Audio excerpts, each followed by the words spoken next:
Hey everybody. Mew, Handsome. How you guys doing? Diner.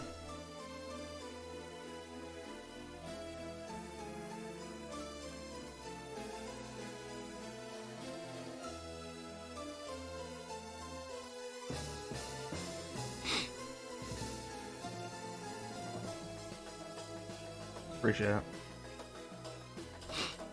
You might be looking at this thinking, Chrono, you've got...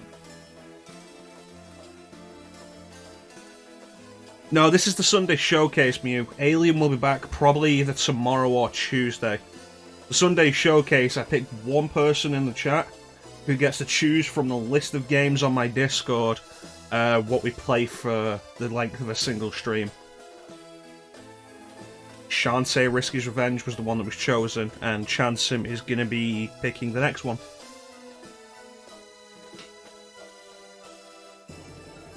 Yeah, I'm intrigued, Chansim. You may be thinking, Chrono, it's not like you to have a widescreen game with you just covering up the screen and covering up so much. Don't worry, Mew, we've only run into the alien once. So it's not that far. It was like 2 hours of wandering, and then the alien actually showed up. Yeah, the point is, actually, though, we're in widescreen for the minute because this game has a widescreen presentation.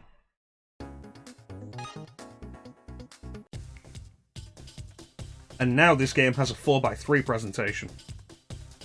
That's the wrong screen. There we go.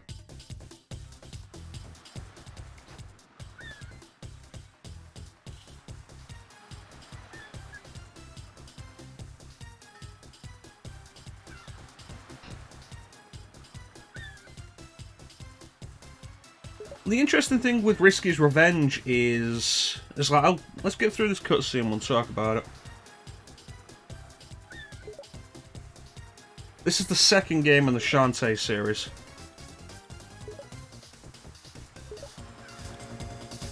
And the first thing I want to do is go into the options and put it back to square. It's entirely possible, Mew, that she magicked it up. She is a half genie. And I am not overly happy with how the chat looks like that. Let me...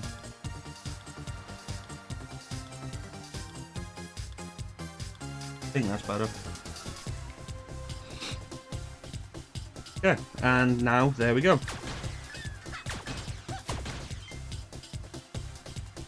So, Shantae, Risky's Revenge is the sequel to the original Shantae, which was released on Game Boy Color back in 2001.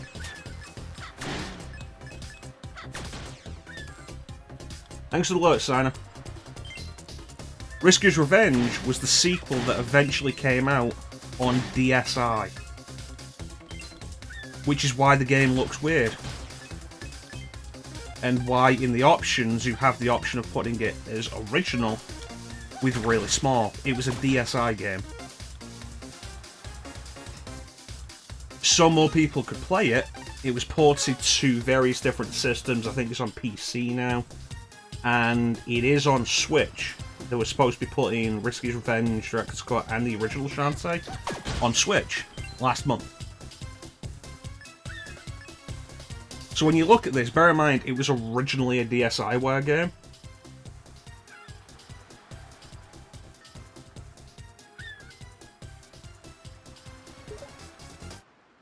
And it becomes kind of obvious with the character portraits and speech and that. The lighthouse writing. This is a game that was not built for this resolution originally. With pixel art, you can get away from it. You can blow pixel art up however you want. The interface elements would greatly suffer that way, so they redid those. I want to move that. There we go. That's better.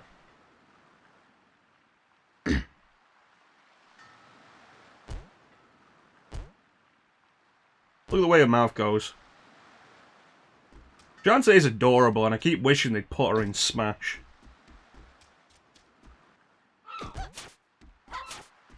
Yeah, Shantae is a half-genie hero. whose powers come from dance.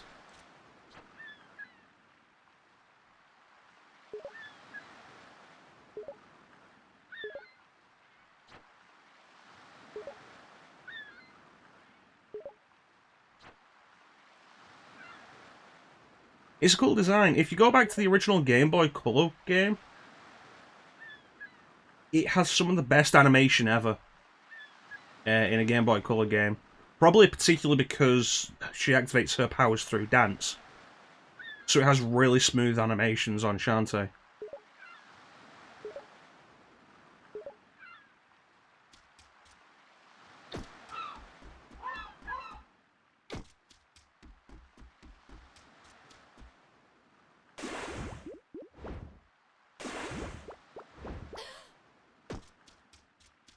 That's pretty neat. Her hair's a different colour, darker, to suggest that it's wet when she's in the water. That's a neat effect.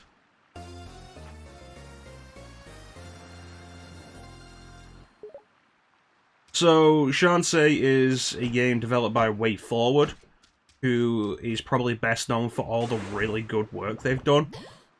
If WayForward's name is on the box, or just whatever, this game didn't have a box, it's digital only, then chances are it's really good.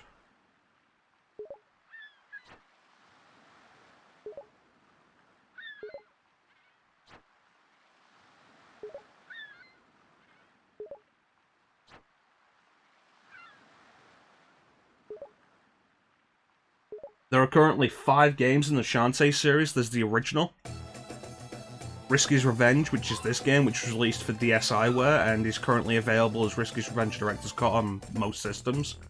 And then there's Pirate's Curse, which is available on pretty much everything at the minute. Half Genie Hero, which is available on pretty much everything at the minute. And recently, I think earlier this year, Shantae and the Seven Sirens came out. Half Genie Hero and Seven Sirens both go with a hand-drawn style animation look, rather than pixel art, and it looked fantastic for it.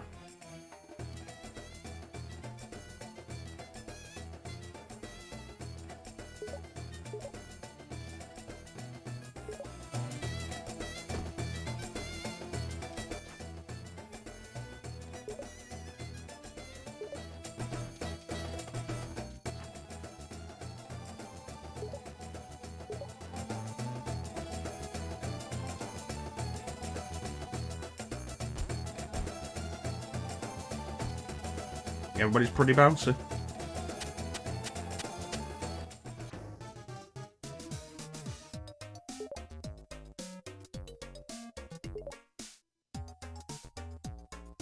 That was a Castlevania 2 reference.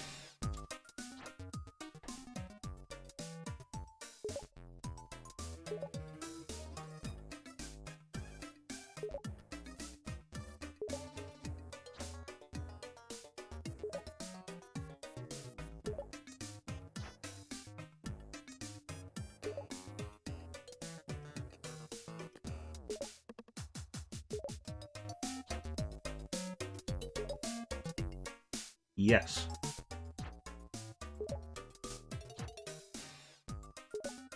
Yes.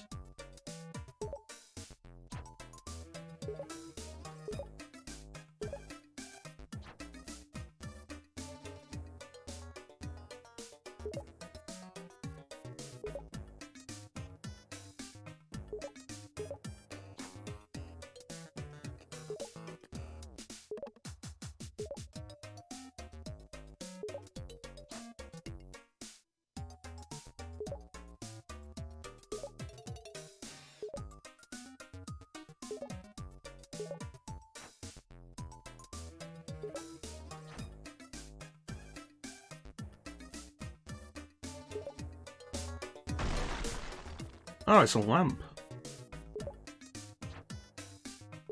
As a half genie, I should probably be more aware of this.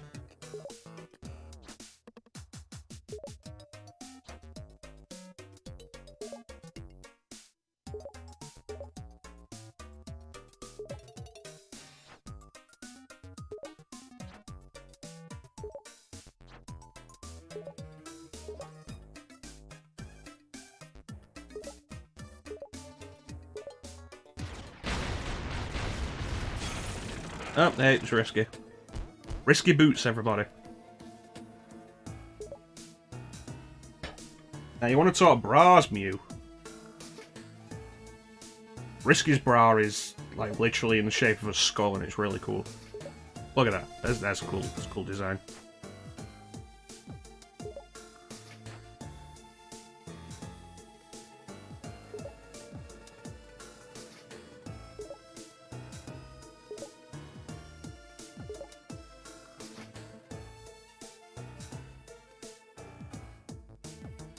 You know, if Risky's after it, it's probably not worthless.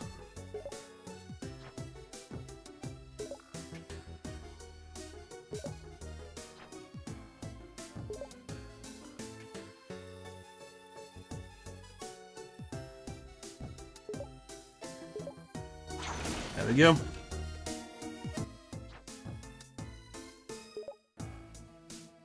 It's pretty cool. There's some really good designs in the Shantae series. The main thing is, like, I'm aware of it, and I know a bunch of the characters. I just haven't really played it.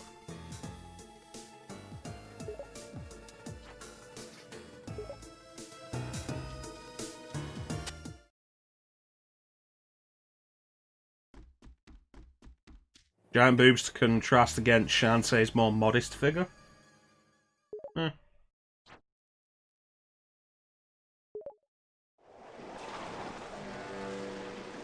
How does a ship sneak up on you like that? Genova also had an eye for a nipple. How you doing, Bane?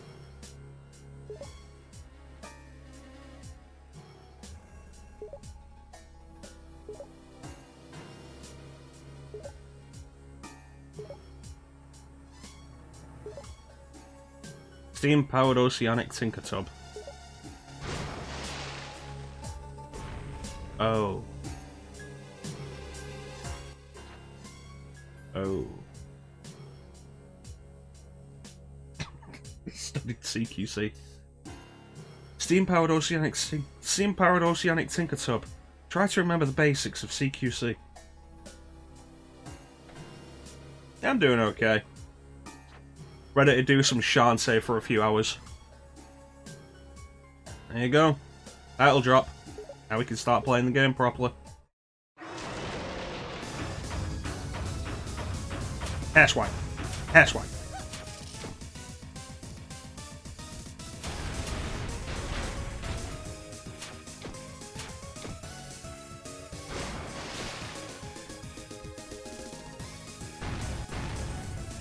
Yeah, it's particularly weird that Risky's Revenge was a game released for DSiWare. Oh, Risky looks like she's having fun up there. Honestly, with that, like, Shantae, the first Shantae was released really late in the Game Boy Color's life. Came out, I think, a year after the Game Boy Advance came out. So it didn't sell all that well, and is now a highly sought-after collector's item on Game Boy Color. So they eventually put out a sequel exclusive to DSiWare. And you can look up in any list you want. This is generally considered the best game on DSiWare. But considering that, it's weird that this managed to actually get a sequel. That it was on a platform with such a limited audience.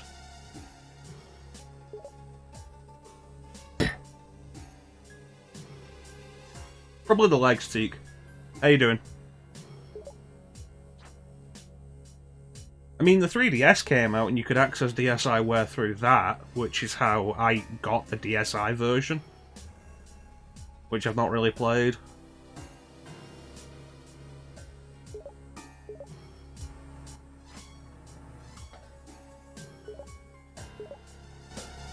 Like, still.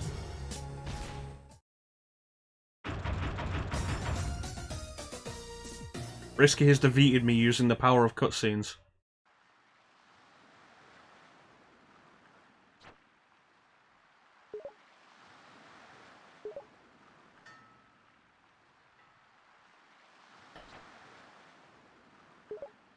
Got away.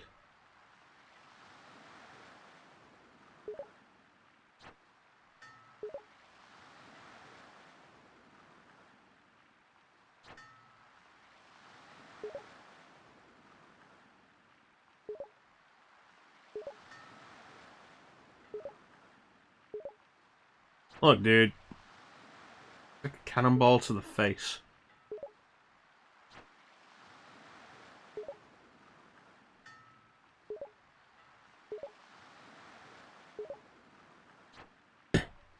So the idea is that each town has a genie to protect it, but Skull Town has a half genie. Shantae.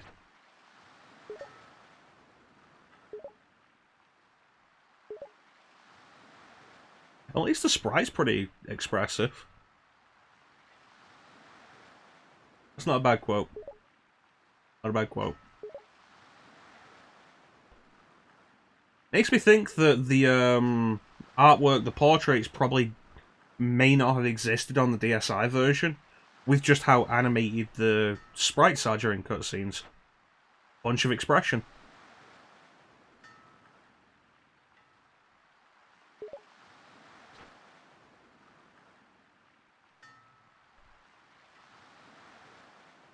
To be fair, like, I was looking at the design, and it looks more like an old genie design. Which would be public domain enough that Nintendo wouldn't really have a leg to stand on.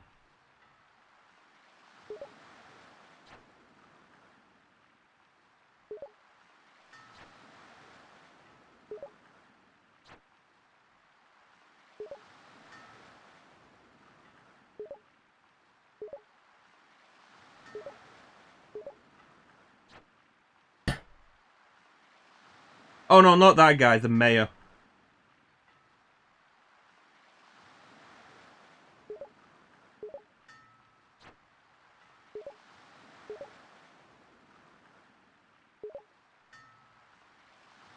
Three magic seals.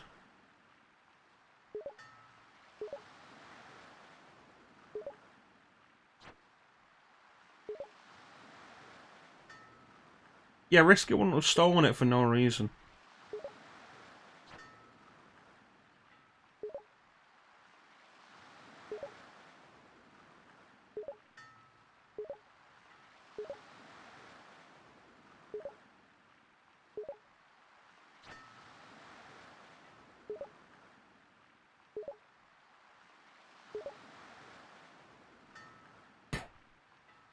Alright, let's go for a quest.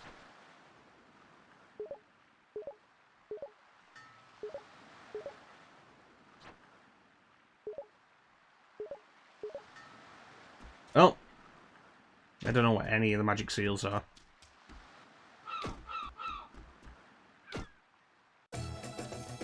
It controls pretty well.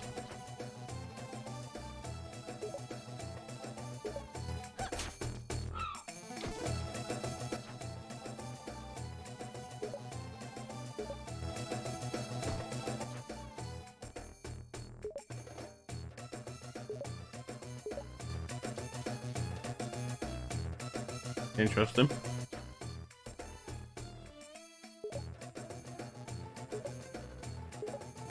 Storm Puff, you say?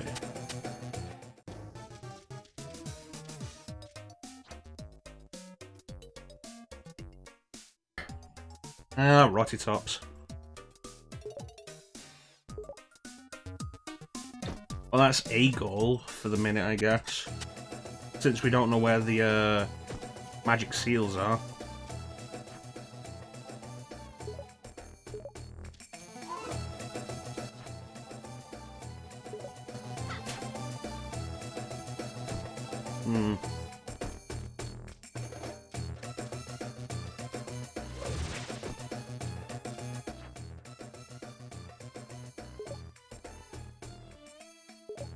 So there's the explanation for why Shantae can't just do everything that she could do at the end of the first game.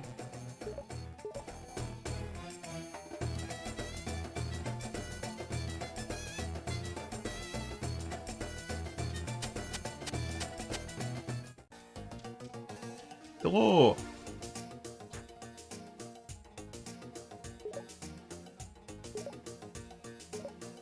Cool. Where do I want to go?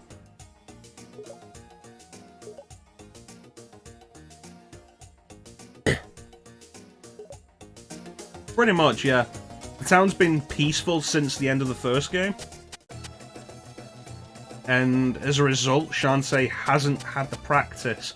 She hasn't kept up with practice and hasn't had any desperate need to do so. So she's forgotten everything.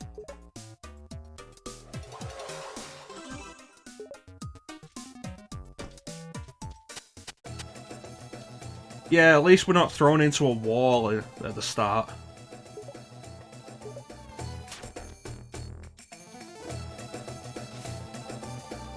I got that backslide. Ah, yeah, because bullshit. Sora had a good reason for that once. And that was the whole memory bullshit of Chain of Memories. Which also directly affected the reasoning too. So it was one reason. And Dream Drop Distance with Yen Sid saying, hey, you know how you used your self-taught technique to defeat both Ansem and Xemnas? Yeah, forget all of that, because we're going to teach you the real way to fight. Like, fucking what?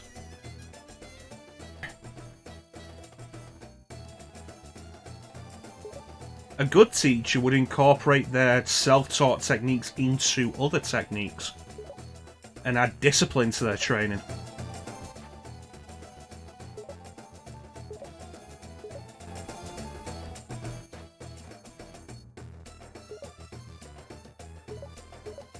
I should probably pop to the shop then.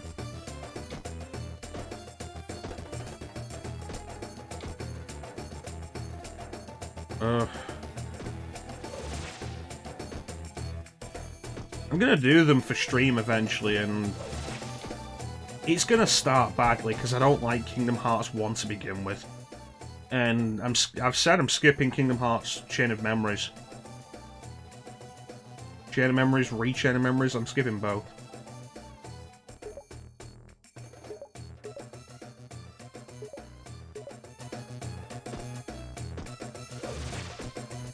Oh! Like this.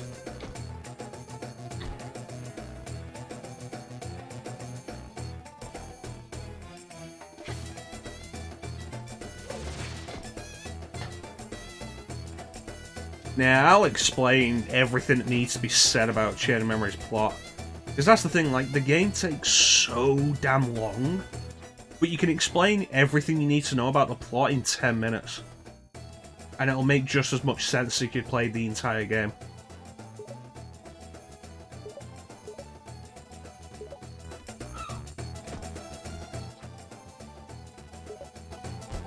That's good to know.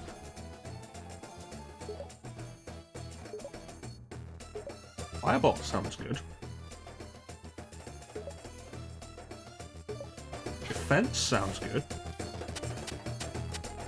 All that little movement Shantae has in, like, everything she does, it really adds personality to the character. And again, like, every time Nintendo's about to announce a new character for Smash, I just keep hoping it's Shantae. And every time I'm disappointed.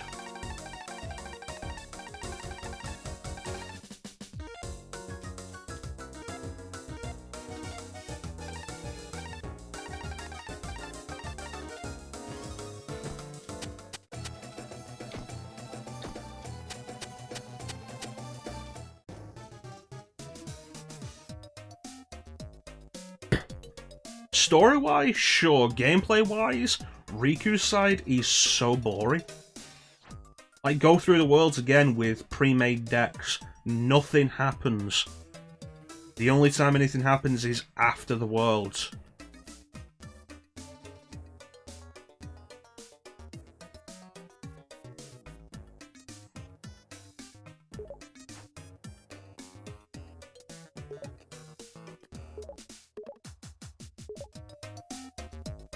See, after... yeah, story-wise.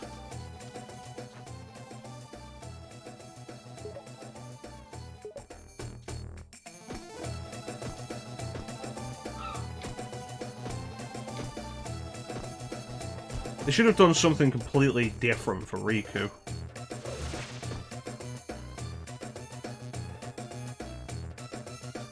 After... because they announced the Season Pass for Smash. And... I think it was the day Smash launched. They were like, first character of the Season Pass is going to be Joker from Persona 5. And I was like... that's way outside the realms of what I was expecting. This means they could be putting literally anybody in the game. And I was disappointed with the rest of the season. I bought the Season Pass on the promise of Joker, and was disappointed with the rest of the season. Don't get me wrong, Dragon Quest Hero? Banjo-Kazooie? That's cool. Not for me, but it's cool. Terry Bogard? When people discovered the SNK copyright on the Smash website, I was really hoping for Metal Slug. I thought it would have been a way better edition. And I'm still not entirely over that. And I'm never going to use Terry Bogard. Largely for the same reason I don't use Ryu or Ken. I'm not into King of Fighters. Or Fatal Fury. And when it comes down to a crossover game like that, I'm playing characters from games that I like.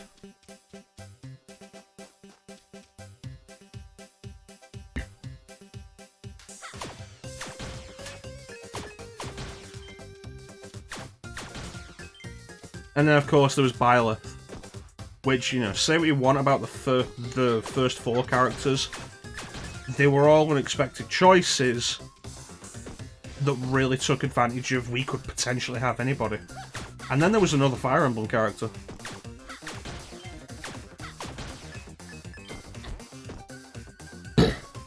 And then with Season 2, I learned my lesson from Season 1. I didn't buy the Season 2 Season Pass. Specifically because it's like, I want to know who's there.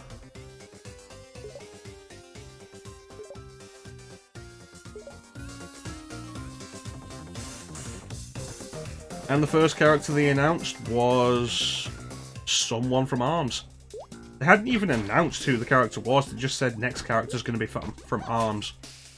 And I was like, don't care.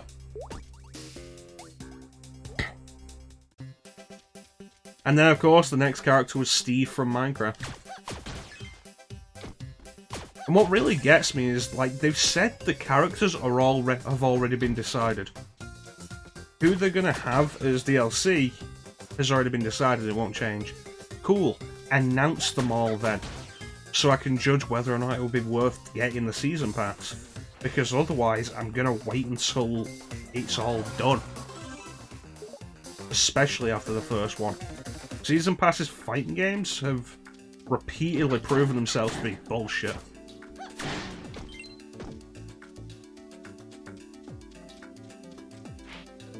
Mortal Kombat 11 comes out and announces a new Season Pass. Melina, Rain, Rambo.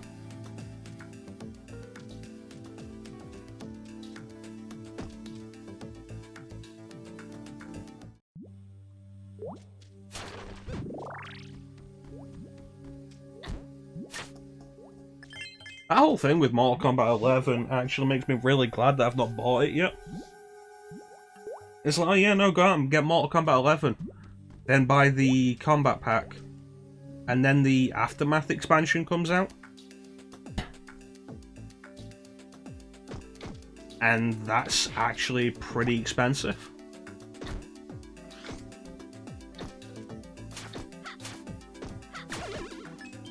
And now they've thrown out another Combat Pack. And another complete edition of it. So while you could get Mortal Kombat 11 Aftermath Edition, which got you the first Combat Pack, the Aftermath expansion, and all the characters that came with the Aftermath expansion, now you can get the Mortal Kombat 11 Ultimate Edition, and that gets you 2 Combat Packs, the Aftermath expansion, and the characters that were added in the Aftermath expansion. So it becomes the question, why are people buying fighting games new anymore? Tekken, Soul Calibur and Street Fighter seem to have caught on to that. Because Tekken, Soul Calibur and Street Fighter don't have their Ultimate Editions go all the way anymore. Tekken 7's Ultimate... Oh, hey, Roy Tops. Tekken 7's Ultimate Edition only covers the first 2 seasons now.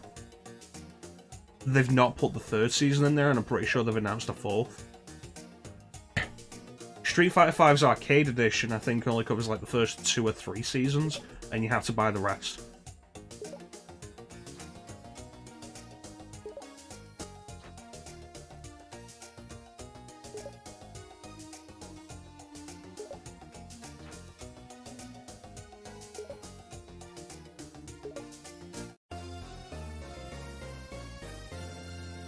It's a dog.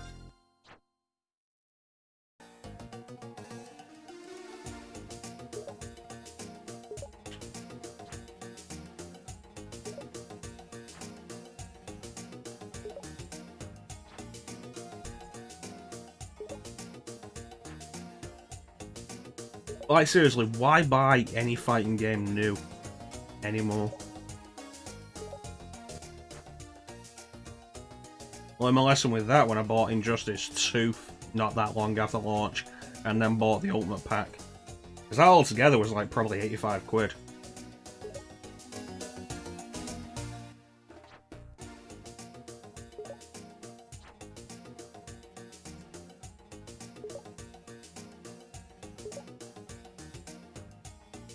It's just communicating via the web. They made the joke. They made the joke themselves.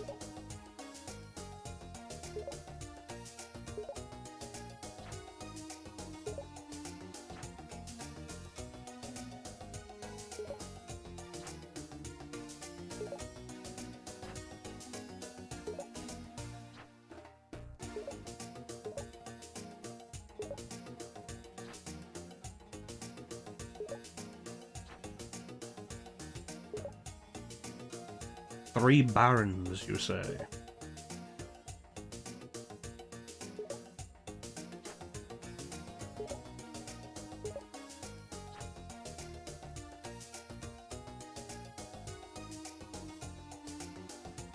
Yeah, I'm kind of the same way at this point. I have MKXL, because I didn't buy Mortal Kombat X. And I don't have the time for fighting games anymore. Like, I've got Guilty Gear Xrd Rev 2 on PS4, and I love Guilty Gear. I just don't have the focus for it anymore. I spent so much time on the various iterations of Guilty Gear XX. And I just can't do that anymore.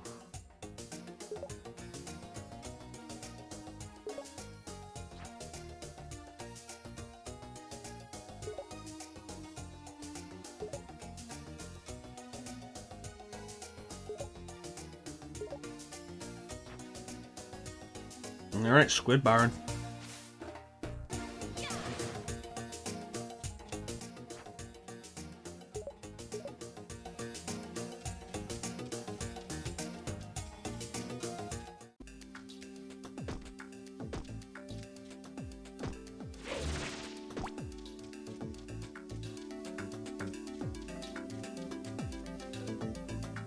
This game does look pretty good. I get past the whole problem of like the screen, the resolution originally being DSiWare, and like just look at the pixel art for what it is. The animations are really good, the backgrounds are really good, the sprites are really good. They've been blown up too big, but they look really good.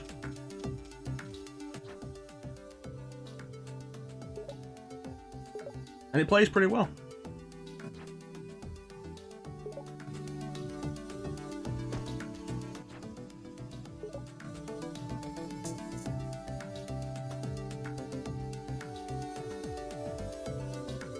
It's an interestingly designed world map.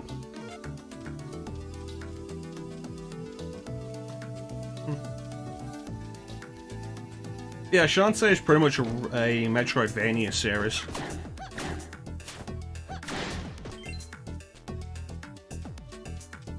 You know, I like my Metroidvanias, so I've just never gone around to Shantae.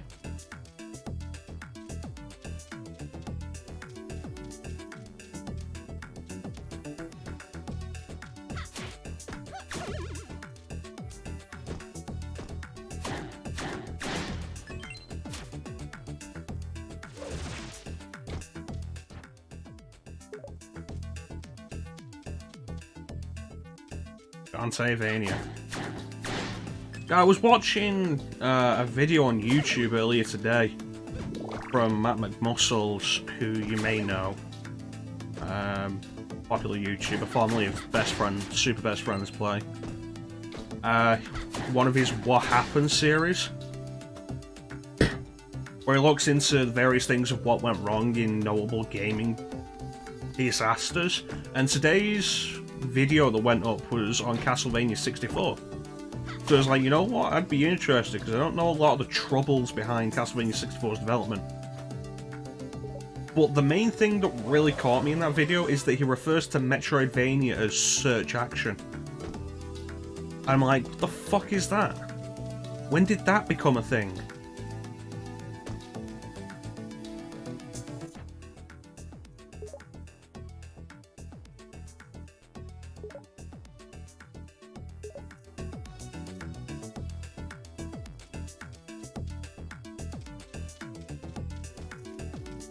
That's really dumb, and if it's... maybe he is... I don't know, I've never heard it before. It could be something he's come up with, maybe not, I don't know.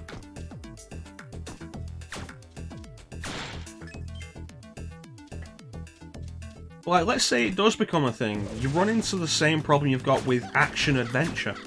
Because what the fuck is action-adventure? Metroidvania is a very specific style of game, and when you describe it, the name is evocative to anybody who knows what it is. If you played Metroid or one of the Castlevania games, one of the Metroidvania Castlevania games, then you know what kind of game it is. Search action?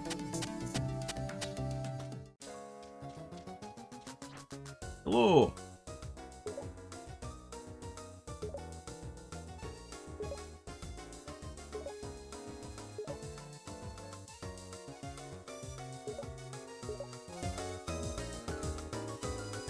Well, I think I have something for you.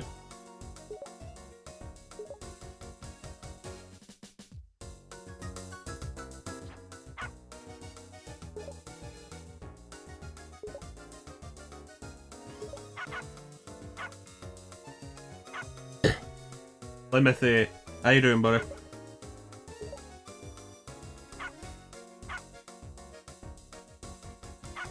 The entire interface feels out of place with the rest of the game. It's too clean. It's like looking at the ports of Final Fantasy 7, 8, or 9 on current gen systems. The interface is too clean for everything else. I'm not doing too bad. I'm not doing too bad, Clem.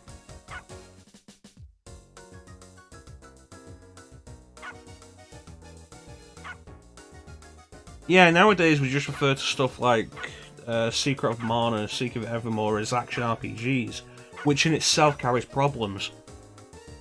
Metroidvania is one of the few genre distinctions that has a very specific definition.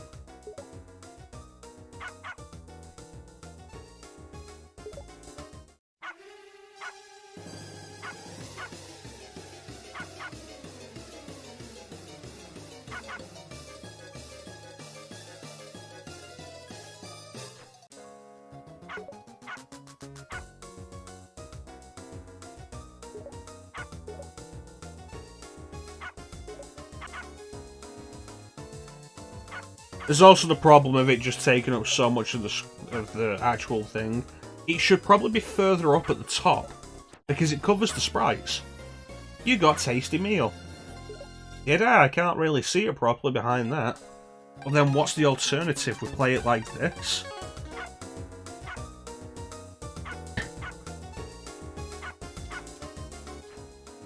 It's still in the way.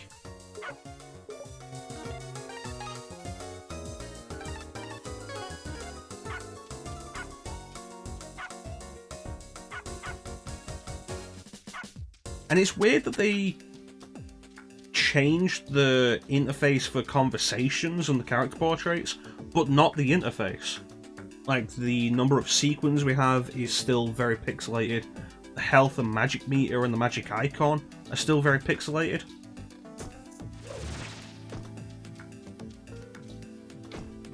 It's weirdly inconsistent effort, and that always bothers me.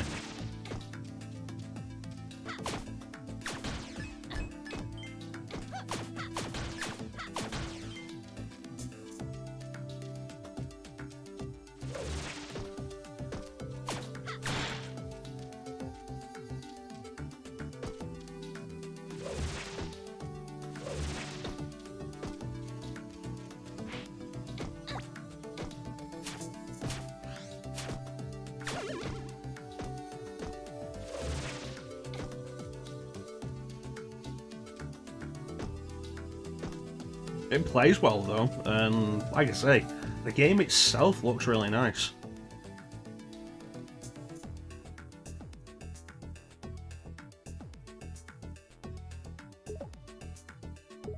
How many rib cages did you count?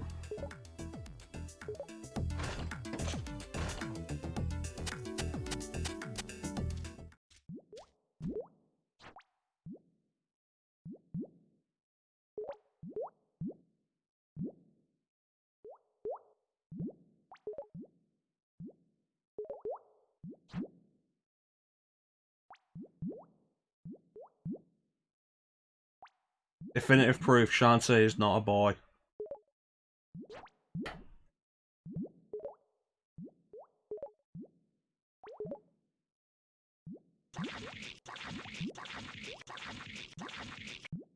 Actually, the fun thing with classic Mortal Kombat, the whole uppercut fatality that Johnny Cage had, and sometimes it would glitch and knock 2 heads off. And then I think MK2 or 3, I think it was 2, Johnny Cage had a secret fatality calling back to that, where he'd uppercut 3 times. He'd uppercut 3 times and 3 heads would come off. They seem to have kind of called back to that with MK11, where one of Johnny Cage's fatalities is an uppercut, but it doesn't knock the head off. Just like do a whole thing like cut. I was like, this guy's terrible. Like rework the whole thing like it's a movie shoot. Okay, do it again, bam. And it's pretty funny. MKX and MK11 have been really fun with the stuff they've done like that.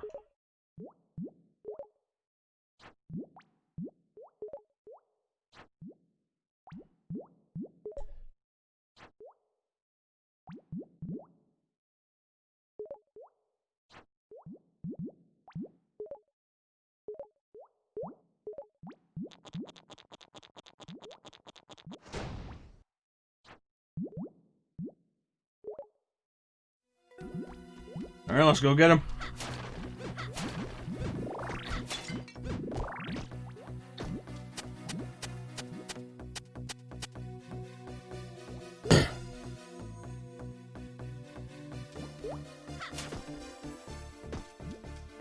Ain't nobody getting away without paying me.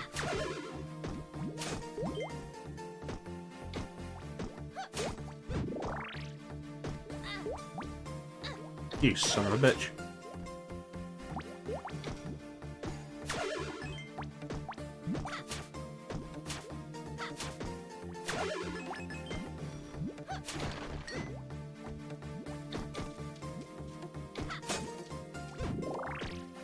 Wonder how long this game is.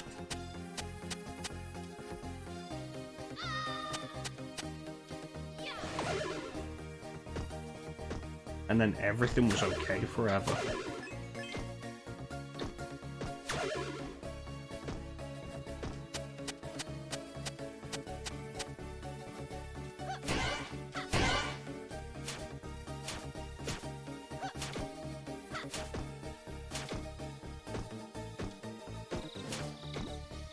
A weird system.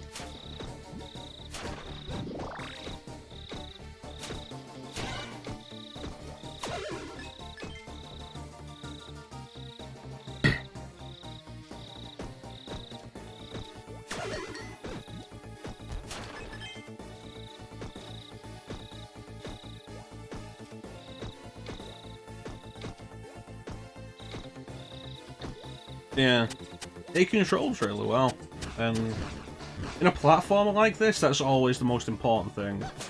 And even today, like, it's surprising how many games you still see today.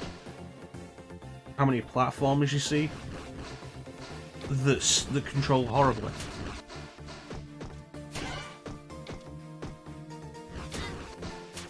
Like, there stopped being excuses for that 20 years ago.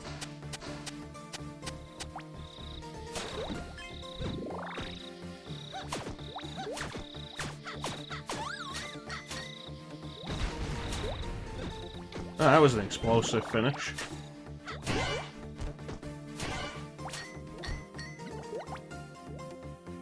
Shake that booty.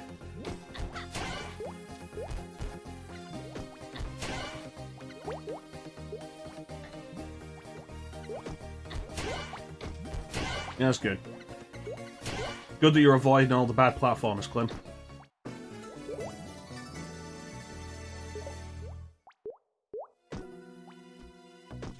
No, there really isn't, especially not these days. I want to go back up there and grab stuff. But I don't want to go all the way around.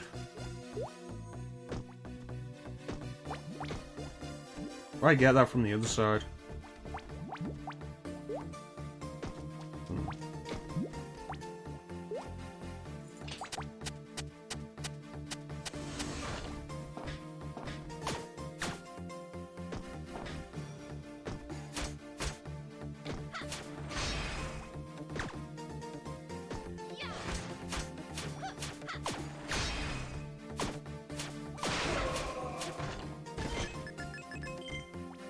Yeah, that was a lot less complicated than it seemed.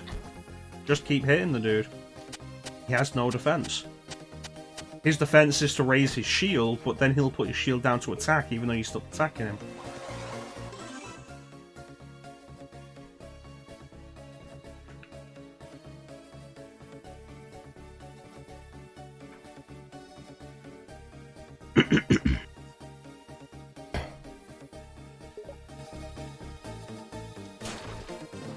And the sign is out of work.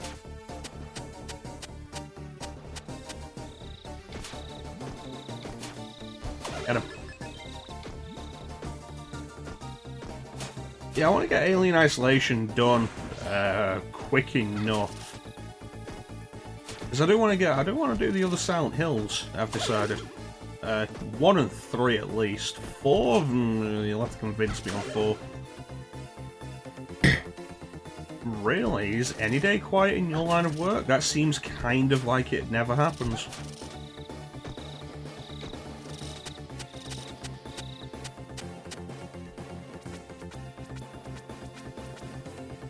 Well, I said yesterday, like, I want to do Silent Hill 3.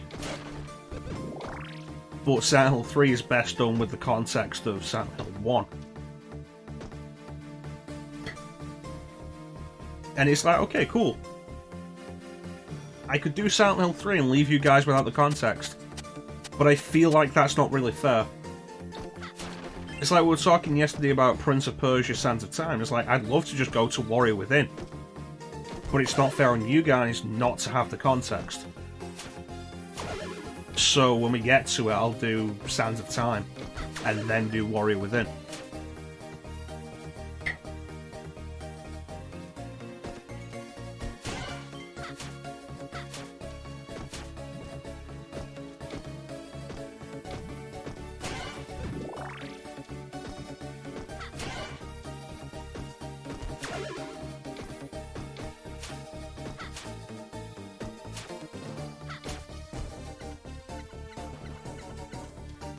I love how Shantae does not look amused to be crawling.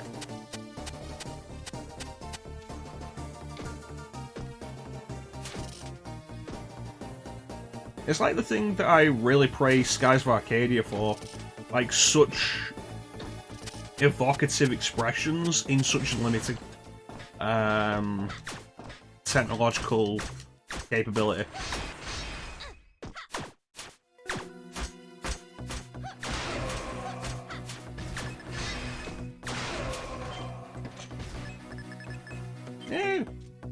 Going about as well as you'd expect. It's still early days, it's not become difficult at all, and we're just exploring.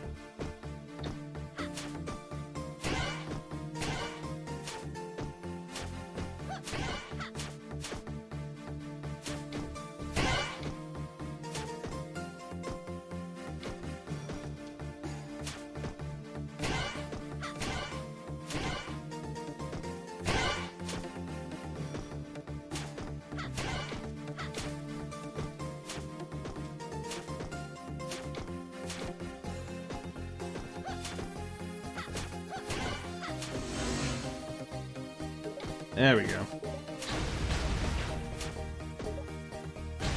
Well, that's not friendly. No bullshit physics. I can safely say that Shantae is a better made game than Sonic the Hedgehog. But I feel like you can say that about most of the games WayForward ever put out. WayForward are good developers. Like, hey, here's a game for you. Check out the Thor game to tie in with the movie on DS.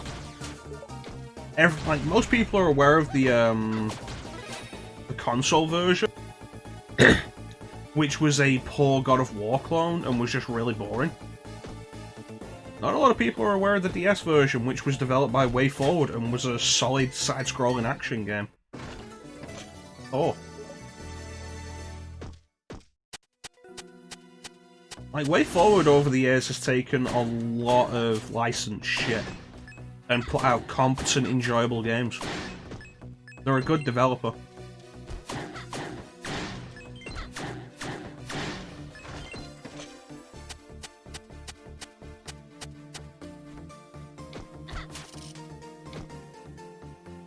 Don't get me wrong, they've put out some bad games as well. Yeah, it does. I think they did the Incredible Hulk game as well for the DS. The console version was basically just Incredible Hulk Ultimate Destruction, but worse. But the DS game, I think, was done by WayForward, was again a decent enough side-scrolling action game.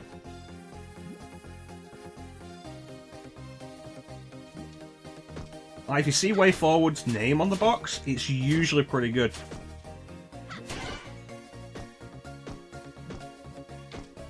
Or usually enjoyable enough.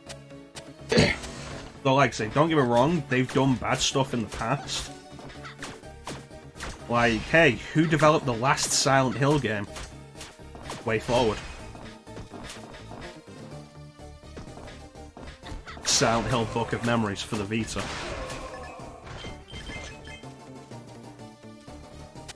Though, to be fair, like, the Konami mandates on that, I don't think there was any way it was ever going to be good.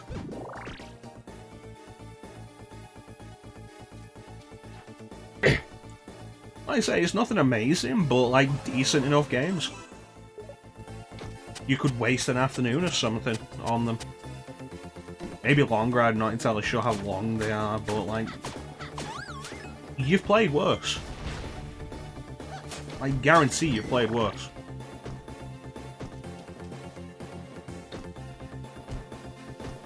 Which I feel is a poor qualifying statement, because they're decent stuff.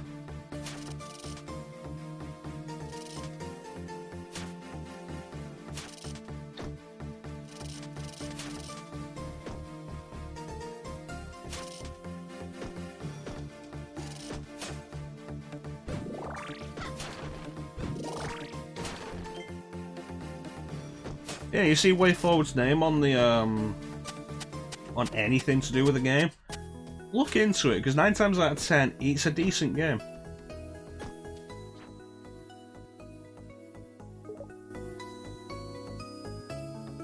It's your boy, Shantae.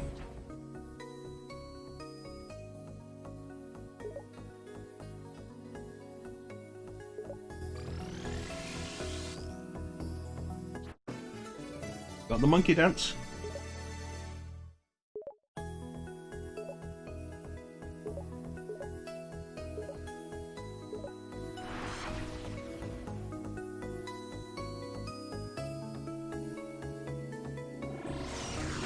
Monkey. Shantae monkey. Monkey.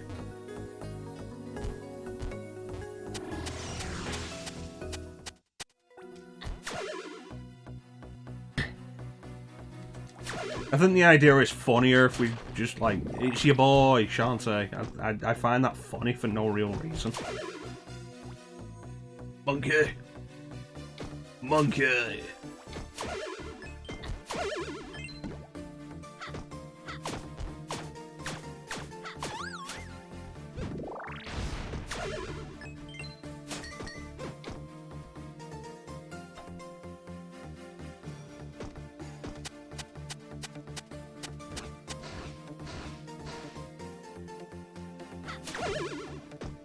You know, I'd actually completely forgotten about that, but that is also a good part of the joke.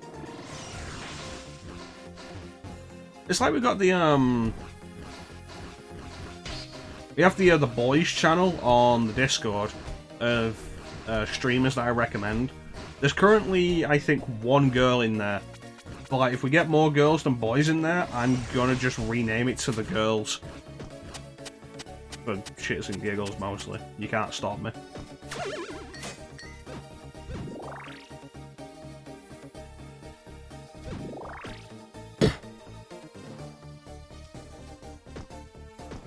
Whoever there's more of.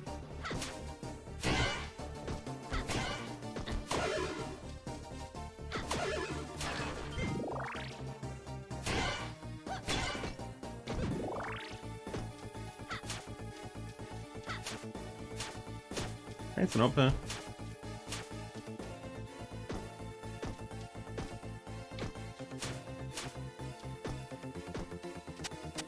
Yeah, Ali's the only girl in there at the minute.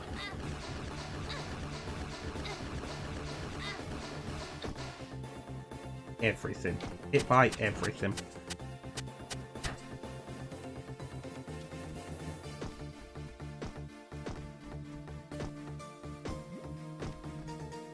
Really, the intention with that was streamers in the chat, streamers who are in the Discord that I recommend.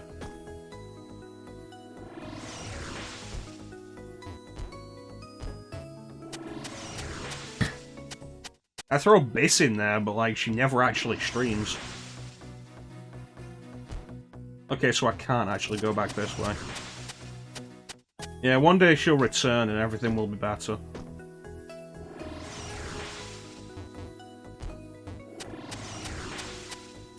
Okay, so now I have to figure out where I'm actually going.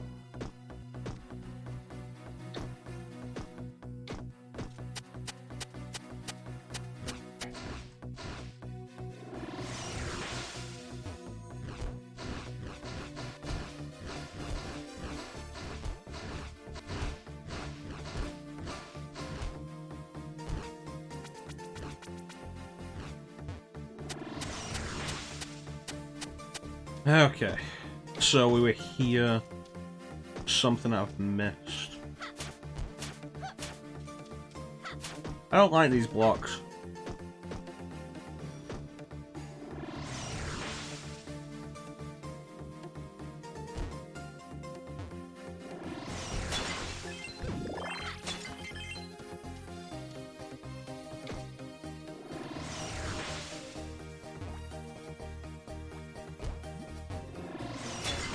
Oh, hey, are we back at the start? Nice.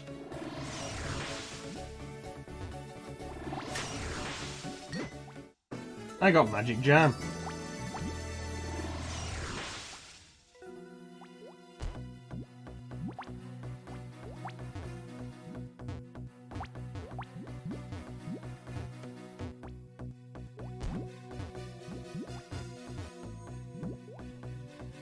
Okay, now we can go find that octopus.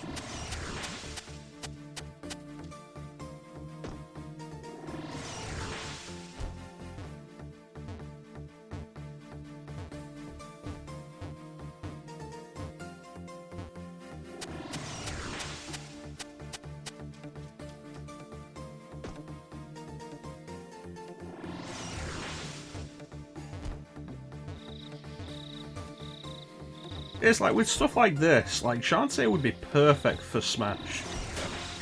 Stop being cowards, Nintendo. We don't need another Fire Emblem character.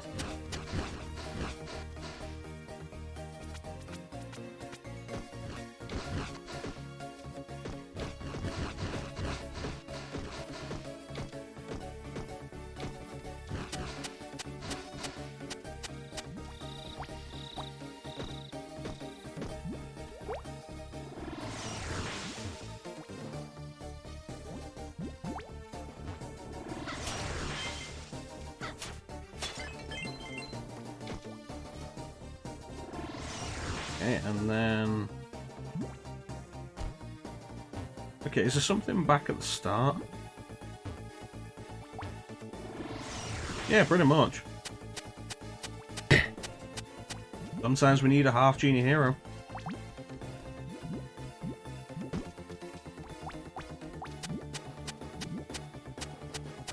Okay, so I got the monkey power and that should allow me to progress.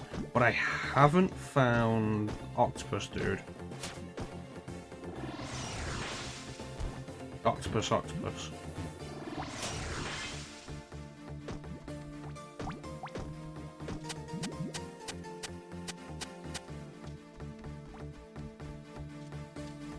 Yeah, we went there and then came back. There wasn't anything else.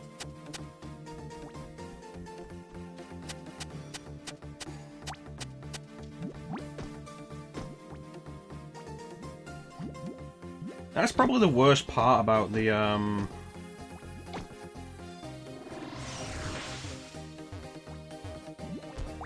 whole overabundance of Fire Emblem characters.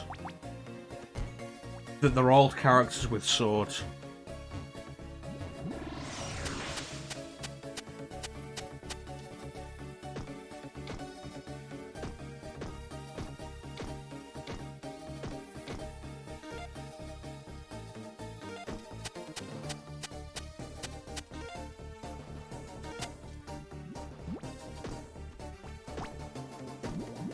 Just tedious.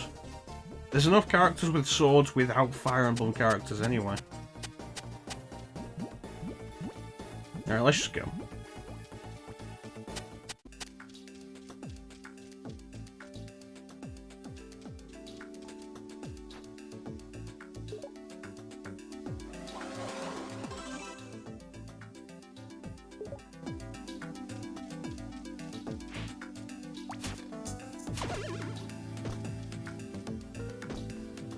You give me money.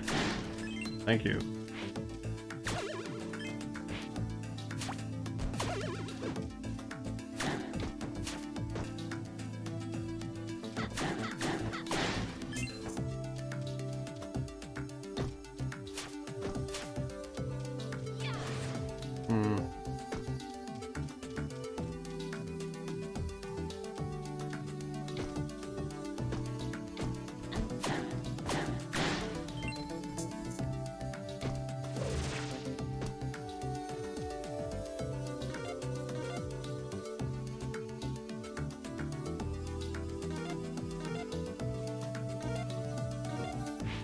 So there's a map, but can I look at the map on my own, or do I have to go to a wall point?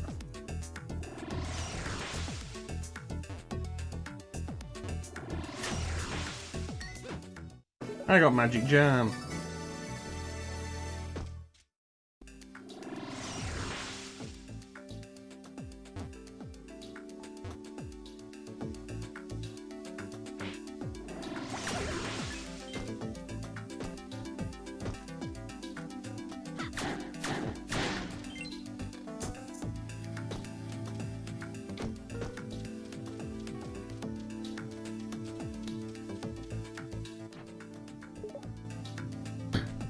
Alright, let's work this out.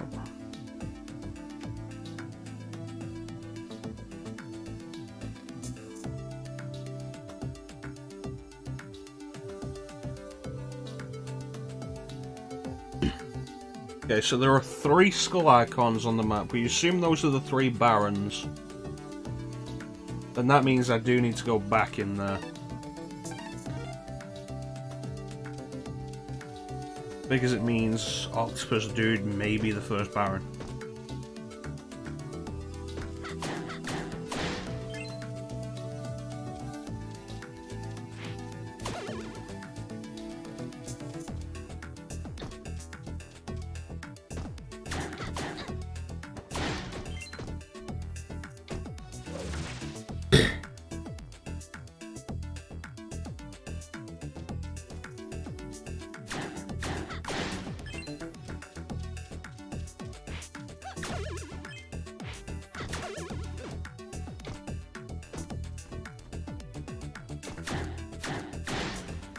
Ooh, yellow. purple. Alright, let's go back in there. Deal with this.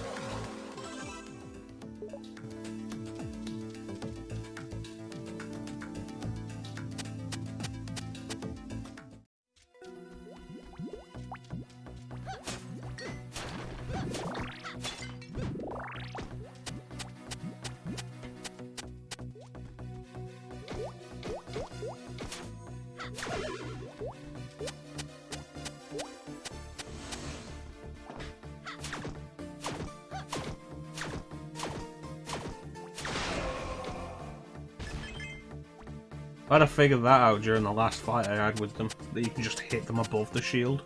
It was a good idea. There we go, there's places we haven't been.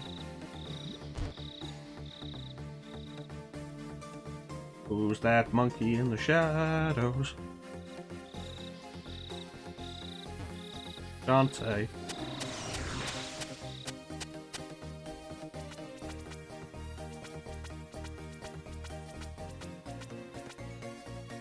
Oh yeah, there was this.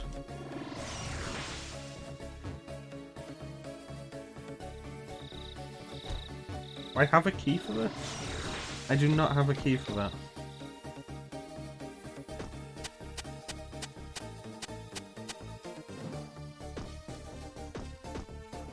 Okay, we climbed all the way back up here, pretty sure. No, we didn't. There was a door halfway. That's where the door with the keyhole was.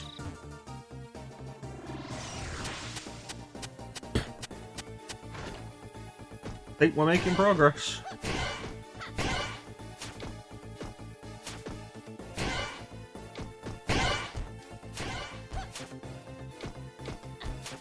This could honestly be more intuitive.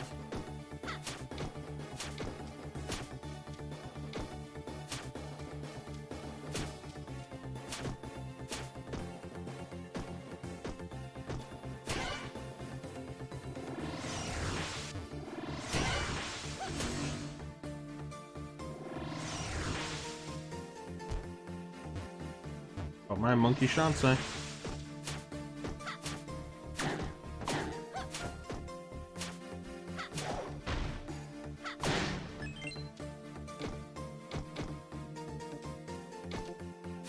You think the bones that come out are weirdly violent for this kind of game?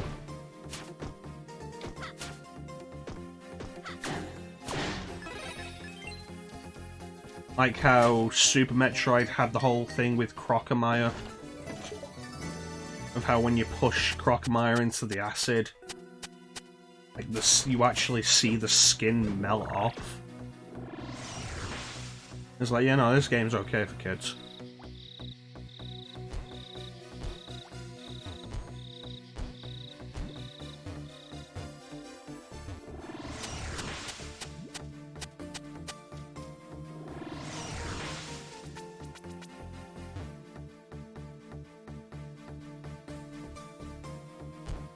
Oh, you know what's probably a better example? When Nintendo did the same thing in New Super Mario Bros. DX with Bowser in the first world. You get to the end of the first world and you knock Bowser into the lava pit and it's like, oh yeah, no, like classic times. And then Bowser's skin melts off.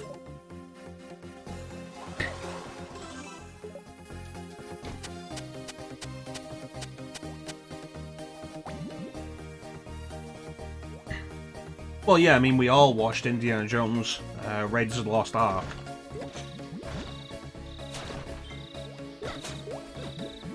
I mean, if you didn't watch Raiders of the Lost Ark as a kid, what kind of childhood did you have?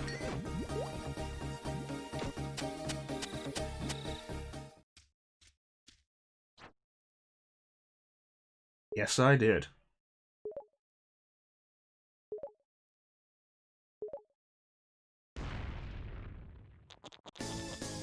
Dude, I didn't even know you were the Baron.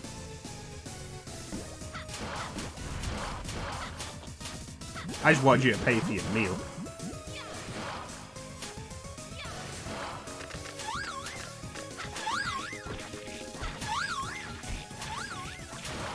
Got that.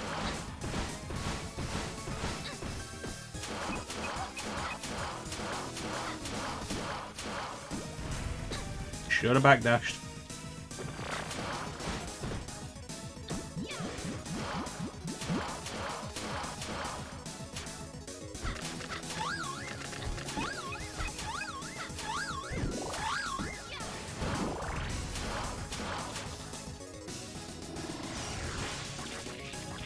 You son of a bitch. Ah, oh, you sneaky bugger.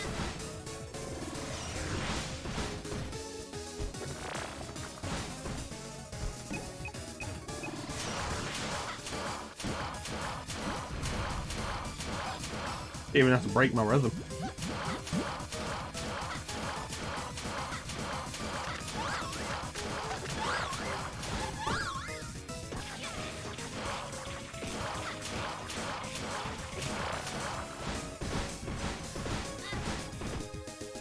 I almost had that. Yeah, I had a good rhythm with that one.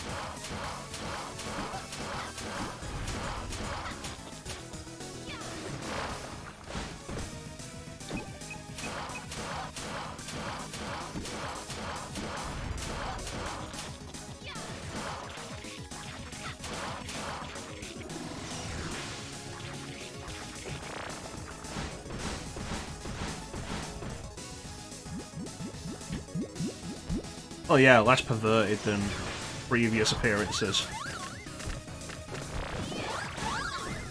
I can't believe they kept bringing Ultros back.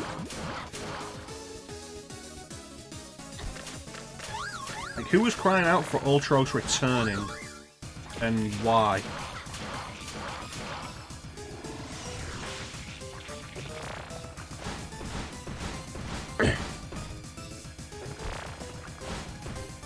You can get Risky's Revenge Director's Cut. I think it's on Xbox now, but you've got a PS4 even if you can't.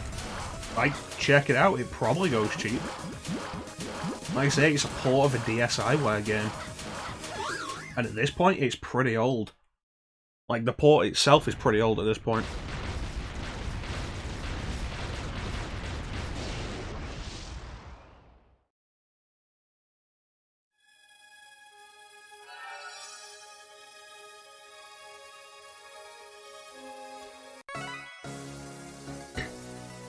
We got the magic seal.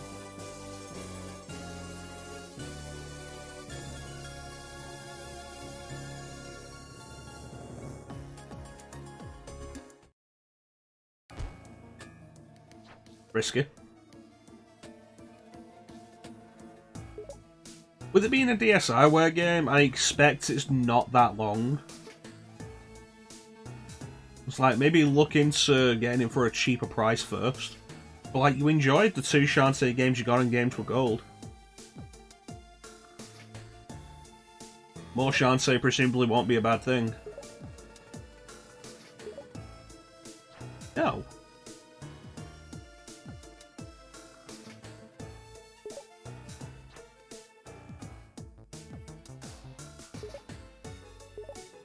Oh, Risky Boots is so cool.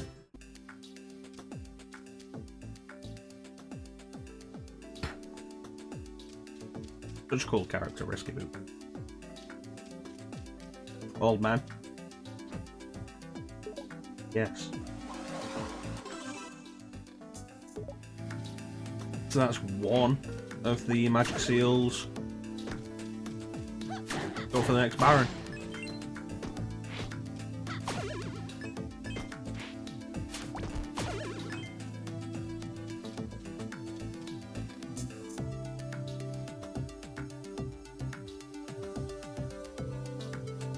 Okay.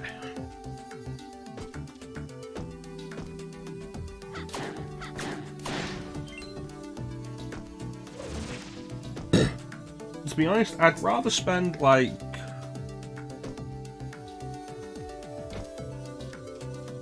a tenner on a 3-hour game that I'm going to enjoy start to finish than £50 on a 50-hour game that I'm going to play once and then never touch again because it was boring.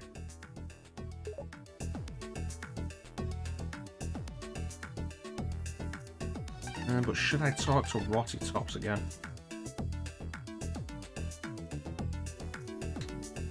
I mean, a good example in this genre, Time Spinner, I played on Switch.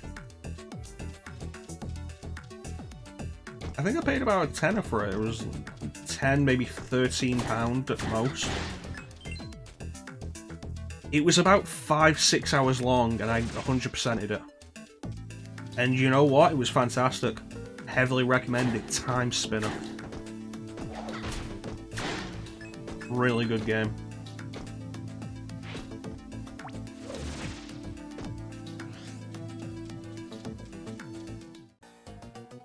Rotty Tops, you got anything for me? Thanks, Rotty.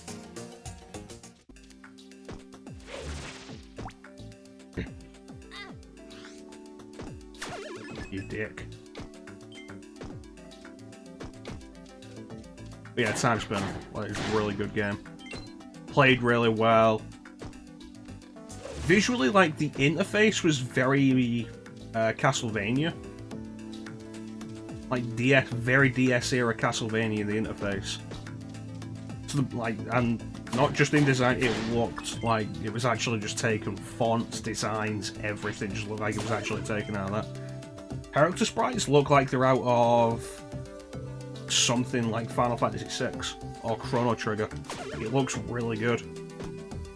Like, specifically done with that exact style. And then it played really well and had a really enjoyable story.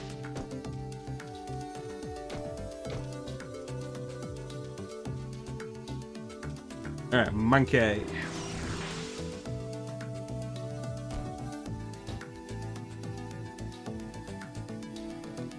You an enemy?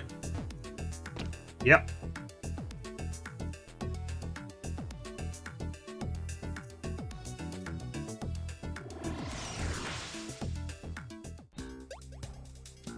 I hope there's some magic jam in there.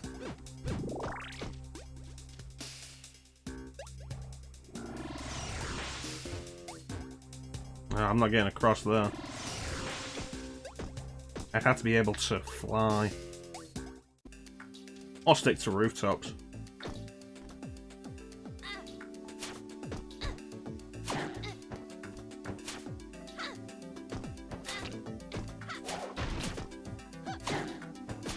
I'm being swarmed.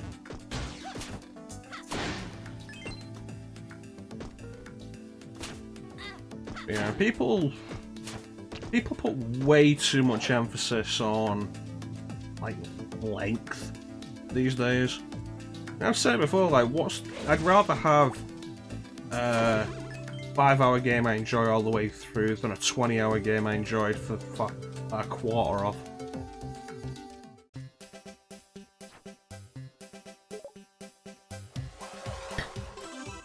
It's like Metal Gear Rising was a good example of that. It wasn't a long game, but you know what? I played through that game multiple times because it was so fun.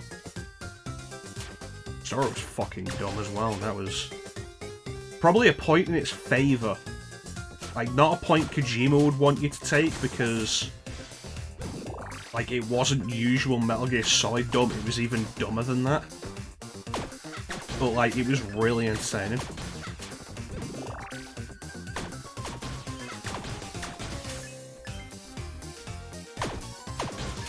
I believe we're going to do Metal Gear Rising at some point. I believe the volume's going to be cranked during those boss fights.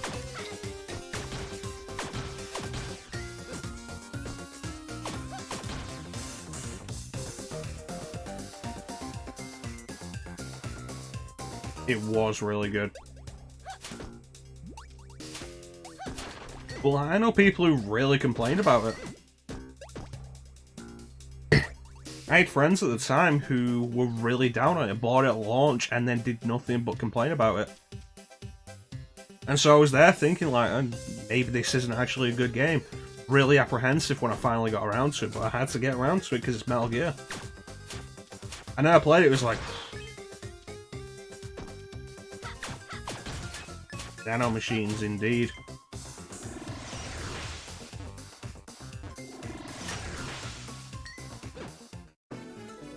Heart holder. A heart container, it's a heart holder.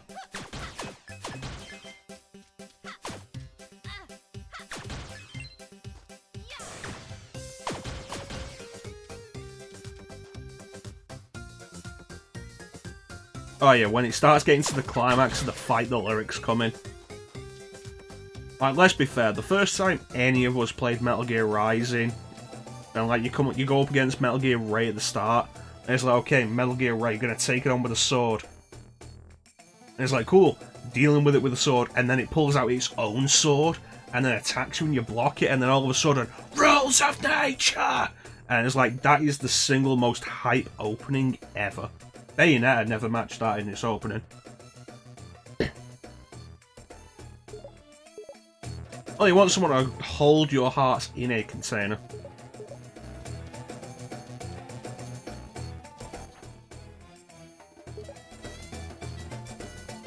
Going home.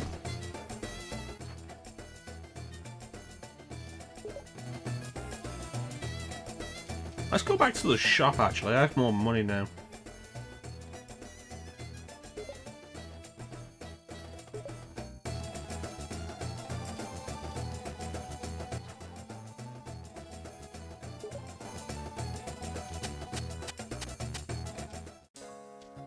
Like, seriously, what a hype opening.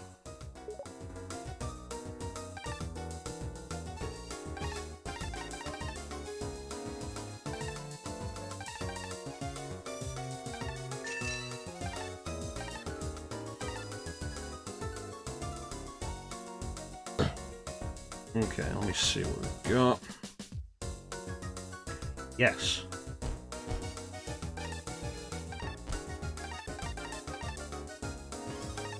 Oh, I need 3 magic jams and the money.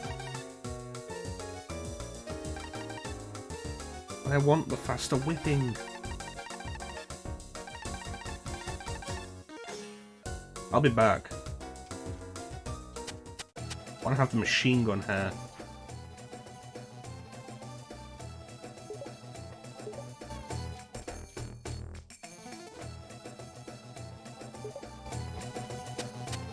Come on, break. Hello.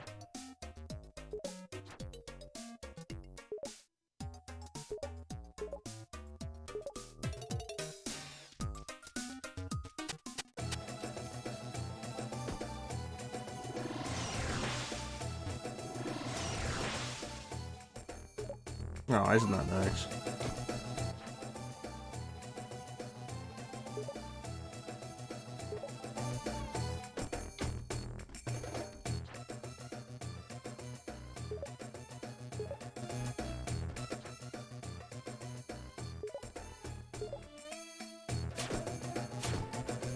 I think it's unfair for a character who says that to be carrying a jug on her head.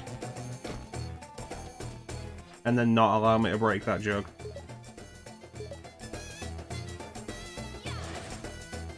Nope, that door isn't gonna burn down. Old man. Yes.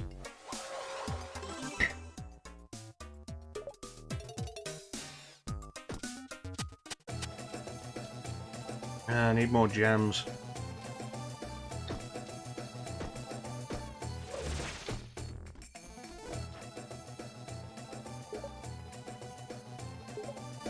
The desert, you say?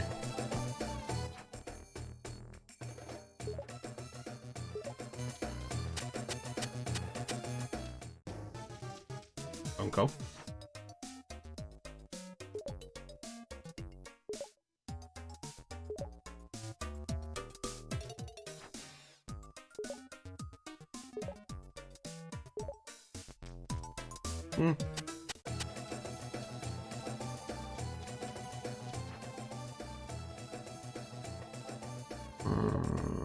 Fisherman.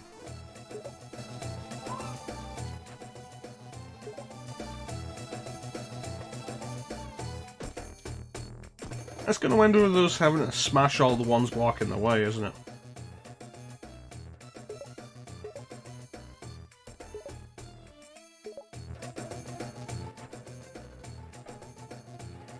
I'm a dopey kid.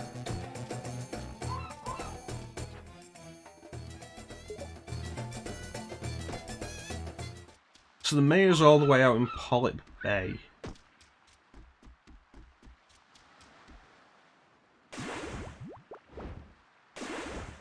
Get up, get up. Here it is.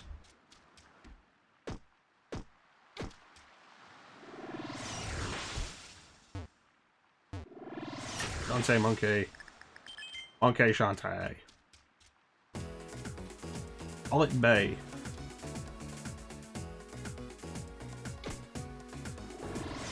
Yeah, so this will probably be easier as a monkey. With my power of monkey clinging. What they don't tell you is Shantae was bitten by a radioactive spider monkey. That death scream was really compressed.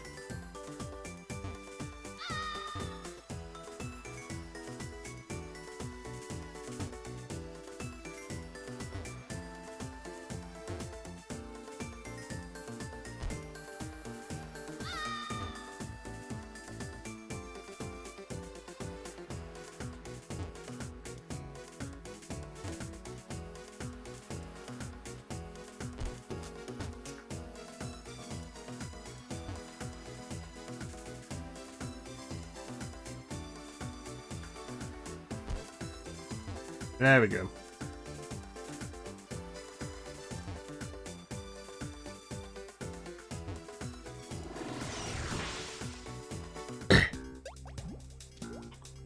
Now, caves I can do. Now, this cave I can't do. Get the white back up.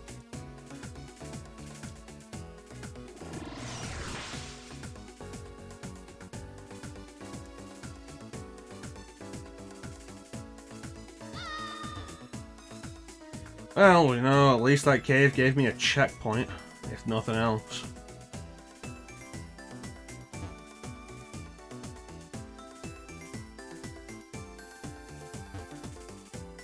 Remember, where there's trees, there has to be ground.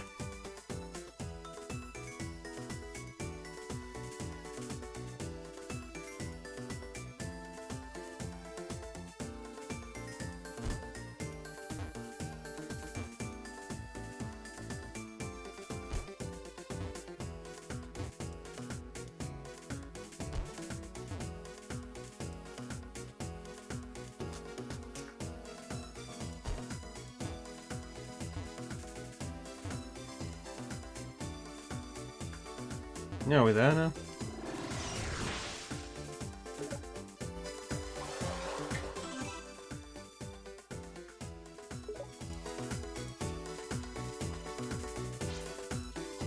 Uh-oh. They're immune to air. My most dangerous foes yet. You wakey.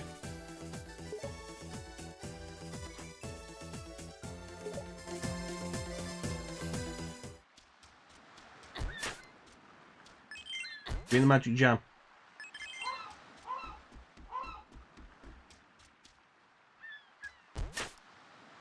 There we go. Now we can go back and buy the hair cream.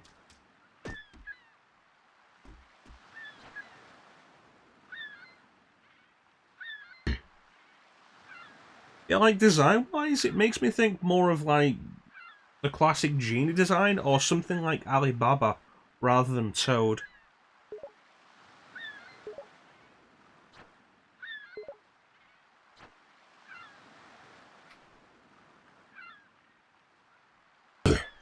Thanks for the look, Bane.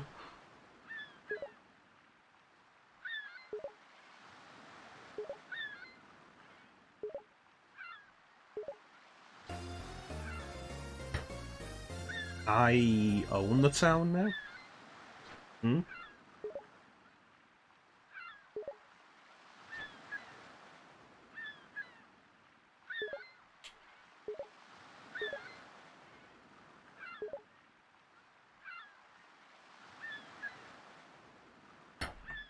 Alright, appreciate you joining us, Santa. We'll look forward to your return.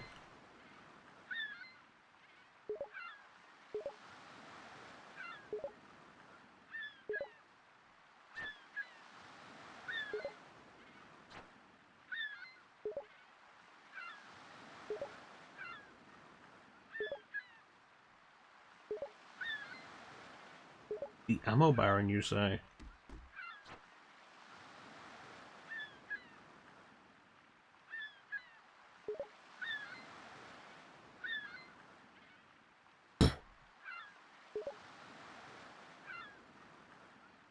Hmm. Well, at least we got something for coming all the way out here. Jam. I'm gonna go get that hair cream.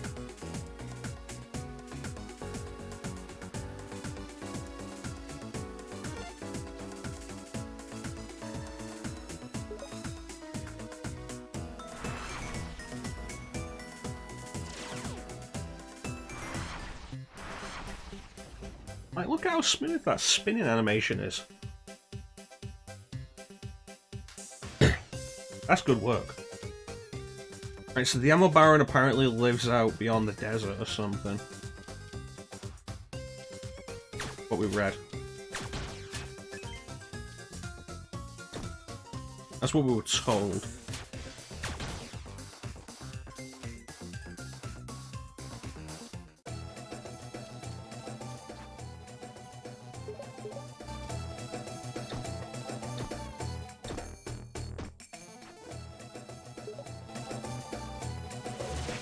Alright, let's go to the shop.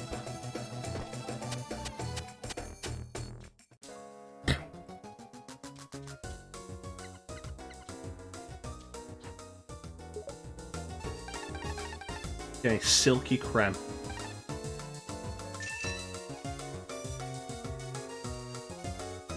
Okay, we get another 3 jars, another 3 magic jams, and increasing the power.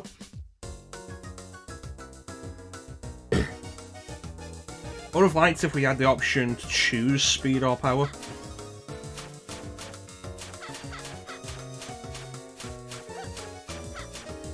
I mean, to be fair, I probably would have gone with speed anyway. Or would I? What are you doing, Sky?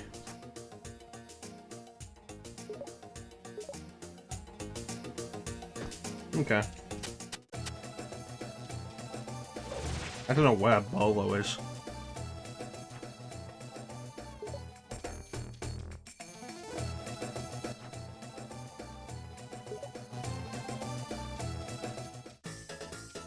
Pumpkin fields. Filled with snake women.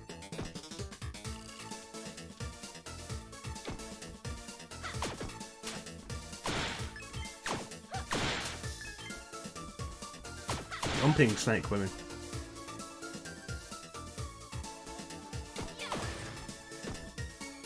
No, you were supposed to stay over there and burn everybody else.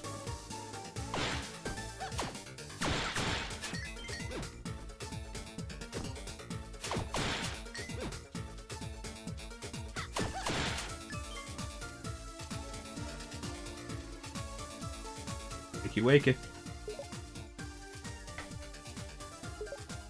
Yes.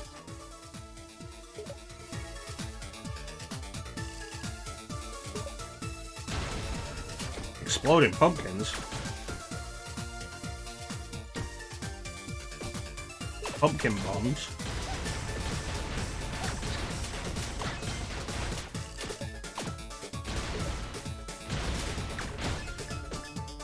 You drop some health, you bugger.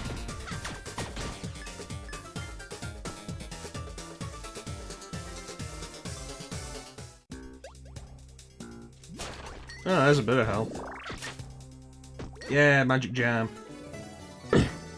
Hopefully by the time we return to Skull Town, we'll have enough magic jams. This is a problematic placement.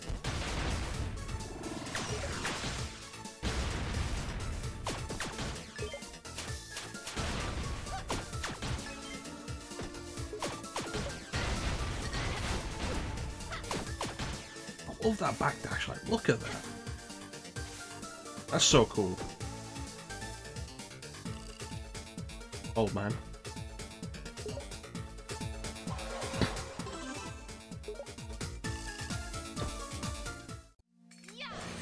Barren Desert.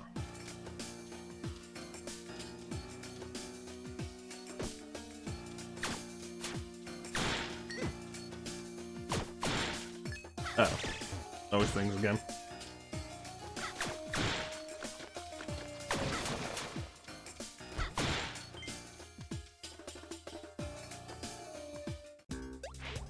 Oh no, not spiders.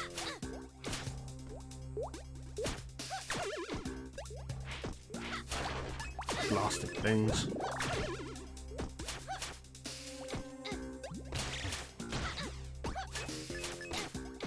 That leafy canopy up there is causing problems.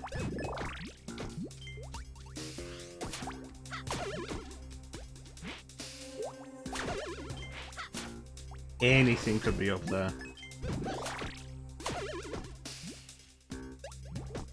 Anything.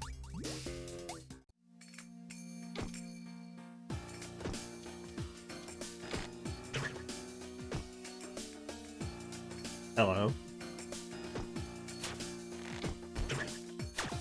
I guess you're not friendly then.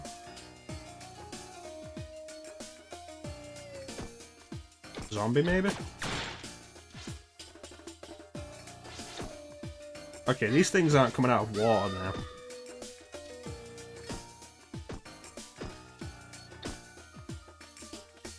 I don't think that's entirely fair.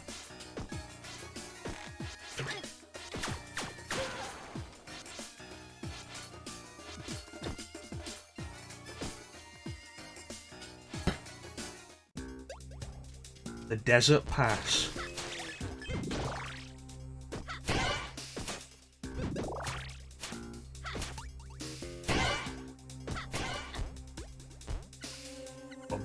Bum.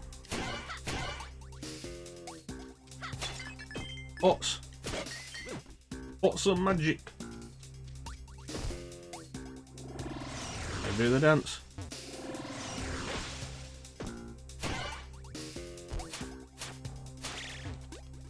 How you doing, Whitey Baby? We're playing with more attractive women than Ada today.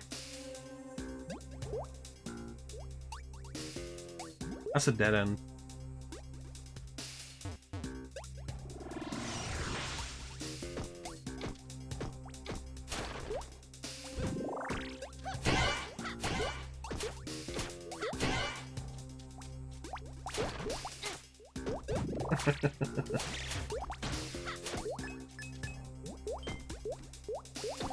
How you doing?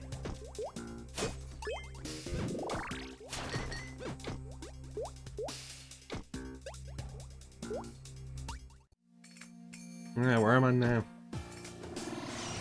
Maybe I should have brought that. Maybe I should have bought that map. Did that map? That map cost me Magic Jam because if it did, then there.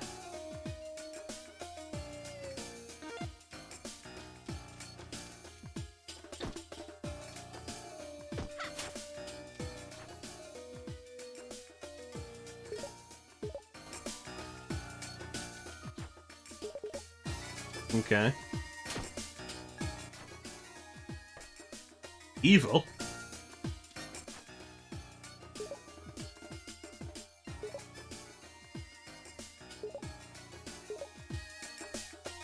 Yeah, chances are the only reason I'm not burning is because of the half genie magic.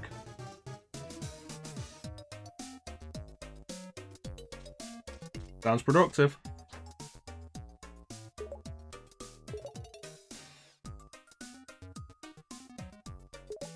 No.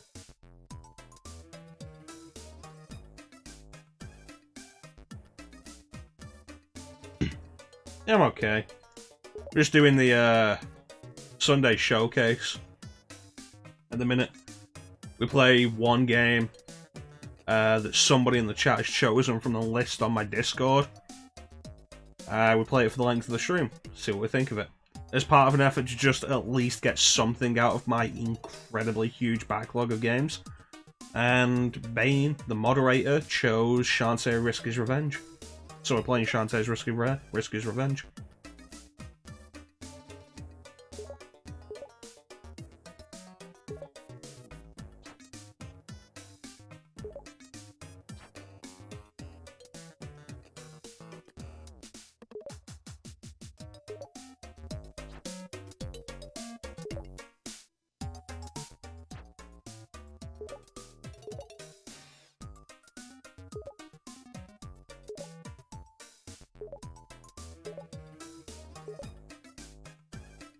Yeah, we'll be here, worried about me.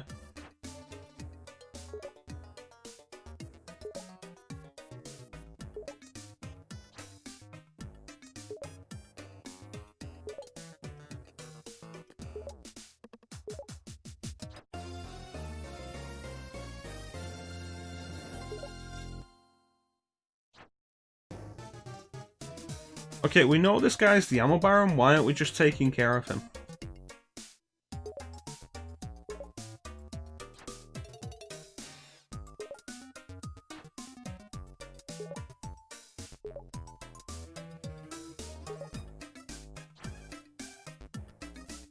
Shantae doesn't look happy with this chain of events.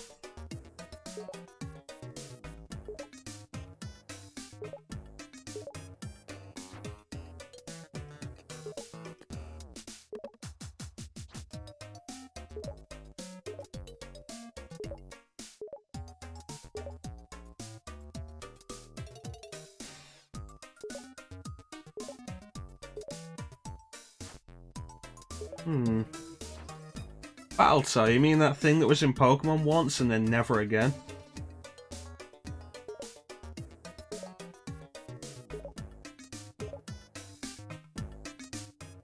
That sounds like it'll be progress. When you say other direction, do you mean left?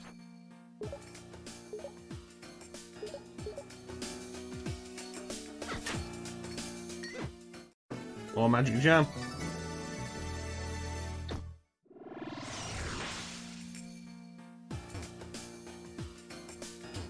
We wave those arms.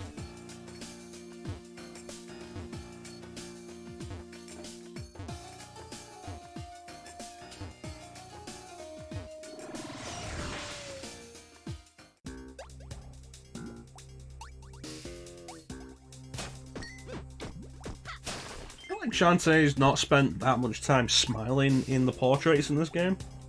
It's more like and hair whip.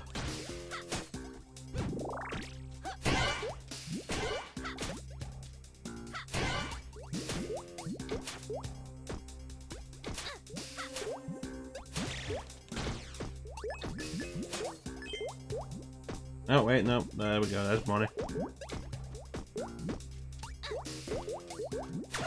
was thinking there was something there, it's disappeared now.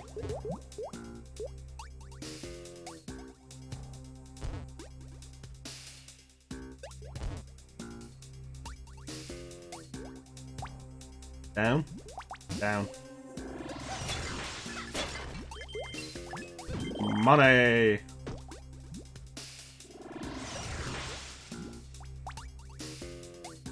You know a detour's worth it if you get money out of it.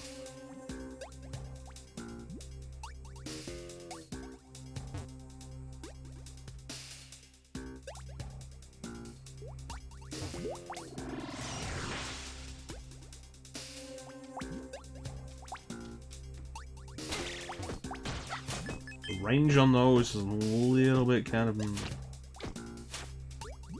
Once they're there for you, they just dive forward. Kind of a pain.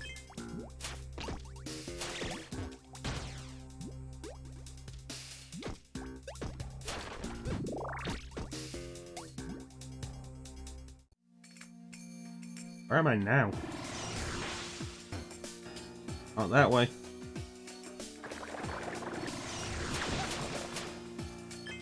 Splash.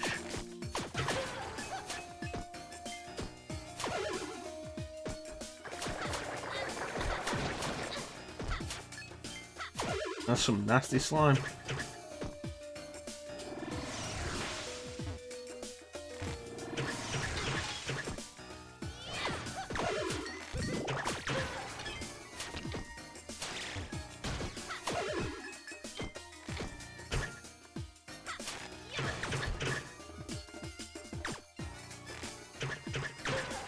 Nice. Continuous damage.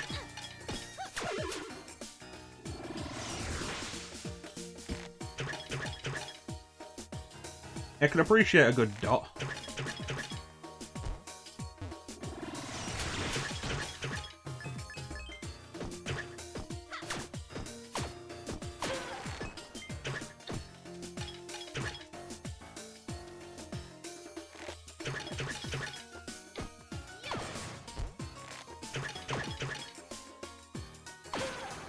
I love the way she looks when she's crouching like that. Like, look at that face.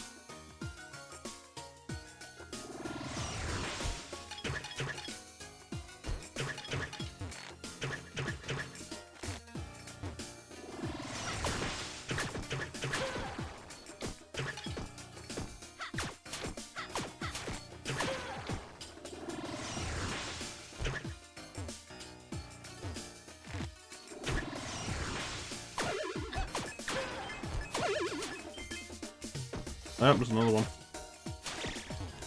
Oh, we got that one at least. Without any real trouble. I hope this is the way to Battle Tower. These pieces of wood apparently aren't signs.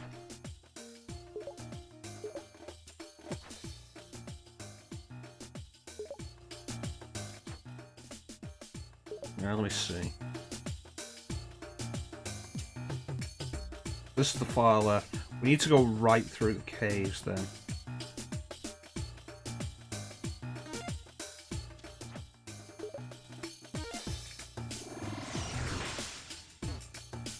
Alright, let's run.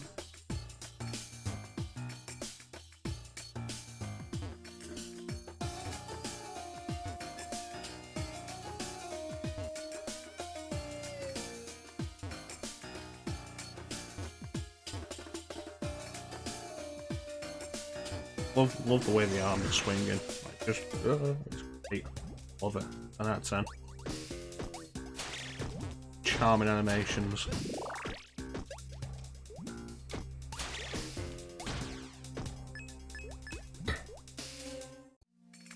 Alright, so this way hopefully. Oh boy, it's a mummy. Exploded. That mummy was packing nitroglycerin.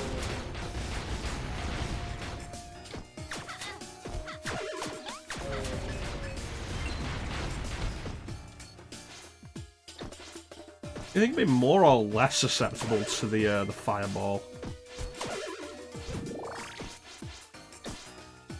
Hmm.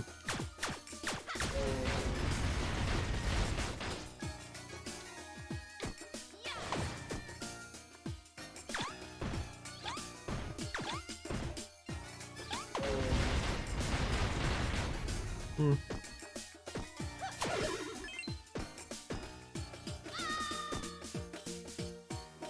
Right again. I don't think the monkey is actually faster. I mean, the jump height is better, so you know, that's nice.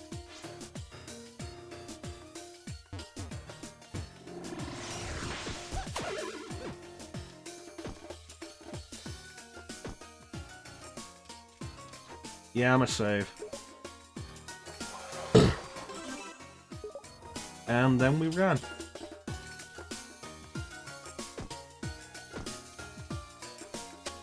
This is probably the battle tower.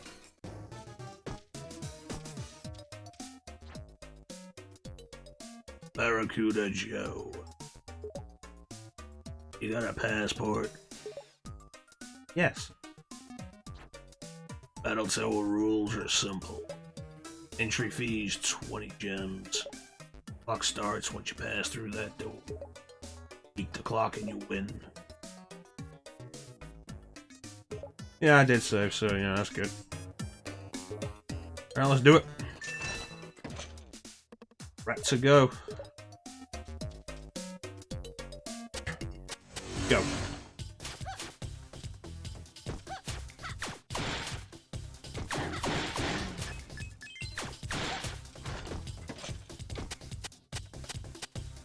You know, Battle Gauntlet isn't all that daunting.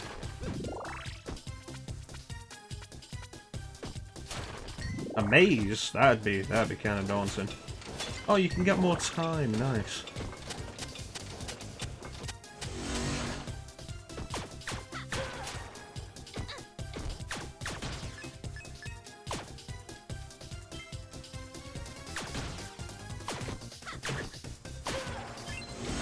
Oh, there's more.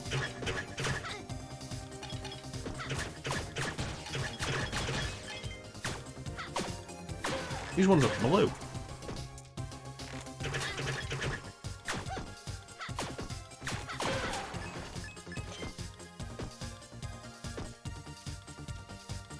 Okay, that's success. I guess. The health pickups in between. That's a bonus. Something I would have expected, honestly. I would have thought the point of a battle gauntlet would be to just keep you going until you end up... Like, the challenge would be to go for an extended period without recovery. You know, the idea of a gauntlet.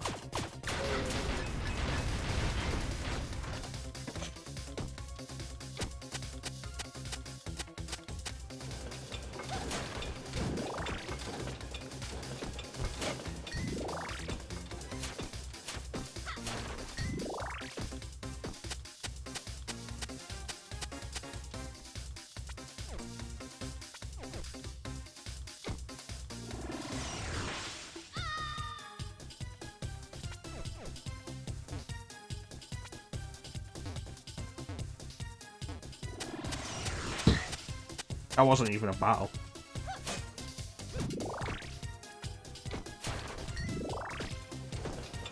I think Camel Baron needs to reconsider what he's calling this. It's misleading.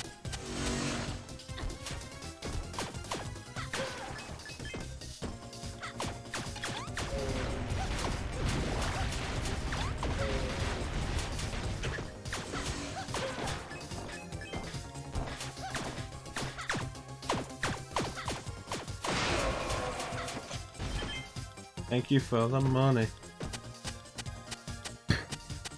How tall is this thing?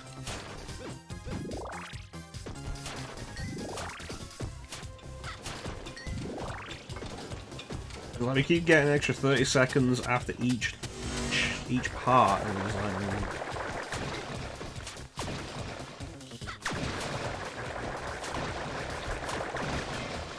Not really causing much of a challenge like that, is it?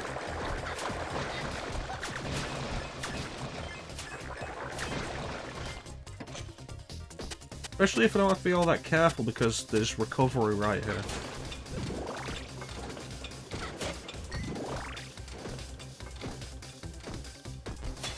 I mean, I suppose what I was expecting would be more akin to a challenge mode of some sort. Alright, ladies, get out of the way. Need foot room. Beats room.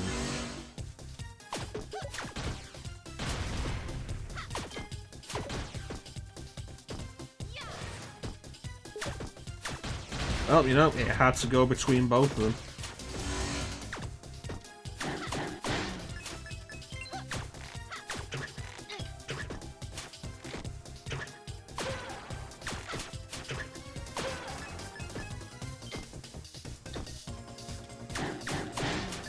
I wonder how tall this building is.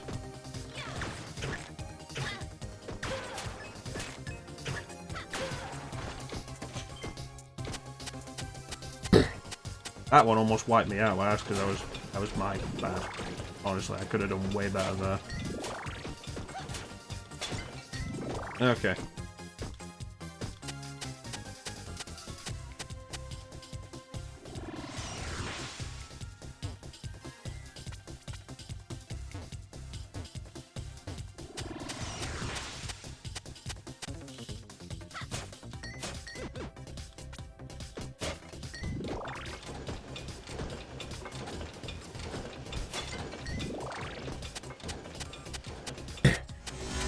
Did they say how tall this was going to be?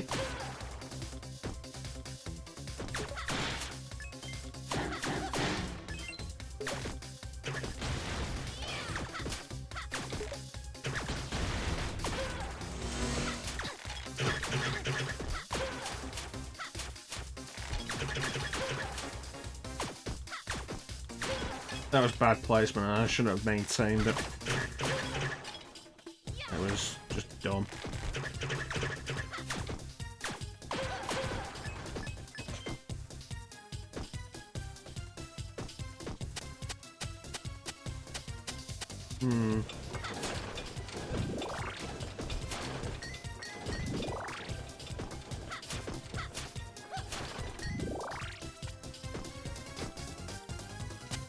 Will 10 be the last?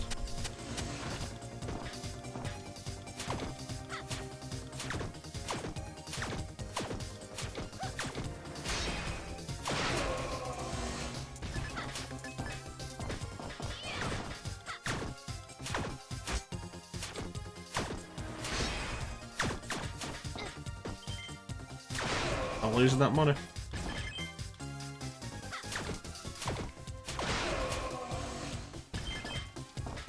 Ooh, a blue one.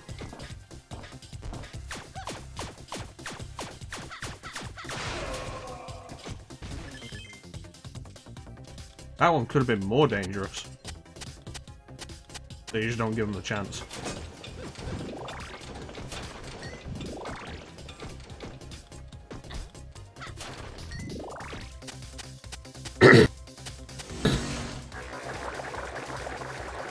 These look like the statues around where we got that dance previously.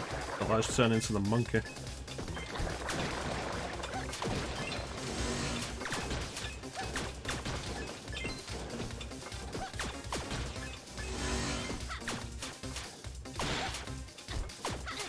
Okay, the way this is set up, I'm going to assume this is the last area.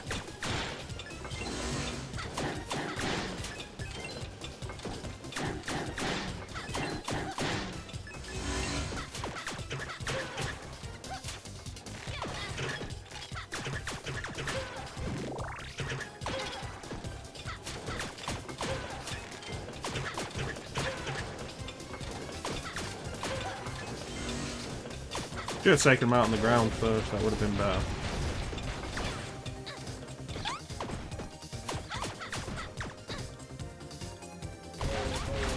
That's pretty damaging and quite a big time waster.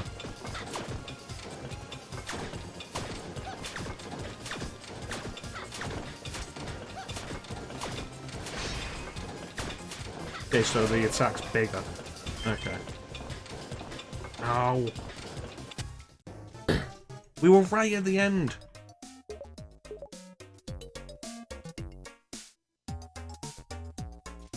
I'm gonna go save and we'll have to give this another shot. I'm pretty sure this is where we need to be anyway.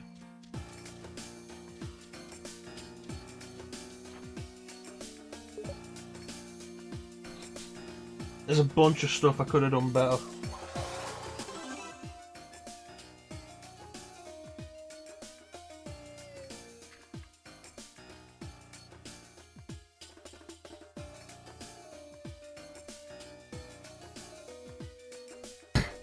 Okay.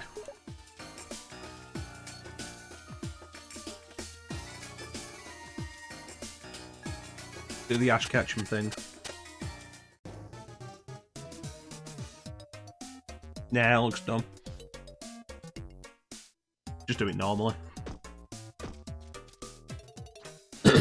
Hey, Magic, how you doing, buddy? How's World of Warcraft going for you?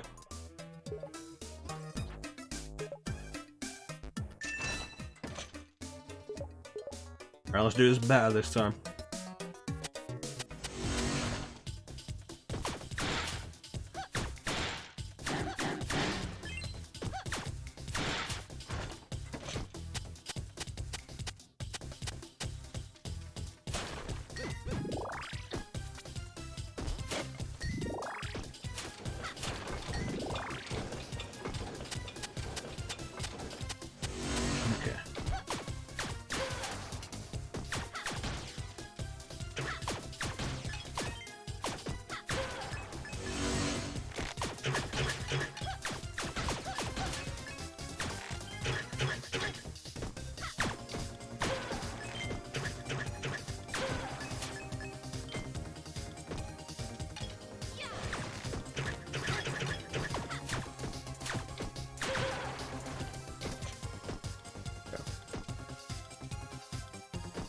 You have to unlock a new race? I would have thought a new race would just come with the, with whatever expansion.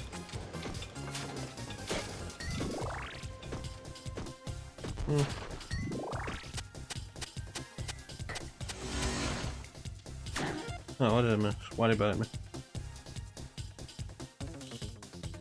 Oh, it's good to hear why you bite me. Does that mean you can do your PS3 stuff as well? That's good. There's too much on PS3 to really miss out on that hasn't been given a proper re-release. Like, it's the only way to play the Infamous games. And it's still the best way to play PS1 stuff.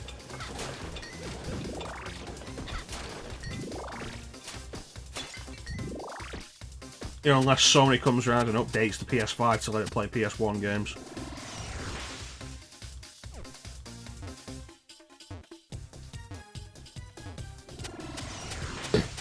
Every console, nice.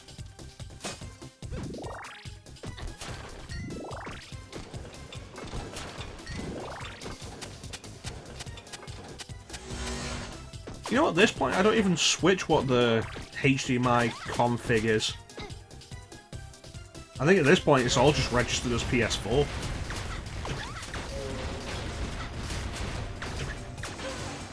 There ended up being basically no reason for it.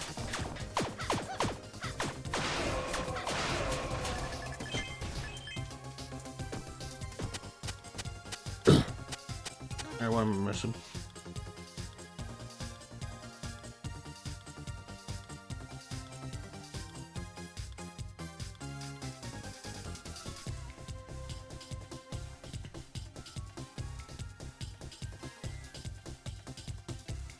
That's weird to me, Magic, but like I never played World of Warcraft, so maybe it makes sense.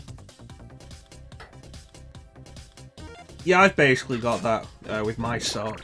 The only real difference is I don't have every console plugged in at once.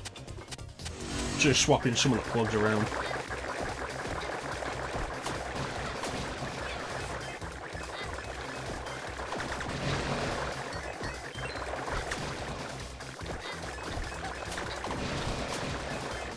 These slimes are nasty.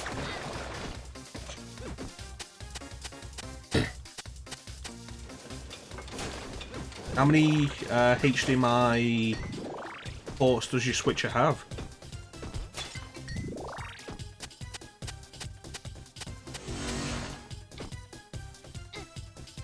Damn it.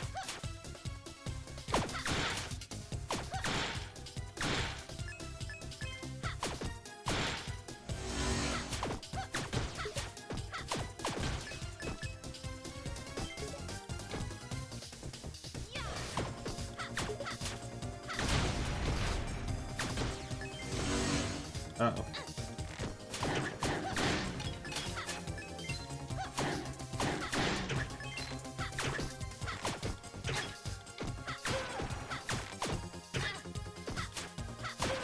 Running out of health here, playing this way too recklessly.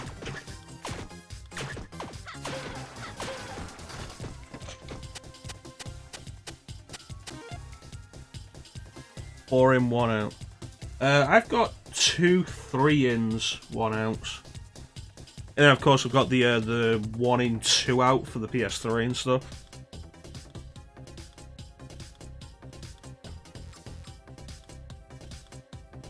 Yeah. With Final Fantasy XIV it makes a lot more sense because you don't stick to one class anyway. But I was under the impression World of Warcraft had you stuck on one class per character. But I could be wrong, like I said, I've not really played it. That's pretty good. Mine automatically register whichever console is sending a signal. So I just have to switch to whatever HDMI port they're actually connected to.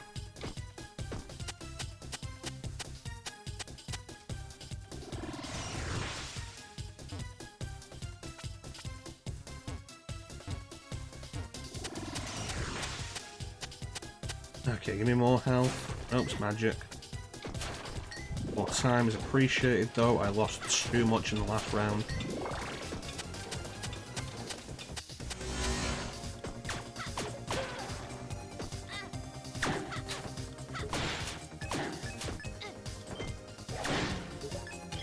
Burning through health again. Fine. It's not really, it's just, you know. There we go, that's the better position to be in.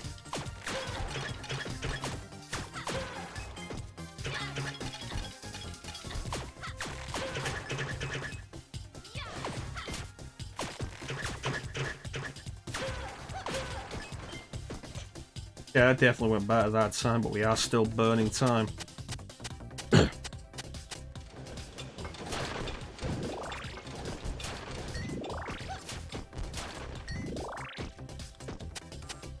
Yeah, we can make this.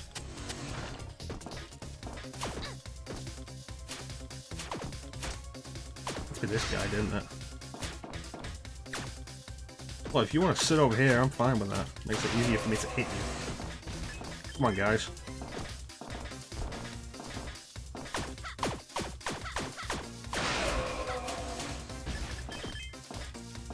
It's got the old difficulty.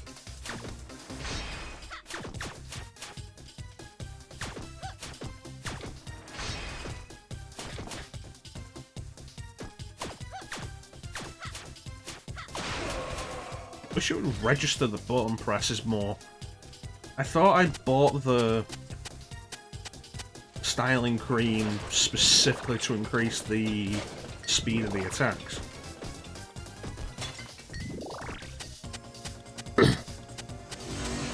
I'll probably get Crash 4 eventually. Just for the sake of a new Crash game.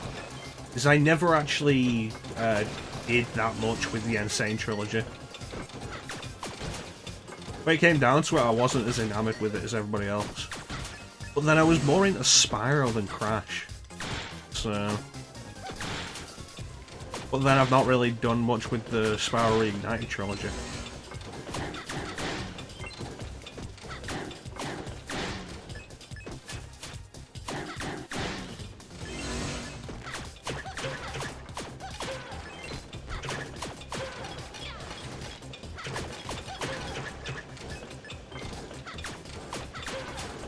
Welcome back, Sana.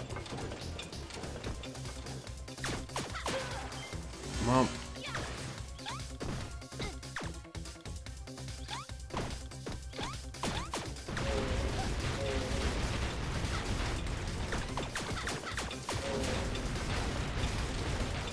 Come on.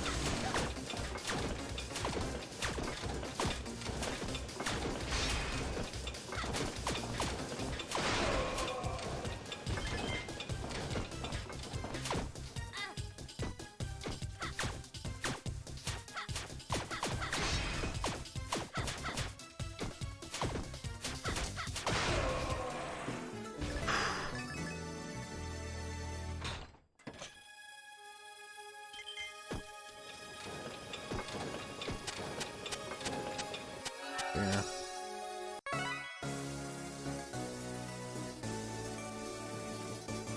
Yeah, Spyro 2 is my favourite. I say this having only really gone through... a lot of my nostalgia for Spyro is Spyro 3.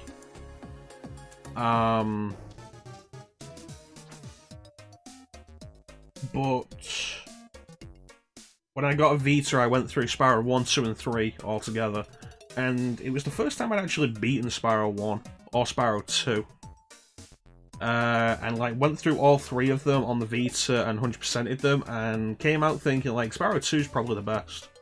In my opinion, at least. Crash Warped... The thing with Crash is Crash 2 is the better Crash game. It has more of your straightforward platforming. Crash 3 is very gimmicky. Which isn't necessarily a bad thing because it all works.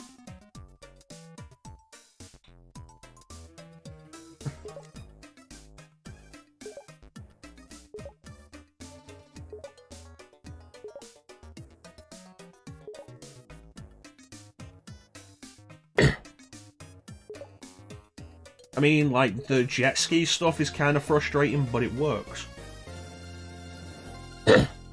Yeah, Treetops can go fuck itself as a level. Not a problem if you're not going for 100%. But if you are, worst level in the series.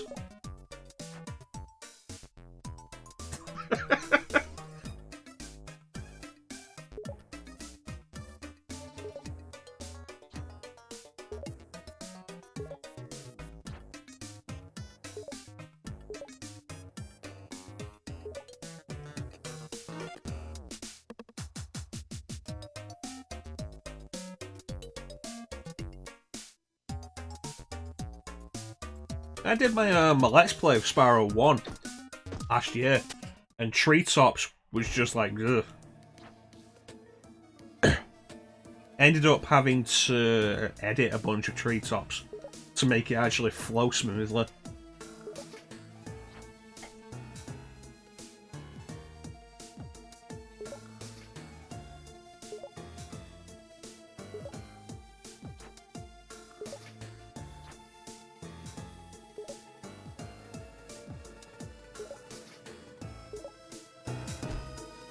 Bye, Risky Boots.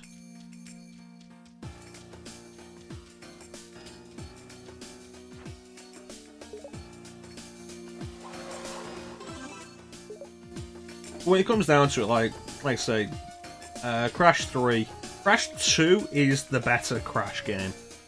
If you're after just the straightforward solid platforming.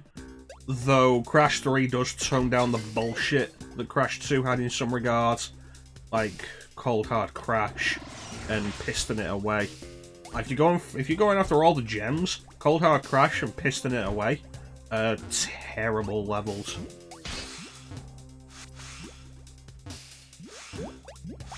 Meanwhile, Crash 3 is like very overloaded with gimmicks, which do work for the most part. The jet ski is probably the worst, but it works. And I can understand why you do that. It gets pretty tedious going after all those relics.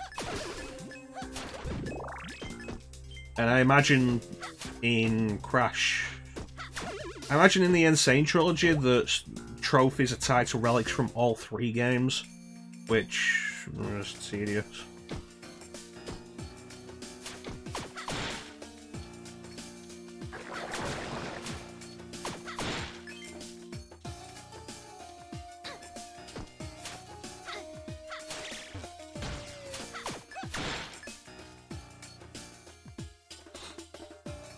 I was doing a 100% playthrough of Crash 2 once, and I was building up lives throughout the entire first 3 platforms, or tiers of levels, and then Tier 4 just started burning them away, and I just stopped because it was getting so frustrating, and I didn't want to be angry at the game. I just wanted to enjoy a platformer. Crash 1's the worst for it. And like the Insane trilogy gets rid of the obnoxious stipulation of having to get the gem, you have to do a level start to finish without dying. Get all the boxes, don't die in a single level. And the Insane trilogy gets rid of that, except for the coloured gems, where you have to get all the boxes in a level without dying. And, like, yeah, no, I 100%ed all 3 Spyro games. 100% for all levels, some challenges for bosses. So in that case, it would probably be the relics that they added to Crash 1 and 2. Which could be a problem. I've heard the relics for Crash 1 and 2 are really awkward, because the levels weren't originally designed around it.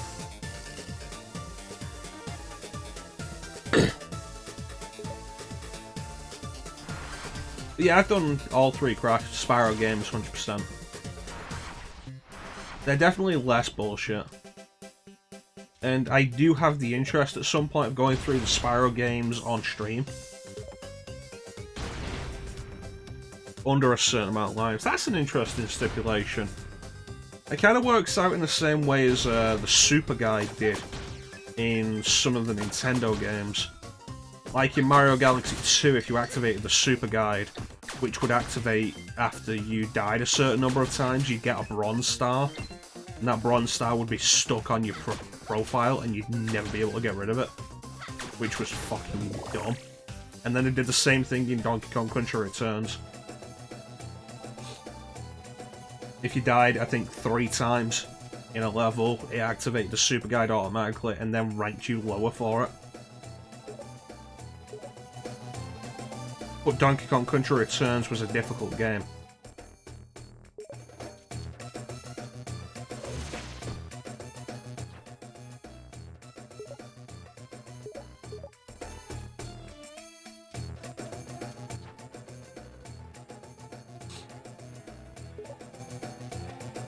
Yeah, at some point I want to, I'll go through the Sparrow games for the stream, the first 3.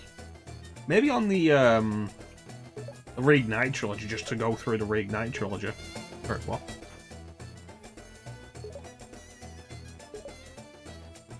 Oh, cool. And then after that, want to start doing the Sparrow games that I've never actually done. Like, I've played Enter the Dragonfly for like 10 minutes. My brother got it on PS2, and I was like, yeah, let me take a look at this. And the game was a mess. And then, of course, the Sparrow Hero's Tale and the Legend of Sparrow games. I'd be kind of interested in the Skylanders games if it wasn't for the toy thing. Because I've heard they're actually pretty decent platformers. Pretty well put together. Yeah. I've heard there's a version of Enter the Dragonfly that isn't as buggy. And I can't remember what that was for, but I'd look into it.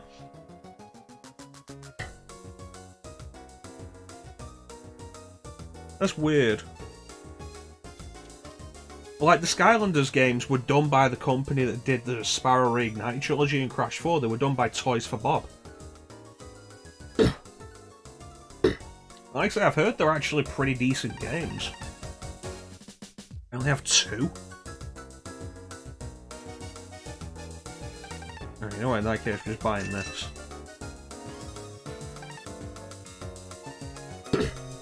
But the real issue is, like, the toys to unlock stuff. No.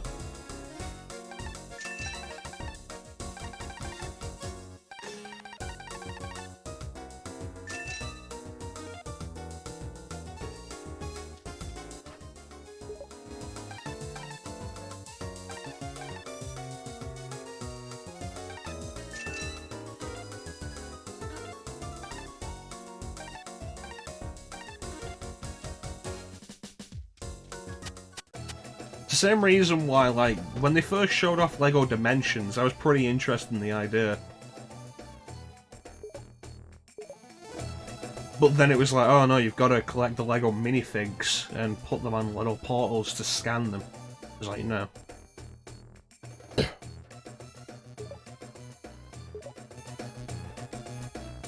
I'm not in a physical DLC, I've complained enough about Nintendo with the amiibos for that. I have some of the Disney Infinity figures, but I bought those specifically because there were figures of characters I liked that weren't expensive, and it was after the game was announced to be shutting down. Yeah. And of course, Disney Infinity shut down, so you can't really do it now. So what do I got? I have Ahsoka, Darth Vader, I have Boba Fett, and Venom, and Black Suit Spider-Man.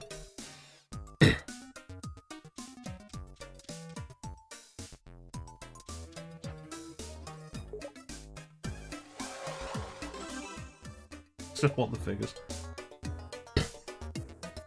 At this point, I'm pretty much done with them. Like, I bought a bunch of amiibos because I like the figures.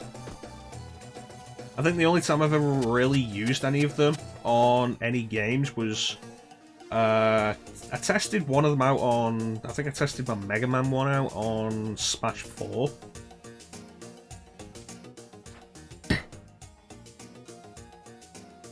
And then after that, I got a bunch of NFC cards for Breath of the Wild. So I didn't need more of the Zelda ones. Like, the main issue was largely space, cost, and I just stopped caring.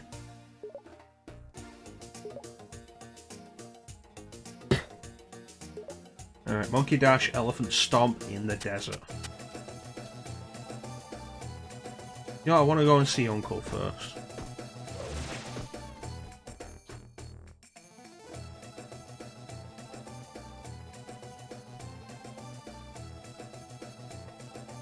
Yeah, it's been like that with all the amiibos. Like, the amiibos that I've got after a certain point, like, I have the 2 Metroid amiibos that came out with Samus Returns, the specific Samus one, and the Metroid Over the Broken Container. I got those when they came out. I got Chrom when it came out. Majora's Mask Link, Twilight Princess Link, Skyward Sword Link, the 30th anniversary ones, got those when they came out. The 2 Clouds and the 2 Bayonettes, got those when they came out. Because Sandy used to work at a game shop and was like, yeah, no, I'll throw in a pre-order for these, hold them back for me. It was like, cool. And then retail price.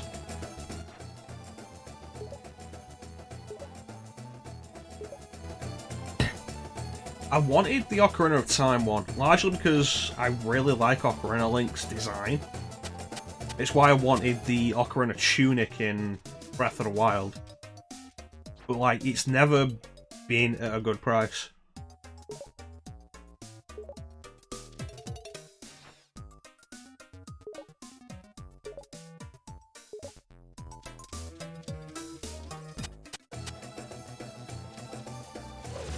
I think it was re-released like once, and then again, just disappeared immediately, and is still up in price. I debated Lucina at one point, because I like Lucina's design.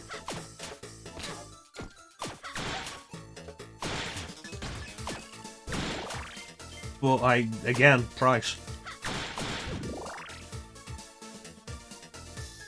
Okay, you're just gonna keep respawning.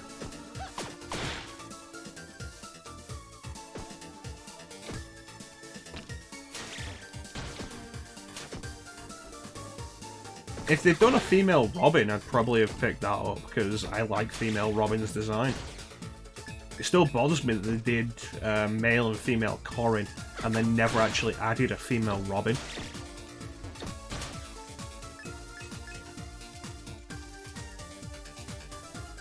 But now I've got the, what do we got? There's the Wolf Link amiibo, Smash Samus amiibo, Mario 35th Anniversary with the classic colours, Luigi's Smash amiibo, Mega Man, Chibi Robo. Chibi Robo I bought separately, actually. I don't have Chibi Robo Ziplash, which is the only game I think it is actually meant to work with.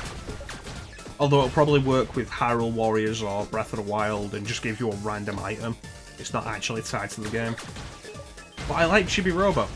I didn't want to get Ziplash because it seemed garbage and wasn't what I liked Chibi Robo for. But I wanted Chibi Robo because I love Chibi Robo, so I got the Chibi Robo amiibo separately. Then what else do we got? The 2 Bayonettas, the 2 Clouds. I have Ganondorf down there.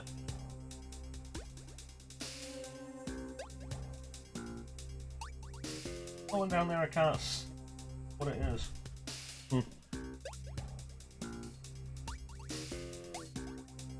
Zero Suit Samus. I have all 4 of the Samus ones. The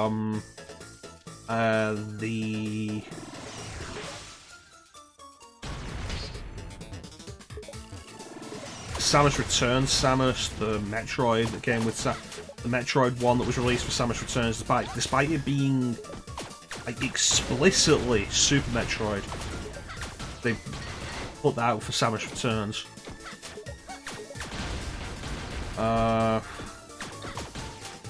Then the 3 Links and Chrom. You don't know about Amiibos, Jansen? Magic? Sorry. It's been a while since I've called somebody the wrong name. Amiibos are basically like what Skylanders had, but Nintendo did it. But instead of being... like, some of them, they'll do different things in different games. It's been a while since I've called someone the wrong name.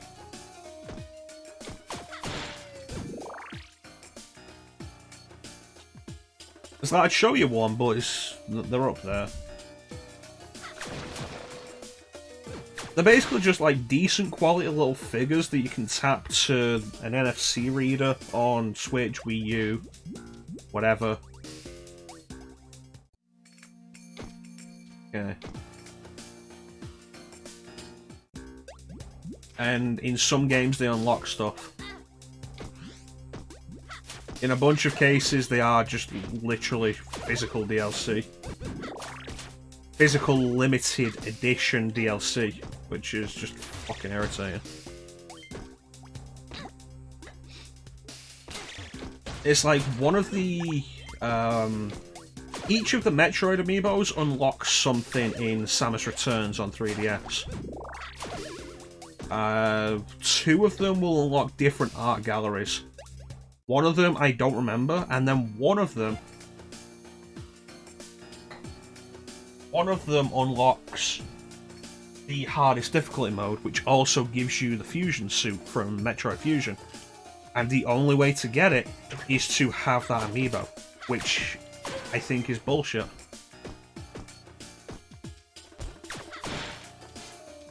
That's fair enough. For the most part, the ones I have are because, like, they're decent enough quality figures of characters I like that don't tend to get figures that don't cost too much.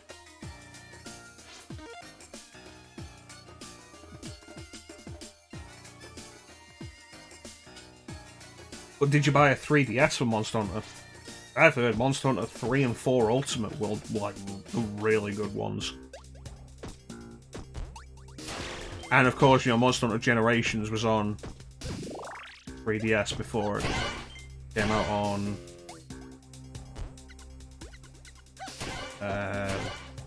Switch.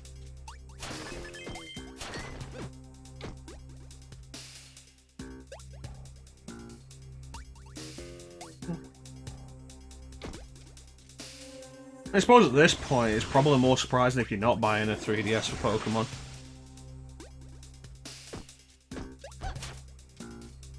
For the Pokemons. I mean, I don't. Though, when I got my 3DS, I did want to try and get back into Pokemon. And it just didn't work.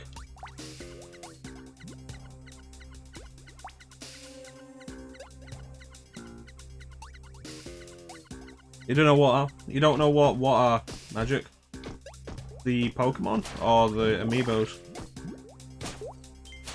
Some of the Pokemon have Amiibos, but I think it's specifically the Pokemon that are in Smash.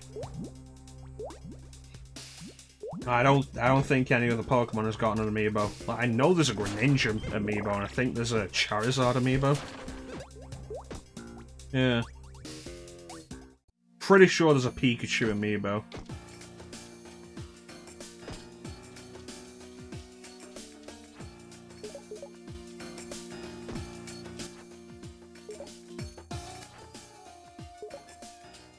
The Detective Pikachu, of course, yeah.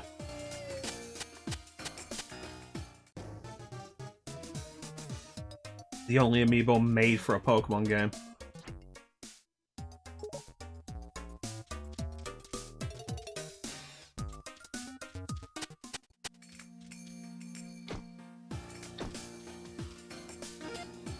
I did get the map.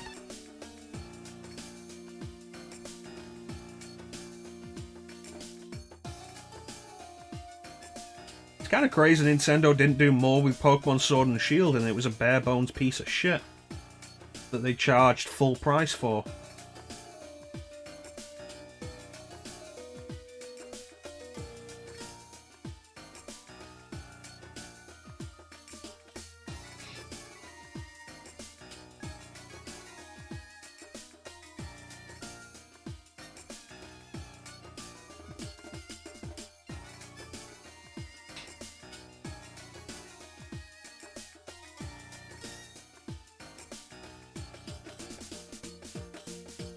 Meh.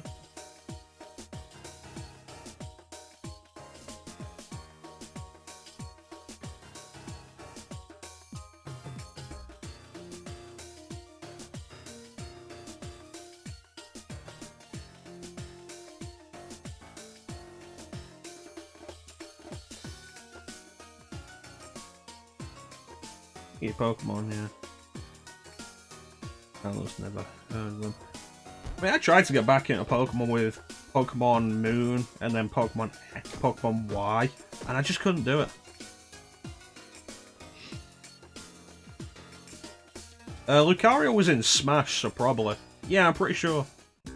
I'm sure I've seen, like, so many Lucario amiibos just floating around because nobody wants them for some reason.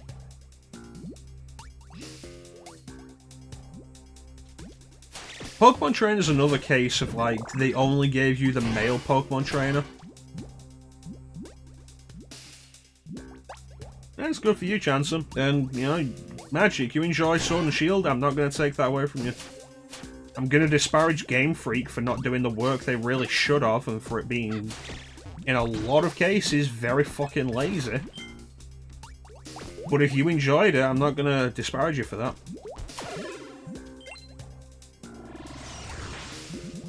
See, I did get past Emerald. I enjoyed Emerald back in the day. I enjoyed Diamond. Wasn't as into Platinum, but that's probably because I played Diamond not a huge amount of time before Platinum actually came out. And then Soul Silver was the last one I really enjoyed, because I really lost interest during Black, and then never regained it.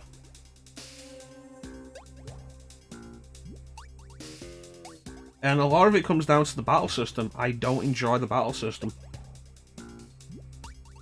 And I've said it before, like, with a JRPG, if you're not enjoying the battle system, then you may as well just not play.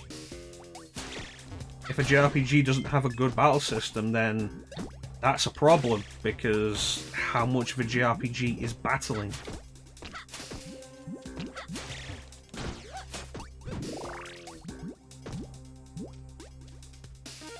Let me check the map again. Yeah.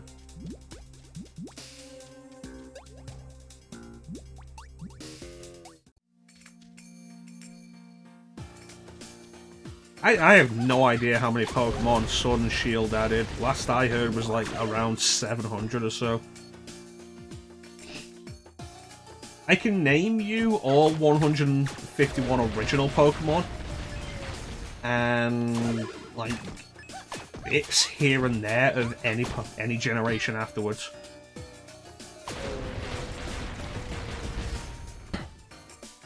I've heard Legendia is bad. The main thing I know Legendia for, though, is like the cover having the main character on it who looks like Alan Walker from D. Greyman.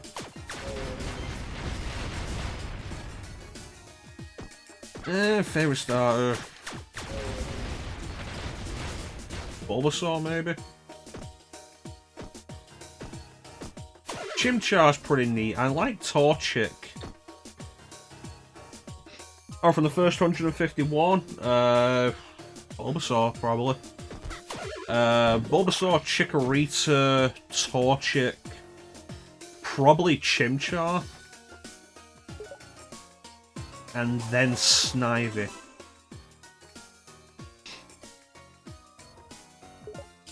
I don't remember any of the starters from Gen 6 or 7.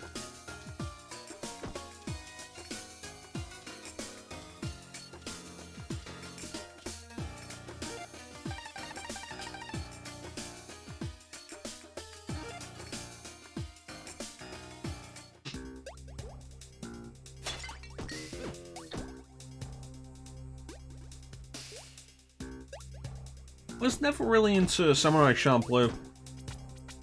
It's like, oh yeah, no, here's an anime from the people who did Cowboy Bebop. Oh, I did go this way. Why didn't I go all the way? Or what was the problem? Here's an anime from the people who did Cowboy Bebop, except instead of space western with jazz music, it's samurai tale with hip-hop. And, like, I guess both were just less interesting to me.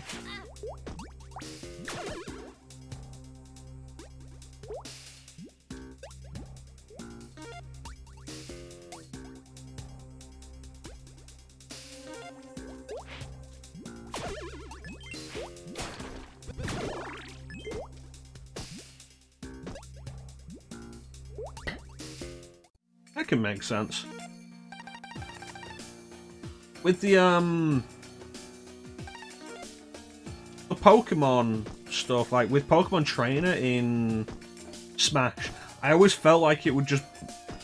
I personally like it more if it was Bulbasaur, Wartortle, and Charizard, rather than Squirtle, Ivysaur, Charizard. I've got Space Dandy, I think like the first season, I've just not watched it.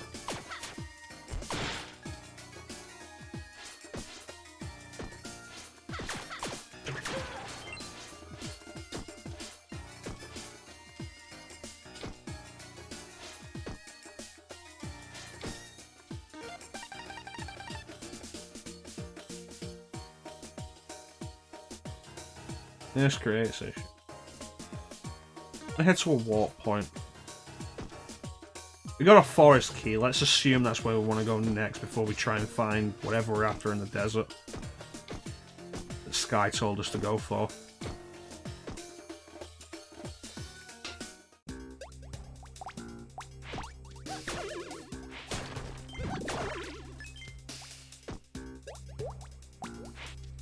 I need to get around to watching that Studio Trigger series that's on Netflix. BNA, I think it is. Because like, I really enjoyed Gurren Lagann, and Kill la Kill was also really good. And then Promare was also pretty good. I just love the over-the-top action stuff they do.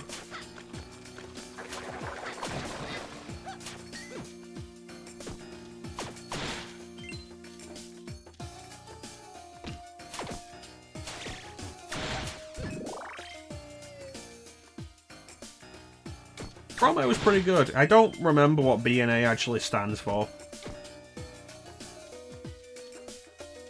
Yeah, Promo was pretty good. It had a really nice animation style. Apparently it was accidental that the main character looked like Kamina.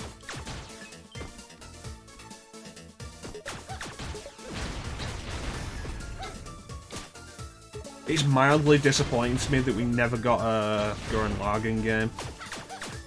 But I do actually have the Kill la Kill game, and I've not played it yet. Yeah, Trigger is really good.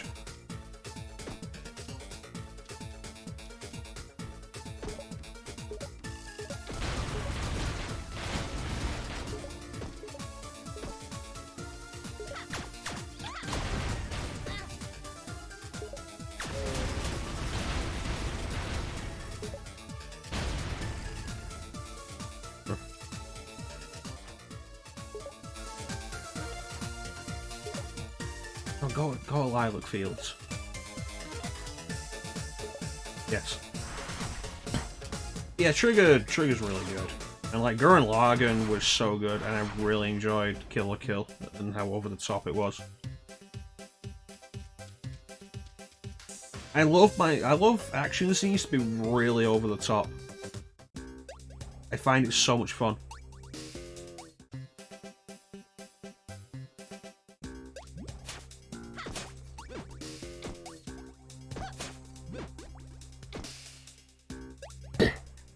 Yeah, Gurren Lagann, like, the midpoint of it drags, kind of. I think there's, like, 4 or 5 episodes where everything just kind of stops. Oh yeah, no, we defeated the threat, the main threat, time skip, and nothing's really going on for a while. Get past that, and it gets better than like, the first half. And it's really good.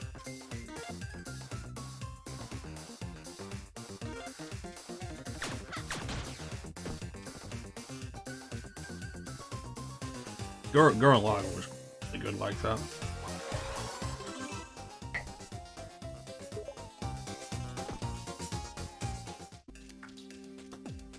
Okay, so we have the forest key, we just have to figure out where it goes.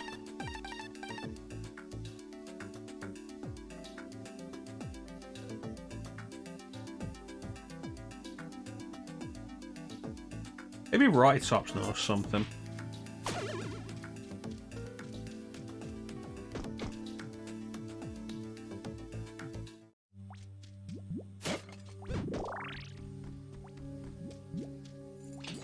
Well, I accidentally found where I was going. Yeah, Gurren Lagann was good. Like I said, I've got the Kill la Kill game. I picked it up a little while back on PS4. Really cheap. I heard it didn't review that well. But I got it cheap enough. Like, I wanted to pick it up, waited for it to drop in price. To what I consider okay for a game that's not that good. And then picked it up, and I've just not played it yet.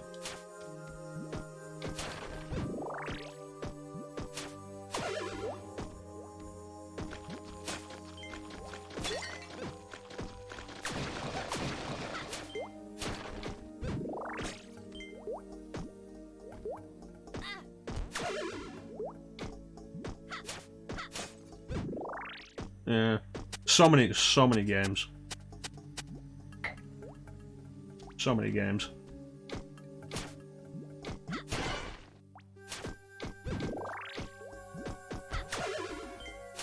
But yeah, that's the point of the Sunday showcase. Maybe we'll end up doing the Kill la Kill game as part of the Sunday showcase at some point.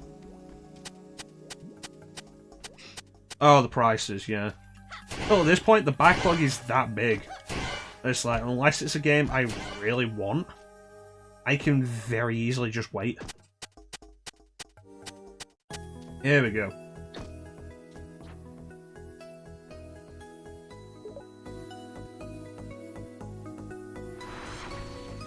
I've got stuff I can play in the meantime.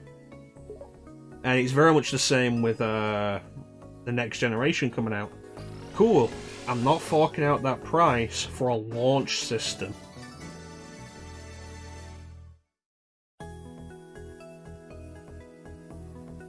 And I've got so many games to go through already anyway. Now, I was going to ask at the end, like, there's enough... I think there's enough in there that I'm probably not going to guess it, and I don't remember everything that's on there anyway. I need to go through the PS2 list.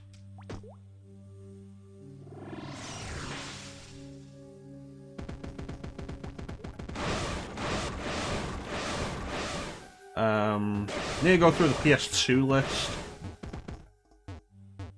and add the PS2 games to that. I think I put the Switch games on there.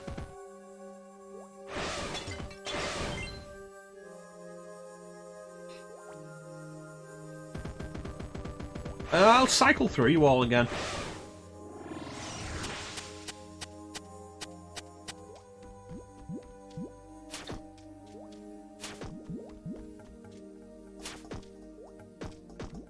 What other system? I need to put the Dreamcast games on there. I've not been through my Nintendo 64 stuff. Like, there's so much on there, and I've still not been through a bunch of the systems. That's fair enough. I mean, for me, it's a little easier with the idea of, like, I can't really spend the money anyway. But there's also the thing of my cynicism. He's not going to let me buy a car. Oh, hello. He's not going to let me buy the system, especially because, like, let's just look at Sony. Sony's launch systems since the PS2 have been shit. Remember how many, like, probably don't even remember this because it's that old and it's not talked about on the internet that much, but a lot of launch PS2s were poorly made and prone to failure.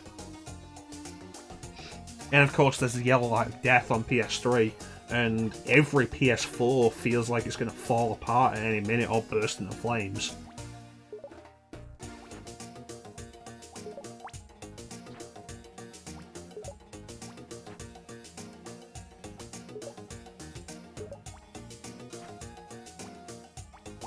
The chick with the brain.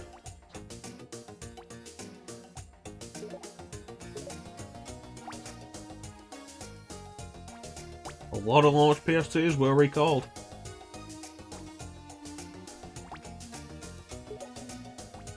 Abner Cadaver.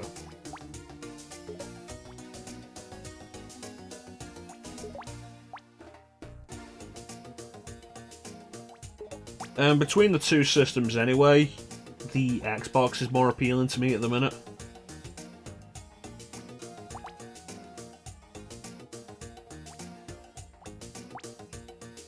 That's weird. That is weird.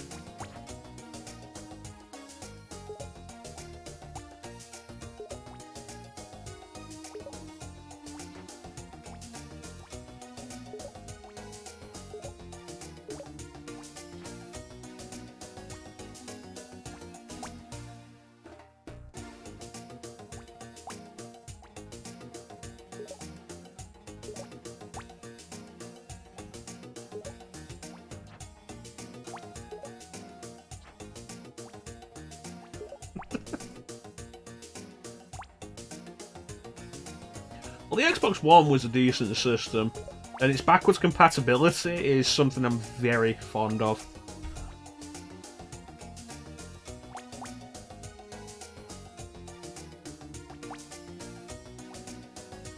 The way Sony's looking at, like, talking about backwards compatibility on the PS5 is really reminding me of how the Xbox 360 handled Xbox backwards compatibility.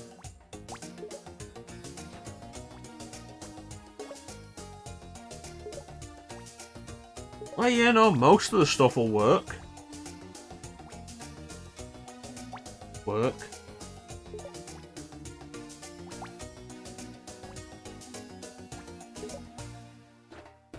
Like, okay, cool. What problems is it gonna have? It should do. Like, Microsoft has been talking about it, but I don't think they've actually properly announced anything about it. But backwards compatibility was a big part of the Xbox One once they first started it going. And I imagine that's going to continue.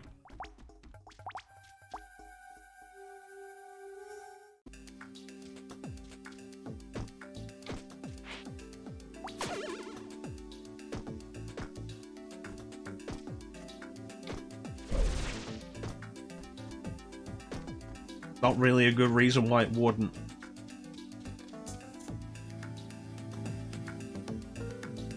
I can play all of those on the Xbox One, it's great. It's really disappointing that Sony never really pushed it with the PS4.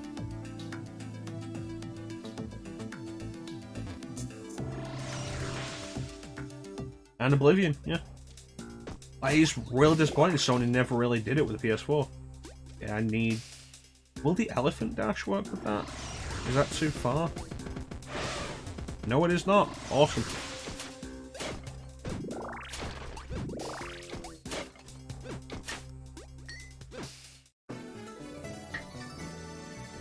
My guess at this point is that, like, Sony's seen how successful Microsoft has been with backwards compatibility in this generation. It's Microsoft's biggest success, that and Game Pass. Like, they've seen that, and they want a piece of that pie. And it's a selling point. It's the old selling point. You're not buying a new system, you're upgrading. You can still play all your old games.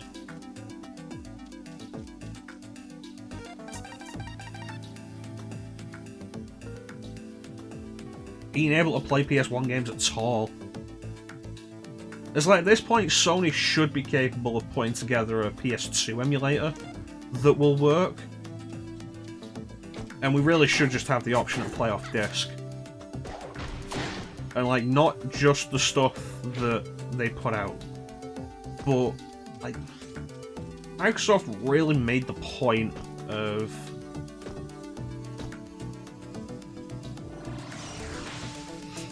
Oh, Rugrats Search for Raptor, that was just one of the classic games for me.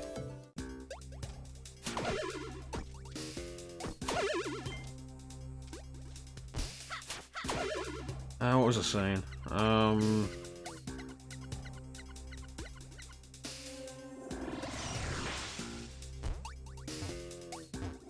What was I saying?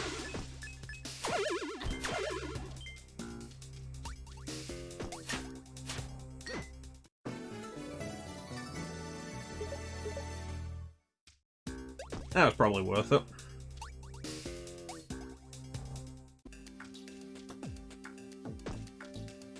Just play PS1 games, PS2. Yeah, Microsoft like made the point with the Xbox One backwards compatibility. Compare that to the 360 backwards compatibility with original Xbox, and like, yeah, no, stuff would work, kind of, in a lot of regards, but a lot of it had problems.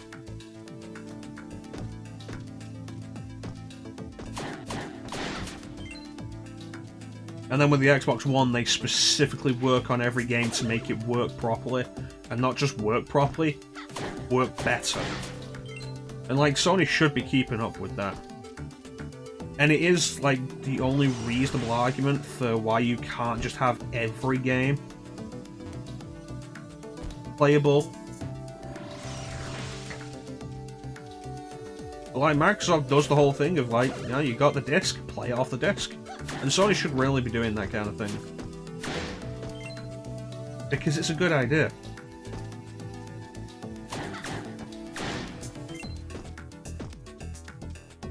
It's a consumer-friendly idea. Okay. I like Fields, yeah, that'd be fine. Like, just being able to play more of the old stuff on modern systems. The less systems I have to own to play the good stuff, the classic stuff, the better. I'm at 11 systems now. 11 systems ready to be hooked up at any moment. If I decide there's something I want to play on them. Because there's still too much that isn't playable on modern systems. Like, we hooked up we hooked up the PS2 for Silent Hill 2 last week. Because there's not a good alternative. I've got the HD collection on Xbox One. It's backwards compatible for some fucking reason. They could have made the original Xbox version of Silent Hill 2 backwards compatible. No, they decided to do the HD collection. And, you know, God knows I want to do a stream on that at some point, show you all exactly what the problems were.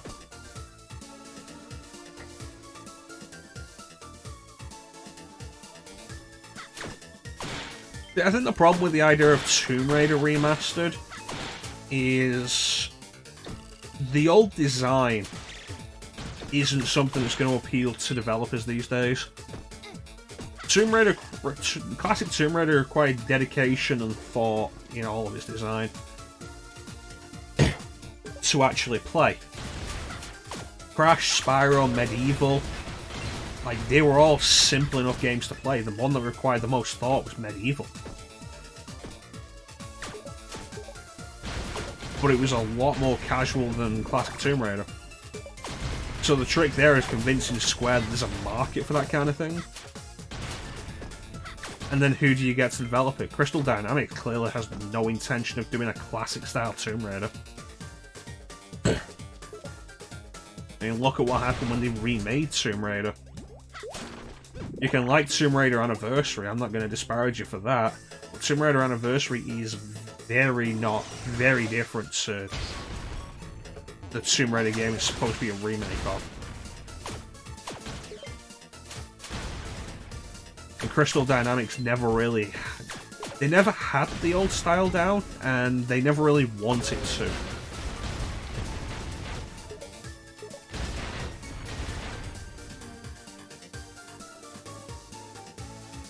But it brings up the whole thing of emulators.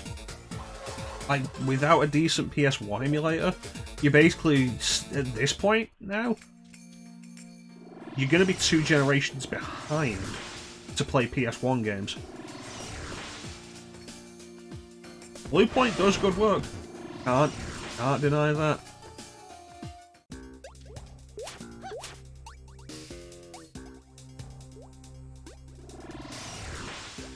It's probably a shame that Sony's got them working on a bunch of stuff.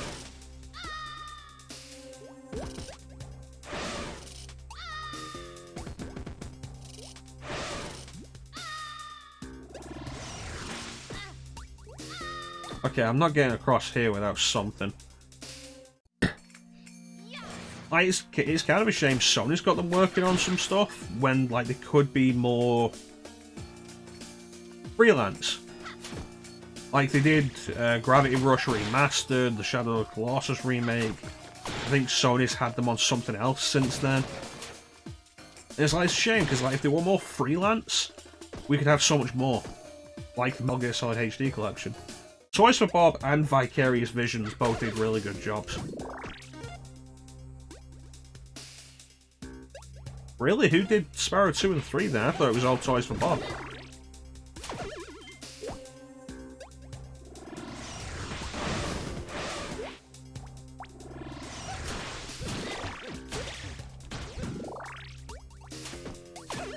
Yeah, Vicarious Visions did the Crash Insane trilogy, and Vicarious Visions has always done good work. They've been a really solid company for years now. Pretty much exclusively handling ports and stuff.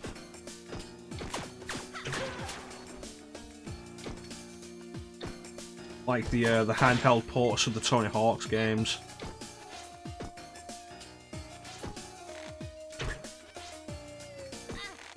They did Spider-Man 2 Enter Electro, which was the sequel to Neversoft's Spider-Man game. Which I imagine happened because I expect that Activision decided, oh, Tony Hawk's is making money. You're now not allowed to make anything other than Tony Hawk's games.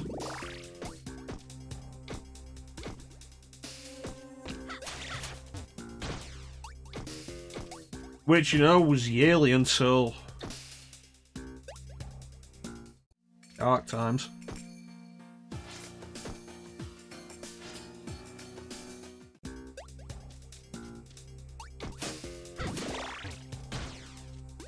At some point, I do want to play those Tony Hawk's games that I never played. Like, not the gimmick ones. Like, I never played any of the ones past Underground 2. So, like, American Wasteland, Project 8, and Proving Ground. Downhill Jam had its problems, but Downhill Jam on DS was a fun enough spin-off idea. I've heard the Wii version wasn't great, but I've not played it. Tony Hawk's Ride and Tony Hawk's Shred, the ones that use the board peripheral.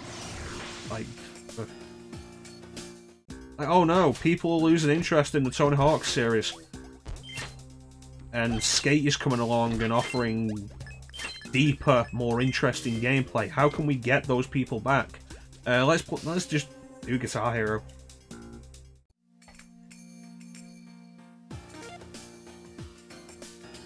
That's a shame because Sanzaro Games did a fairly decent job with the Sly Cooper HD trilogy. Like a good enough job that they then did Sly 4. But I've heard people were really not happy with the ending to Sly 4. And they've got no plans to make a sequel to that. To, like, fix any of it.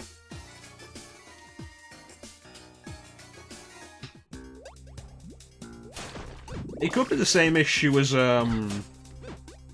Crash 3. Spyro 3, like Crash 3, was a lot more gimmicky. And it had the different playstyles with the different animal companions.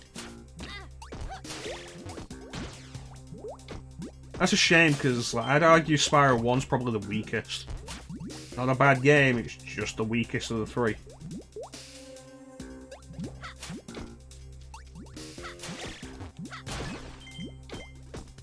But that more than anything is just a lack of the refinements that Spyro 2 had. Spyro 2 is exactly what a sequel should be.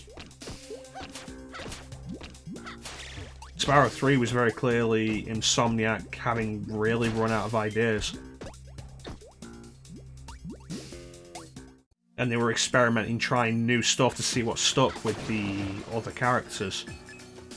Sheila, Sergeant Bird, whatever the Yeti was called in Agent 9.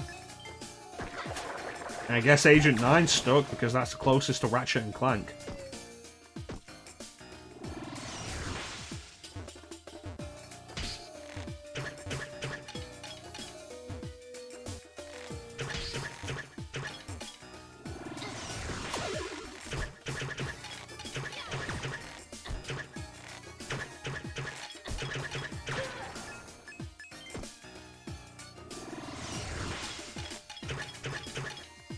It's the same way, like, I'd call Crash 1 the weakest of the Crash trilogy. It's not because it's bad, it's just because the second game had the refinements that a sequel really should. Refinements and expansion of the idea. God damn it.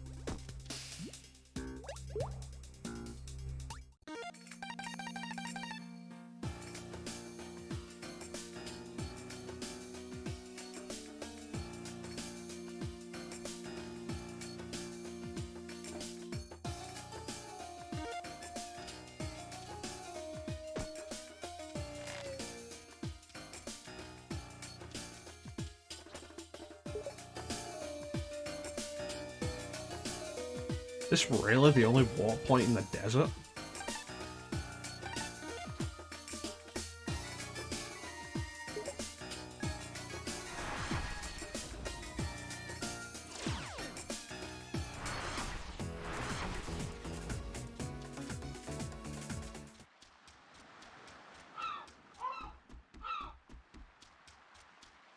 Oh, the mayor's gone.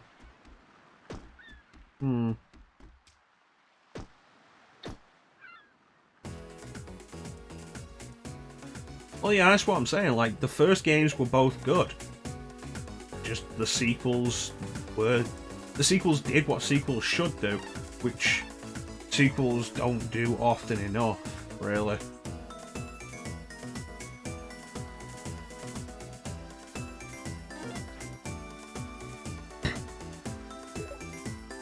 Which makes it particularly weird that Sparrow 1 would have the most care and attention put into it.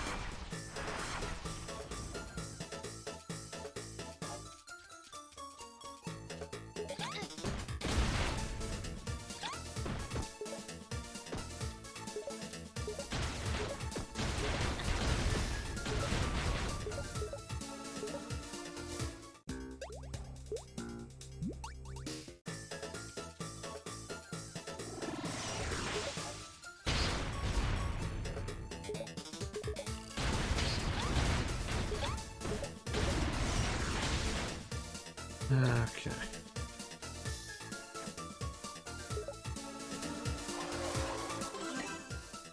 Maybe I should go back to Skull Town. I used the forest key, so Uncle should be saying something different. But again, like, is the problem with Enter the Dragonfly that it was old and tired, or is the problem that it was buggy as hell? I think the better I get what you're saying, Bane. I think the better argument for that would be Wrath of Cortex.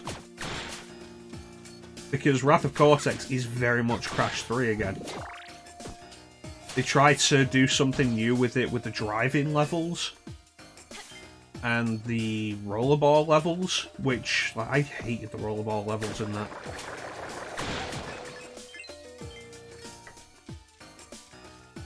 I want to get around to playing Crash Twinsanity. I never actually played that.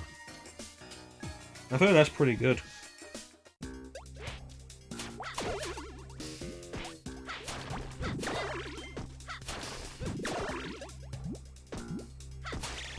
I get past the usual, it's not Crash 1, 2, or 3 stuff. Like, once all that nostalgia faded, and it seems like Crash Twinsanity is pretty well regarded.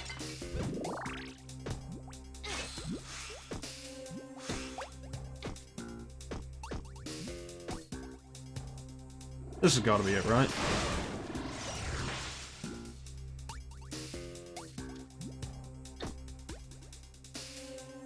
Yeah, that's got to be for the elephant stomp.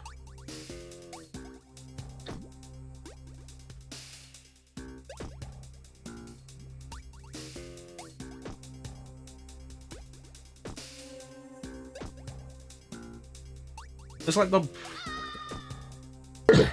whole thing, though, is like the reason I really want to try the later games in the series is like I've played Wrath of Cortex. I never finished it. I got bored of it, honestly.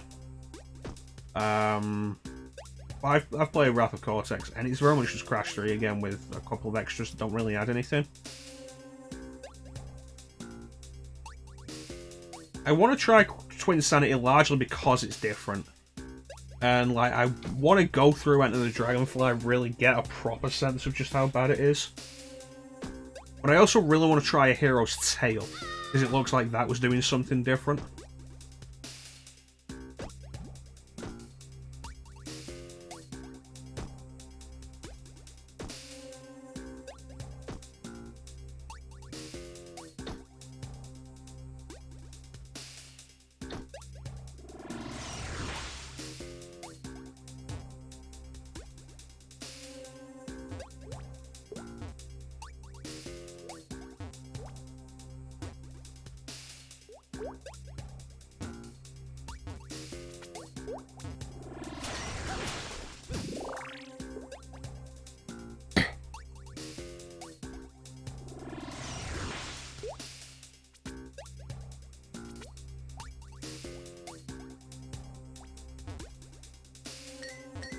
There we go.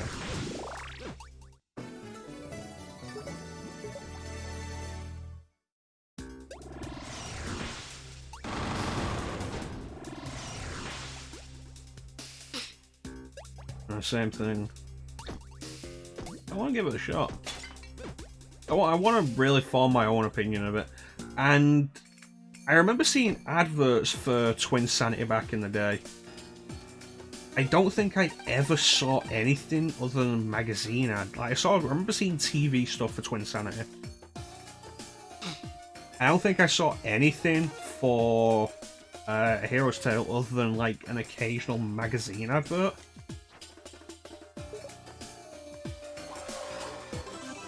Like, if you remember magazine adverts, they either never had screenshots or the screenshots were tiny and the main focus was on promotional artwork.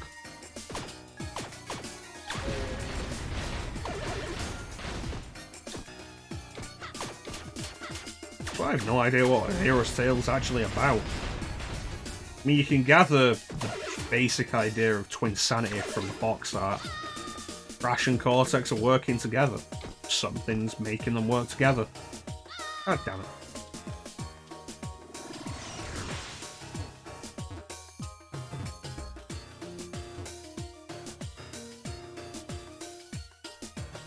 The Elephant Dash works on the platforms.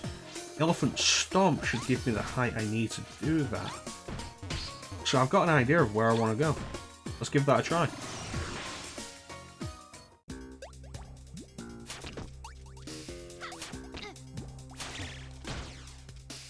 Now I just have to try and find out where that was.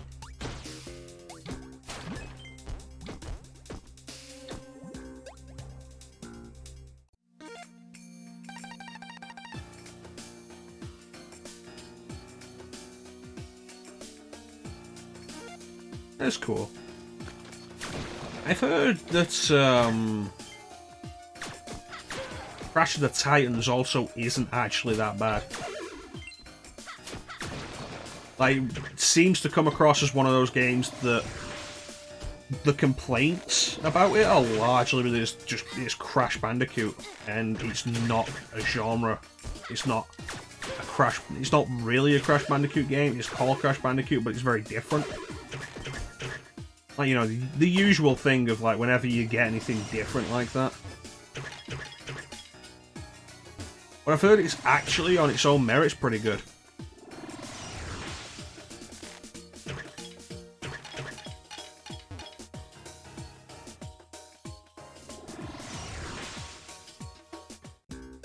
This isn't what I was after.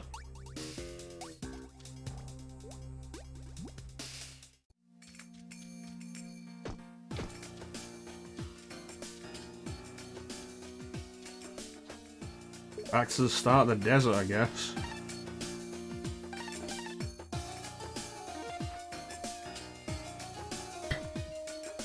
Spyro's Shadow Legacy I had a problem with from the word go, because it was isometric, and isometric is a viewpoint I'm not overly fond of in games.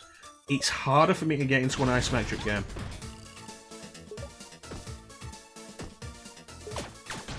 But it's like, okay, try and push past that because it's Spyro, and it's like, no. It wasn't good. Meanwhile, I've heard the two Spyro games on Game Boy Advance were pretty good.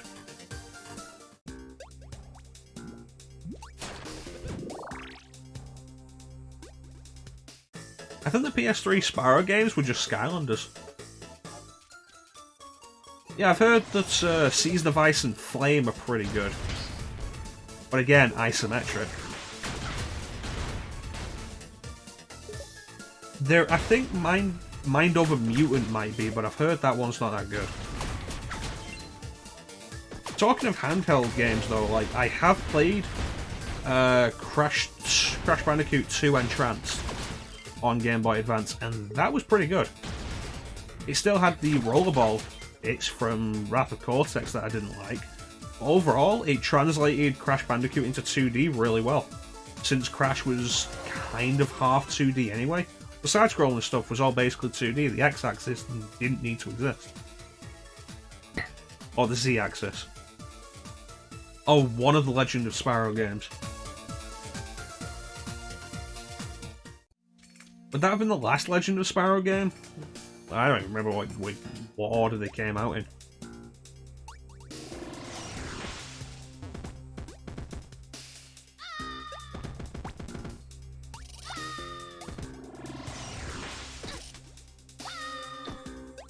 The hell am I meant to get across this?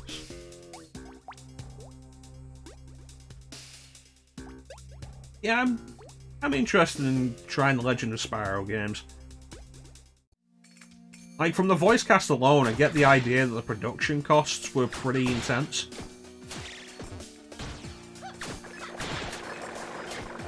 Dawn of the Dragon was the last one. So it'd be A New Beginning, Eternal Night, and Dawn of the Dragon then.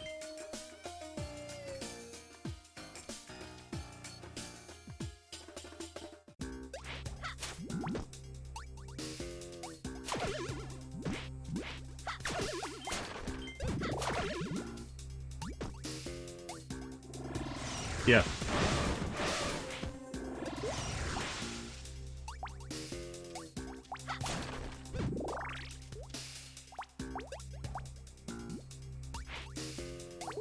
Let's see if we get anything over here.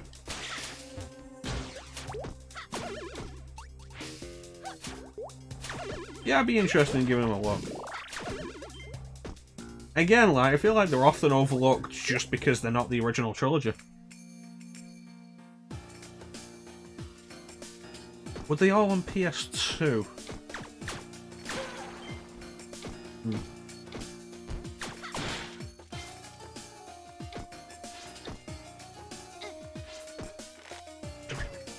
Well, thanks.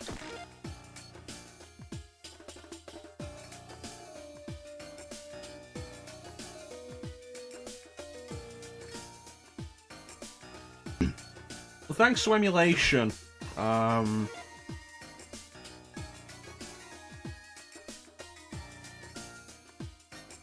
Thanks to emulation, pretty much any Game Boy Advance game could be on the showcase list. We could do Season of Ice and Flame at some point. Though I do want to focus more on the stuff that I've got that I actually purchased first. I'm pretty sure they're on like Xbox 360.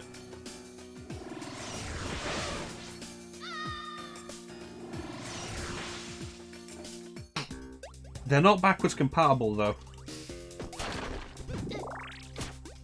On Xbox One. Possibly because of issues with the voice acting, I don't know. I think they might all have been on Xbox 360.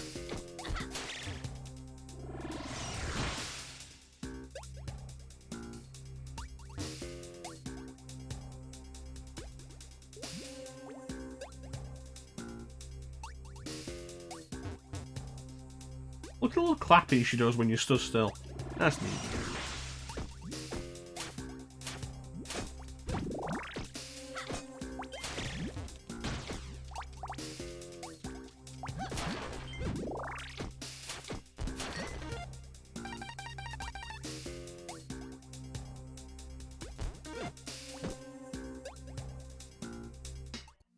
Alright, where are we?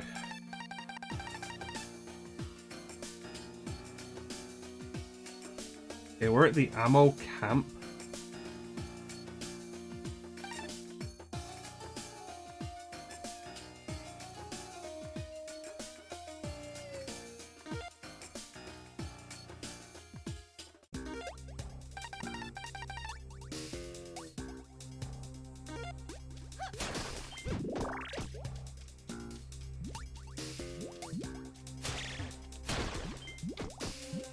Yeah, I think it'd be neat to go through them.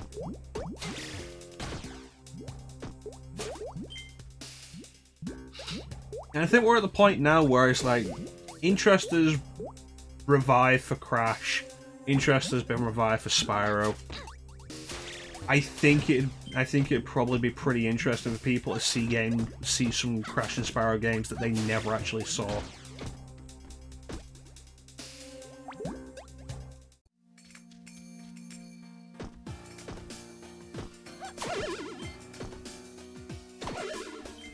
Because, like, let's be fair, by the time Crash of the Titans came out, how many people were still keeping up with Crash Bandicoot? Hell, by the time Twinsanity came out, how many people were still keeping up with Crash Bandicoot? Like, Naughty Dog had moved on to Jak and Daxter, Insomniac had moved on to Ratchet and Clank, and they were pretty big in the PS2 days. And Sucker Punch came along with the Sly Cooper games, and they were fairly big. And, like, compared to those, Crash and Spyro just kind of fell by the wayside really quickly. Yeah, you said it'd be cash prizes this time, didn't you?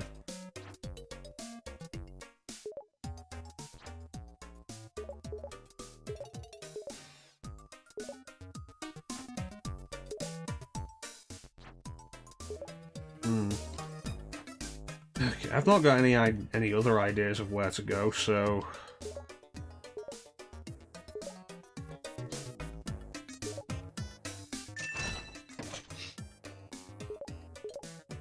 Now let's go.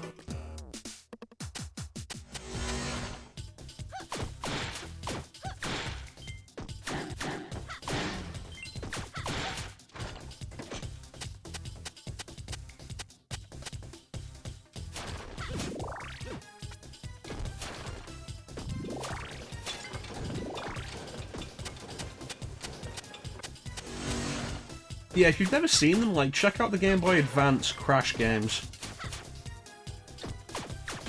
Not the Crash and Spyro crossover, because that was just a really bad collection of really bad minigames. But, like, Crash Bandicoot The Huge Adventure was pretty good. And Crash 2 Entranced was really good on Game Boy Advance.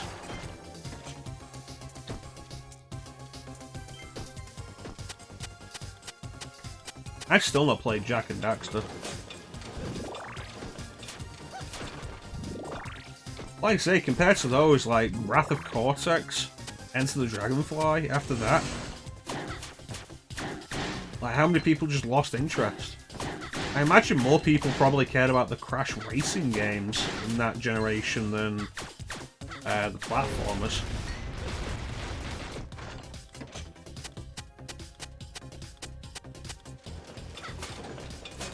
I've not really played Jak and Daxter or Ratchet and Clank. I have done the first Sly Cooper game on the HD collection, and it's pretty good. I've heard the second one is a lot better, like was the case with Crash and Spyro, but I've not really gotten through it. Those could be good games for on stream, though. But I feel like I get kind of weary of platformers pretty quickly, so I'd have to really consider it. But again, like, you can't get Ratchet and Clank or the Sly Cooper games on current gen. Like, oh, you can get the Ratchet and Clank remake, but you can't get, like, the original trilogy or the future trilogy that came out on PS3.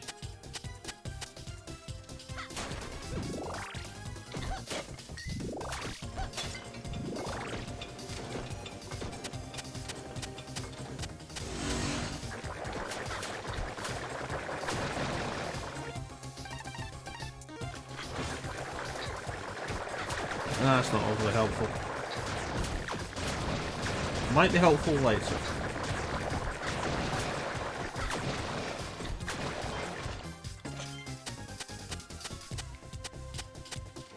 And like, you can't play the Sly trilogy on current gen. Probably can't play it on next gen.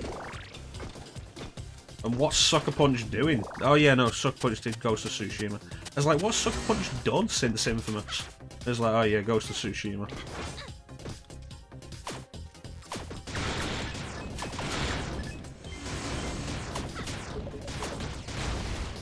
Well, I was thinking for a minute they just dropped off the map. No, they did Ghost of Tsushima. It was pretty heavily publicised.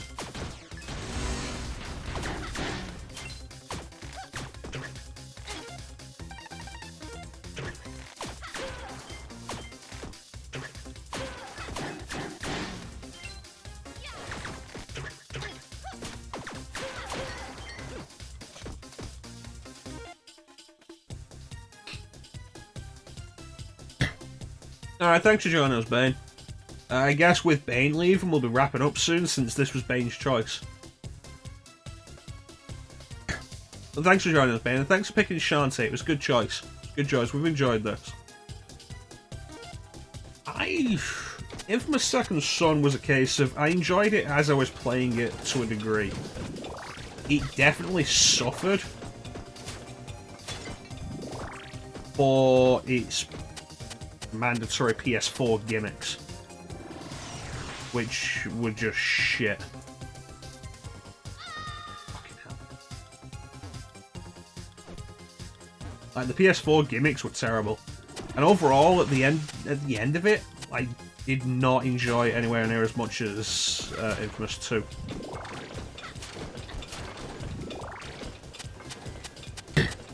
But again, you can't get Infamous 2 on current gen. Chances are you won't be able to play it on next gen either.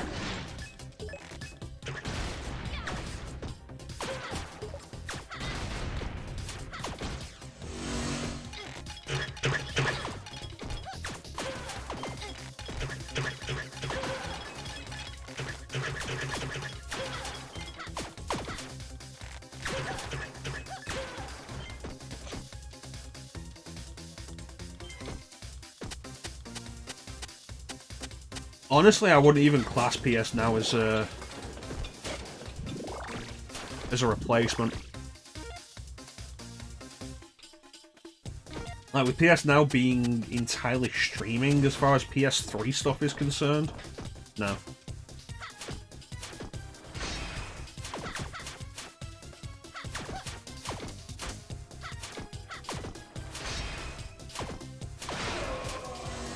Like Magic recently tried to do Oblivion on PS Now, and it worked out so well for them that they started doing Oblivion. Like, they went through all the trouble, and specifically just got Oblivion running on Mac instead, because it worked out so well on PS Now.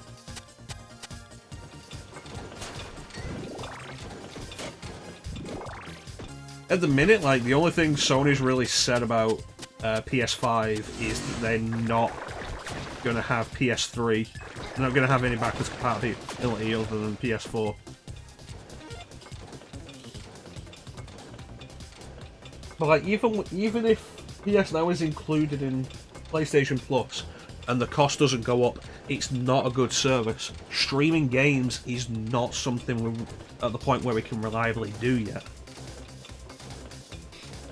It's way too dependent on factors outside your control. And the ramifications for anything going wrong are too high.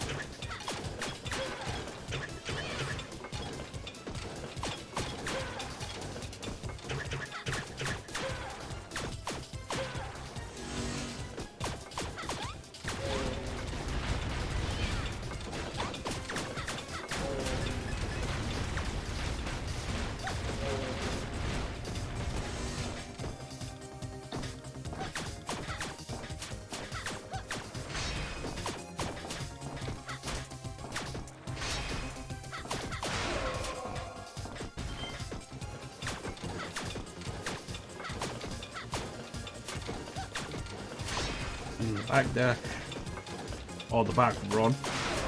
There we go.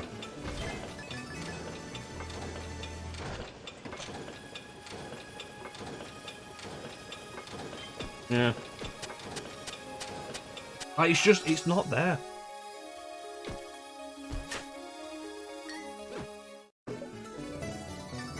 I already got the magic seal.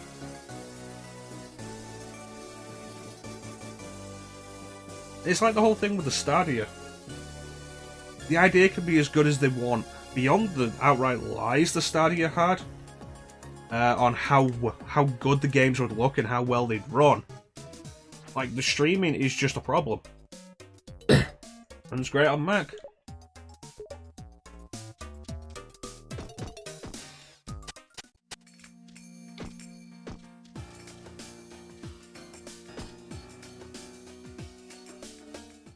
Well, at least it works out for you in the end, Magic.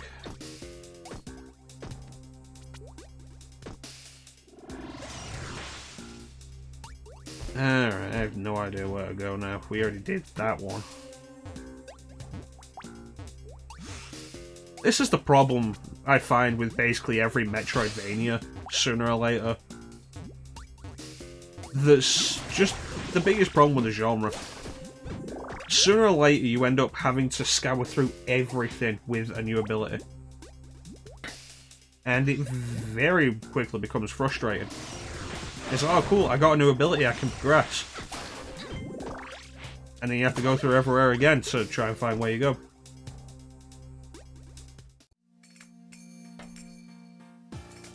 Yeah, if I was going to do PC games, I'd do it through a separate computer.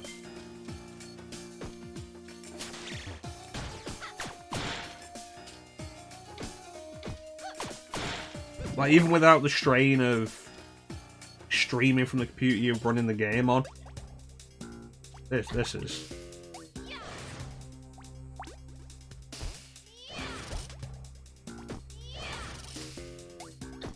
Fucking kidding me with this. Could have done this all along. And it was just a magic jam anyway.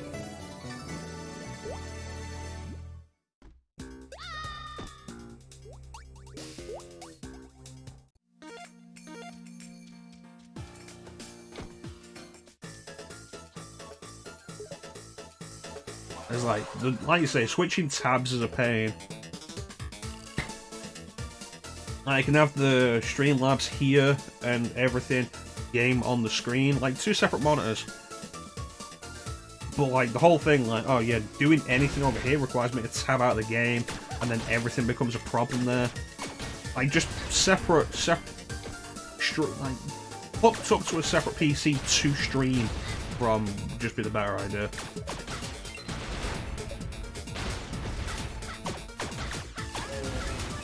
That's... I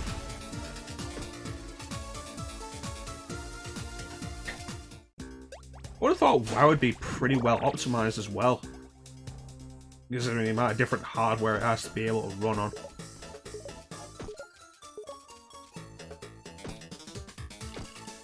So if something like WoW needs to be dropped, like imagine how anything else is. Options and tab to switch. So with me, it'd be Alt-Tab.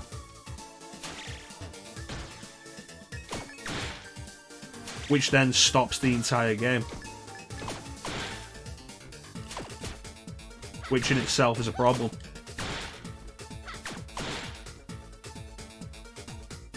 And then, again, like, what's the reason for streaming for PC for most of everything? Higher quality. Yeah, but you gotta drop that quality down to stream from the system you're playing on. Like, then there's no benefit. Get the money, I would totally pick up a separate PC for it. I have like 500 plus games in my Steam library.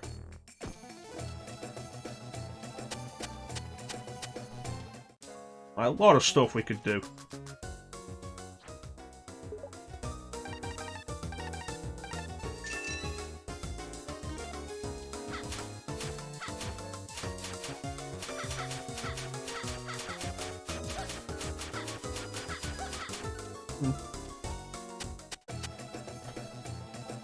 That's good. That is good. Reminds me of when Final Fantasy XIV first launched and it looked really good, and then it's just been looking better since.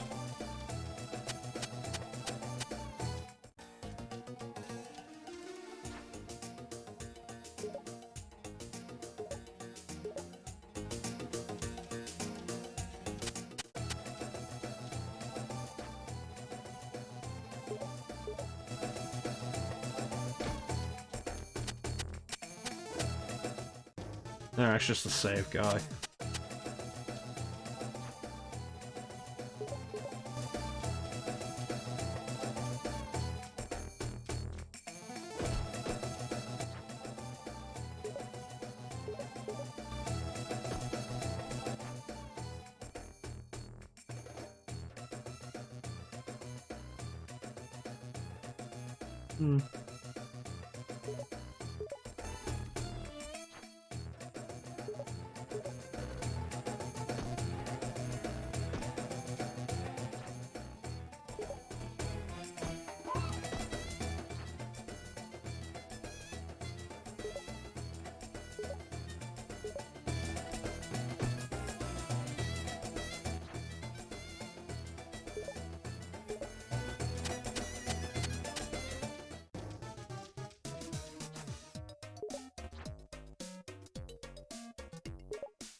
Now they have the elephant dash, like that should be all I need to get past the golems though. And there was a golem in the forest. Alright. We're off.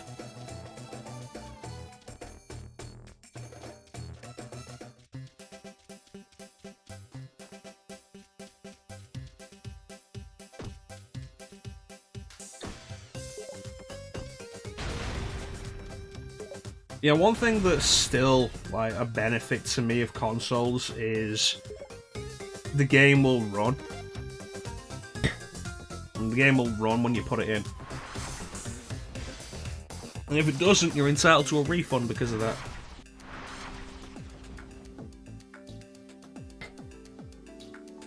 Because it means the game is problematic and not that you just can't handle it.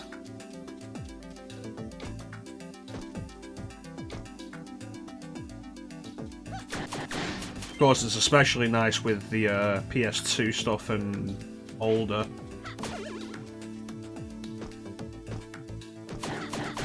They just put the disc in and no screwing around then.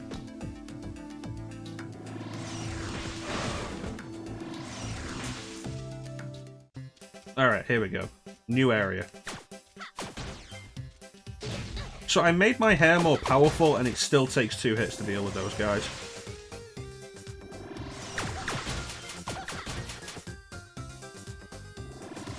I feel like I was ripped off.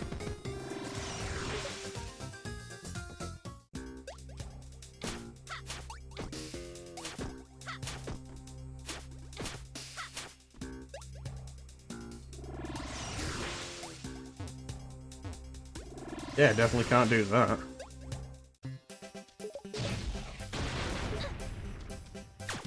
Fuck off.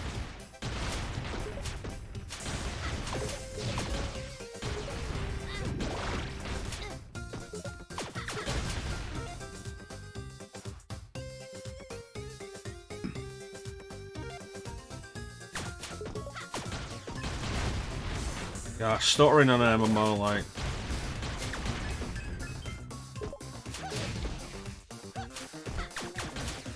Imagine raiding with that. I mean, I have an issue with stuttering anyway. It's one of my biggest pet peeves. Like, God, I wish I could go back to the days where I didn't really notice frame rate issues like that. Yeah, we got a coffee machine, so that's something.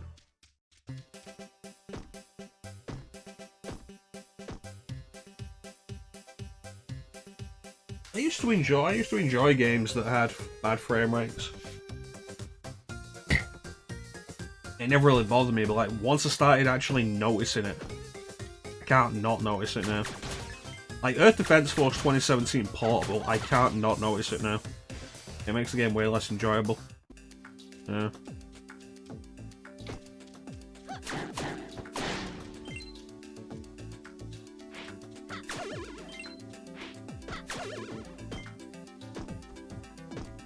I'm noticing it in Ocarina of Time. Like,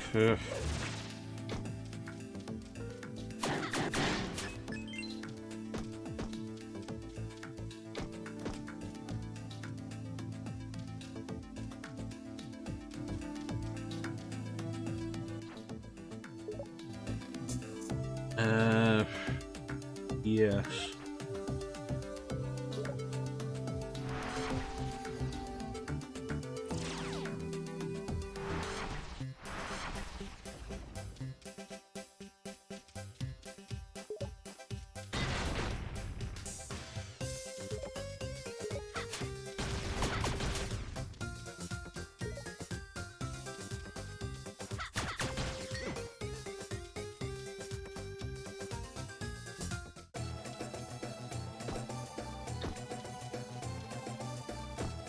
Alright, there was another golem in town.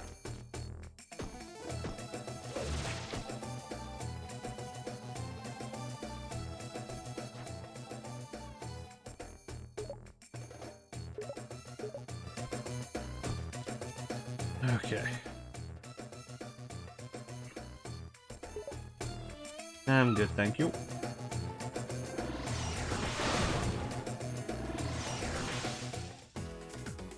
Mermaid cliffs.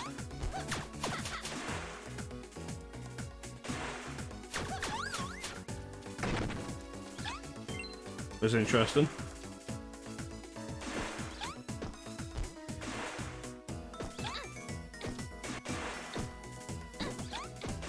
You know, it's not the first enemy designed to be sexy that's hurt me with a love heart attack.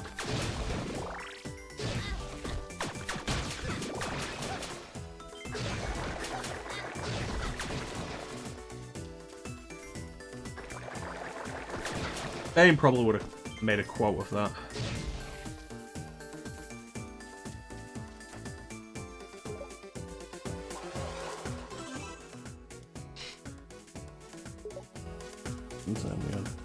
Yeah.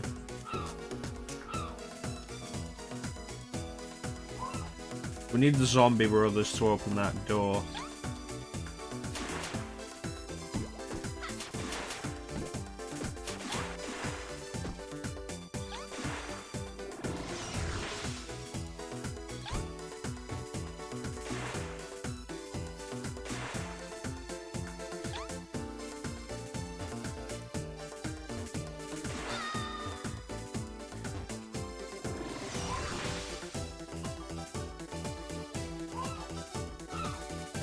I need to find the monkey dash. I have absolutely no idea where it is.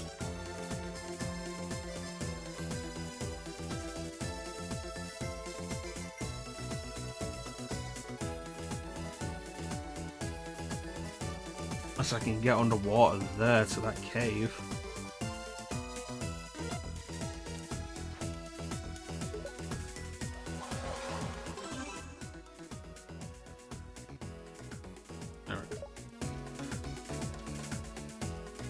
So yesterday we started streaming. I finally set the stream up for the first time, like I've been meaning to stream at 60 FPS.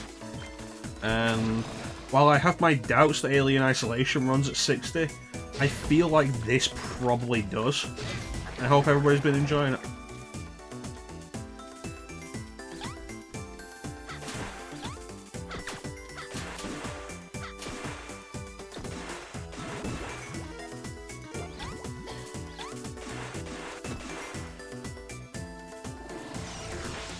Yeah, I'm glad, Chanson. Nope, elephant's too big to fall through there. I'm gonna need a mermaid form or something. Fish, probably. Maybe Uncle has something to say.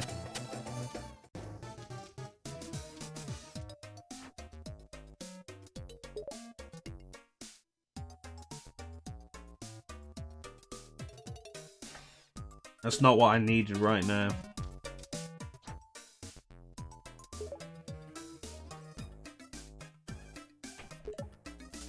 Fire-breathing statues, great. I'm glad you've been enjoying the 60 FPS stream, Hanson.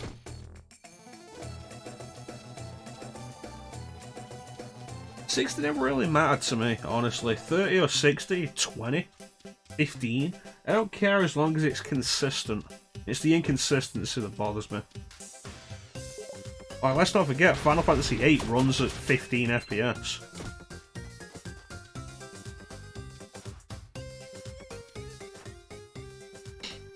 Yeah, I'm glad you're enjoying it as well, Sana. Like I say, it never really bothered me. Yeah, Final Fantasy VIII runs at 15. The menus run at 60. It's an interesting, weird thing about 8. And it's one of the things that the remaster screwed up.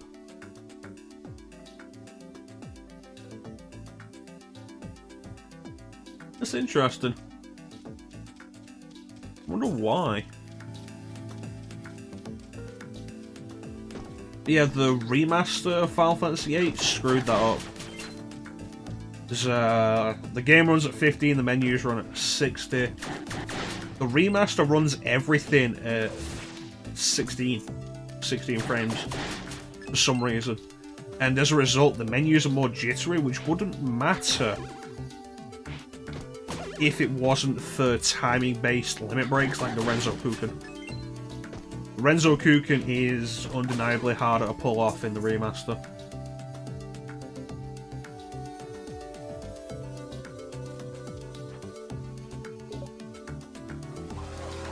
It's one of those things you just don't really think about.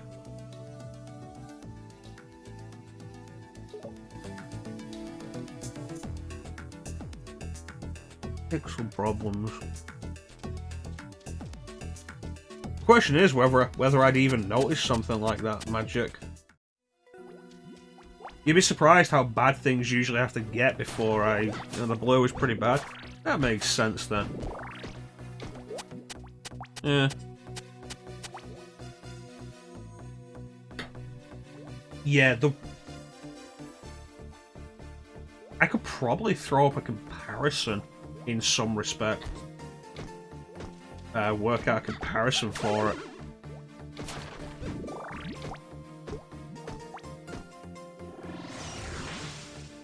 But the Renzo Kuken, like, take it from me, the Renzo Kuken is harder to do in the remaster. Because the menu is a lot more jittery. It's a lot smoother in the original.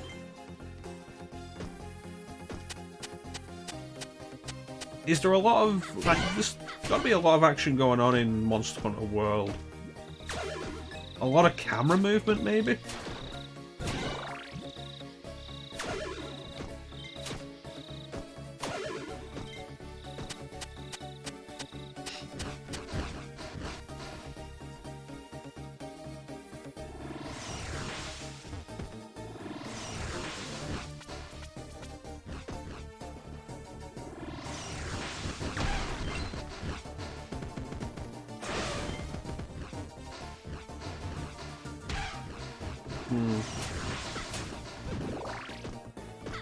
I have to try and figure out which would be a good one to go for. This is probably a good one.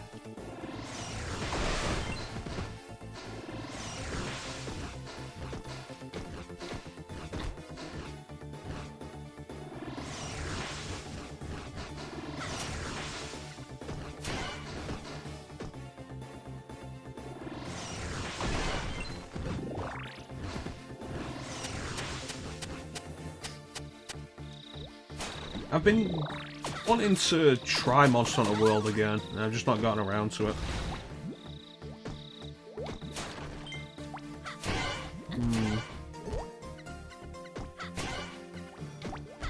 Maybe it is camera movement, who knows, honestly. By the way a lot of these games work like that.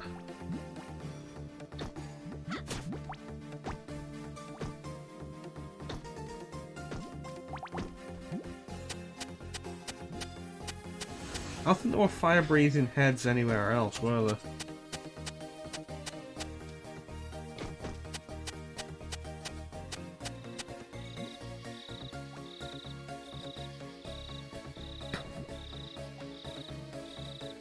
Yeah, I could get into the idea. My biggest problem with it has always been that it just feels like it has to be played multiplayer. Like, MMO-style gameplay can be appealing in a certain way, even in single-player. But Monster Hunter has always just felt like it needs to be played multiplayer.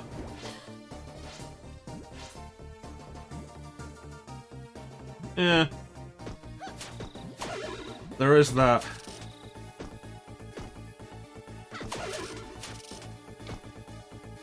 Repetitious, grinding. Brings to mind Final Fantasy IV and the Pink Puffs. Try to get those pink tails for those ultimate weapons. Honestly, fuck that. Not doing it again. It was a bad idea.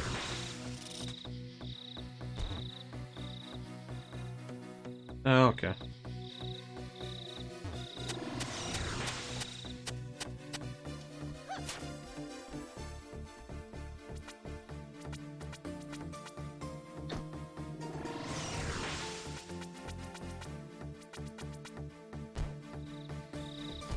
Yeah, thinking about it, it's probably not what I would call specifically MMO thing with the way stuff like has gone. The level requirement, maybe. Actually, that's a fair point.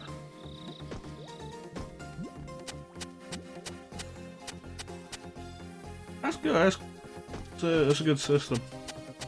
I've played too many games that were very clearly balanced for co-op. And, like, not having anybody to play with, it's just been infuriating to play. Like, I'd probably enjoy Resident Evil The Umbrella Chronicles more, except the difficulty really feels like it was balanced for co-op.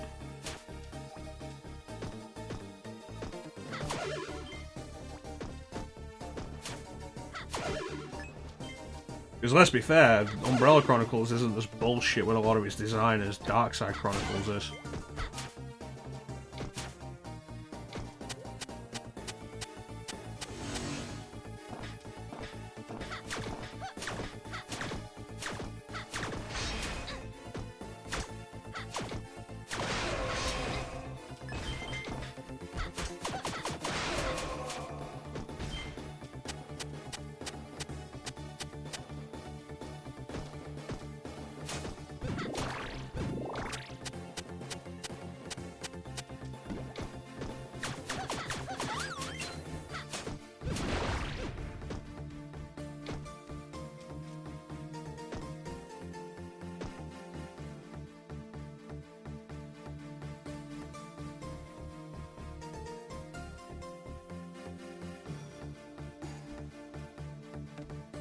The idea makes me think of,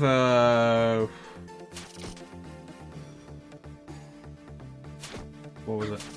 The Moogle in Crystal Chronicles. Gonna be honest with you, Seek, I have no idea what you actually mean by that.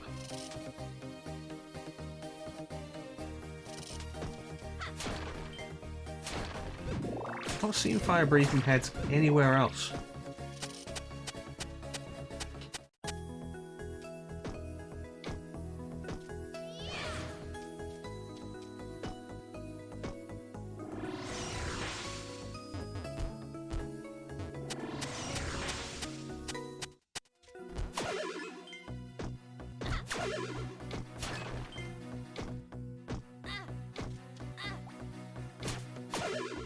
The invisibility time on that's actually pretty short. Not overly surprising because it spikes, but still.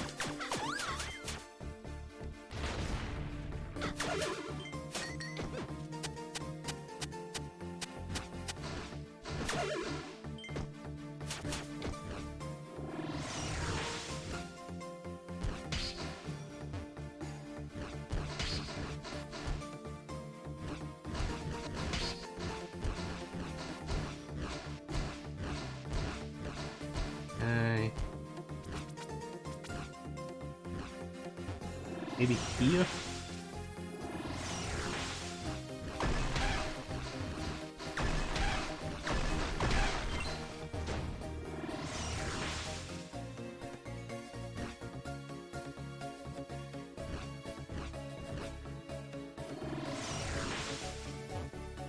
I don't I still don't really get what you mean by that, Zeke.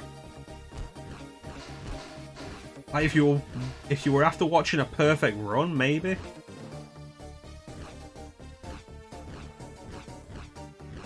Like, the only thing I can think of that you might be talking about is something like motion sickness, but that wouldn't help.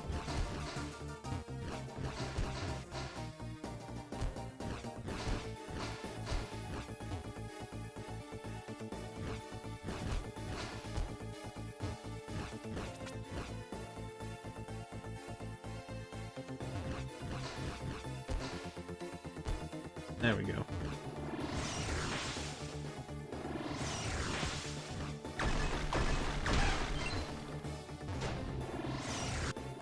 Hope this goes better. In there.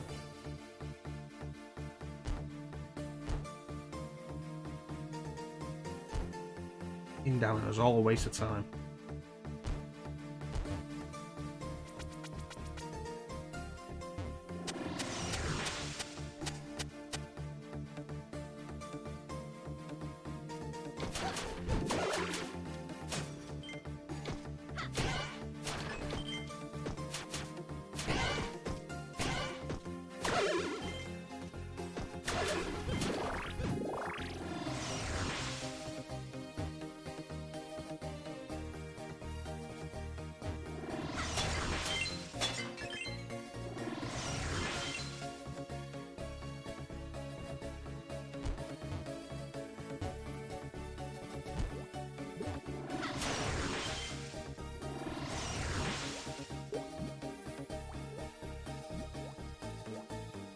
The other side has stuff on as well, so there has to be a way to get there. It says I've missed something.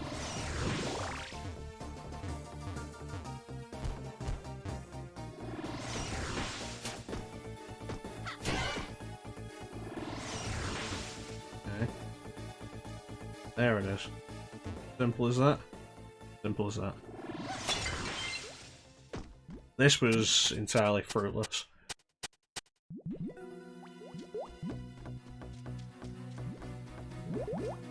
A point you'll inevitably reach in most Metroidvanias, unfortunately.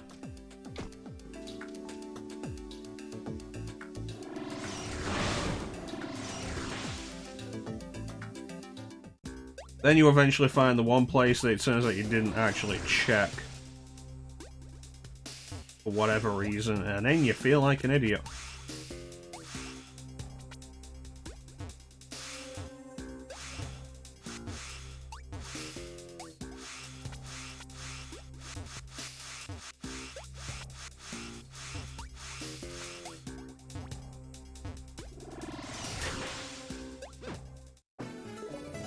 Yes, that was just necessary.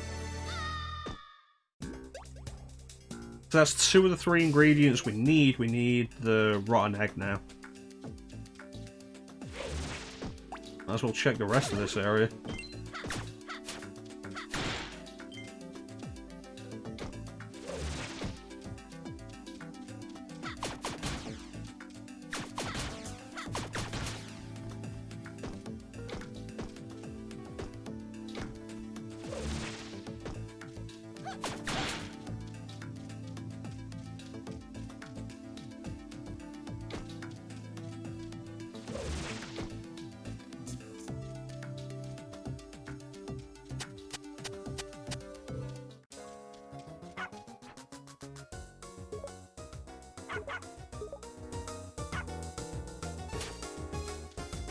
Really nothing.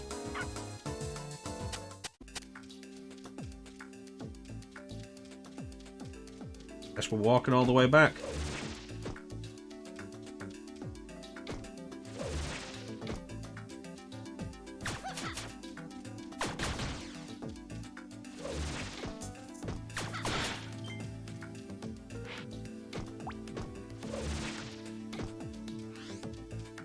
At least the controls well.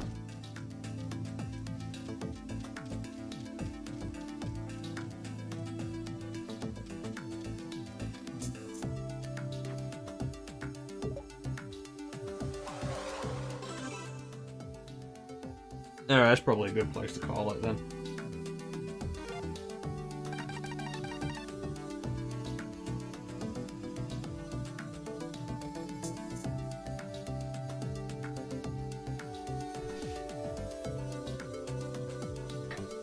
The only other place I've not actually checked would be the path to the Seaside Resort. Or the Seaside Hideaway, whatever it was called. Seaside Away.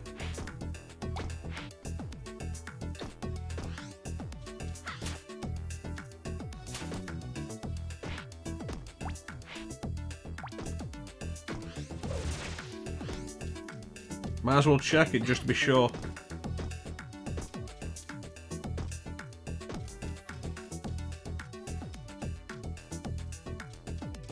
Yeah.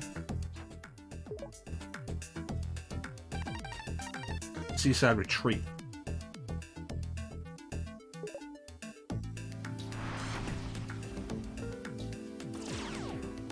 Yeah, going through Darkside Chronicles again. What was that? Earlier this year, I think it was.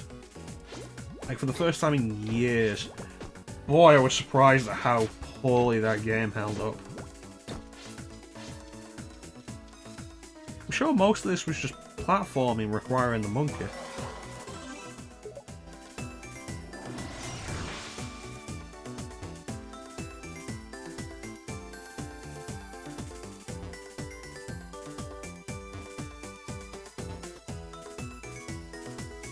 Crap. Might as well throw your remote out in chat, Chanson, so people know what you're talking about.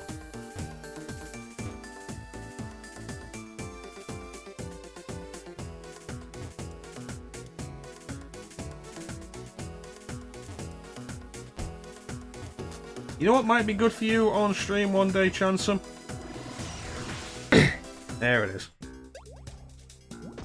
Oh, we couldn't do this as well either, could we? Sonic Heroes. The first level of Team Chaotix requires you to find, I think, 15 hermit crabs.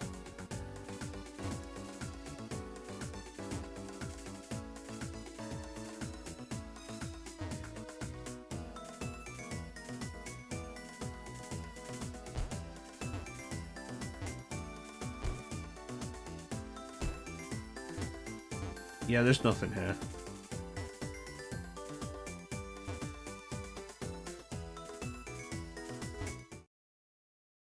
Yeah, there's nothing here. Yeah, Team Chaotix starting off as it means to go on, just with tedium.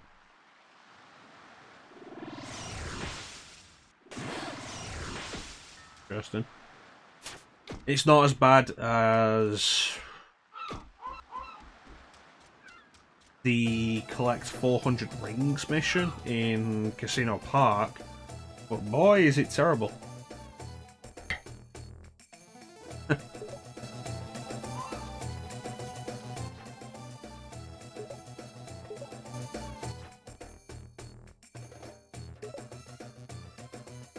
Oh jeez, that's not child friendly.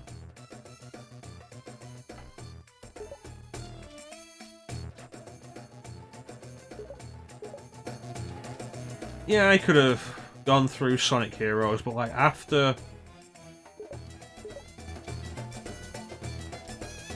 finishing Sonic Adventure 2, I was just not in the mood for more shit.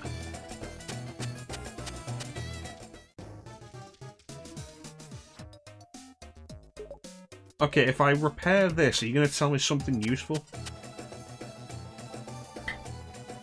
Ugh. I've only done Sonic Heroes once. And you better believe I have no real interest in doing it again. I'll think about it every now and then for like the stream or something. I don't remember some of the shit you go through in that.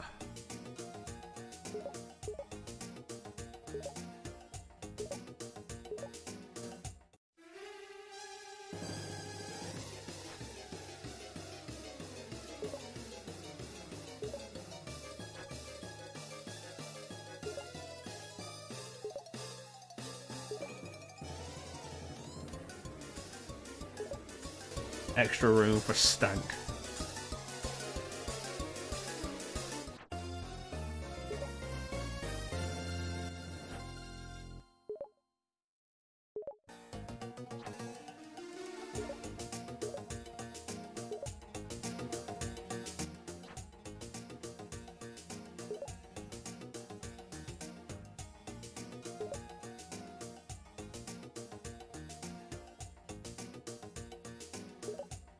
That's the thing, like, Sonic Adventure at least has good stuff going for it in the other stuff. Like, Sonic's gameplay is enjoyable, Tails is still keeping the same spirit of speed, Knuckles is different in a decent way.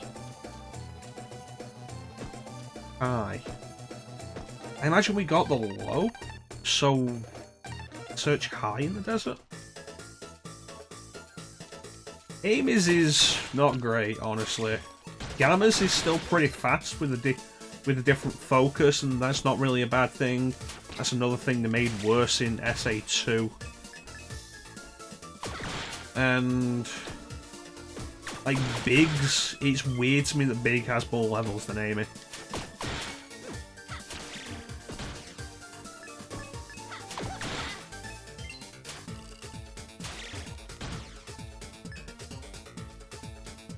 Like 4 out of 6, that's a 2/3 success rate. And even then, I wouldn't necessarily call Amy's gameplay particularly bad. And Biggs isn't horrible, the only real problem with it was that it was mandatory. If they'd made it optional like Ocarina of Time, it would have been way more bearable.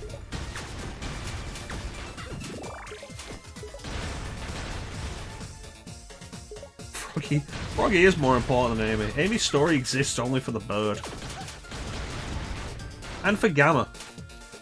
Yeah, for Gamma.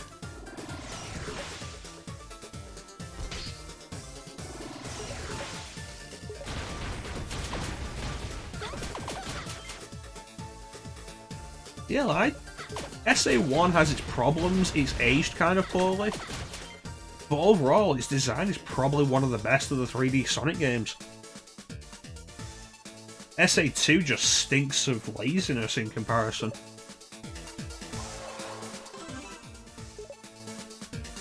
And fixing things that weren't necessarily broken.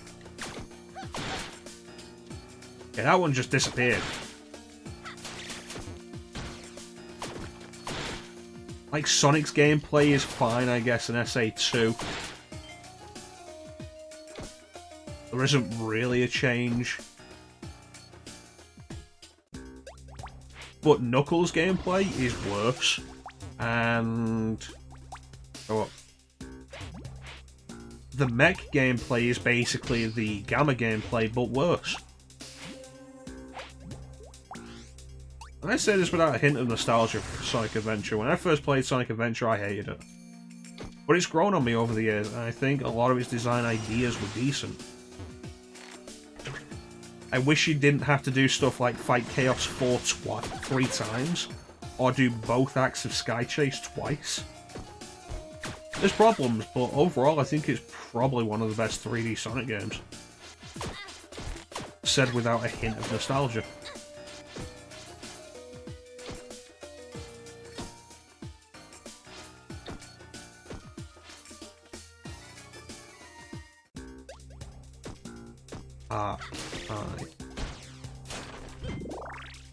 Hi.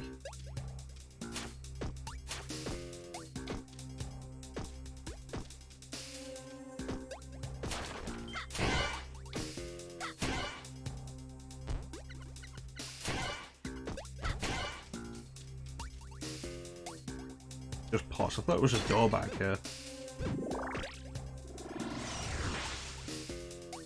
And then, of course, Heroes had its own problems.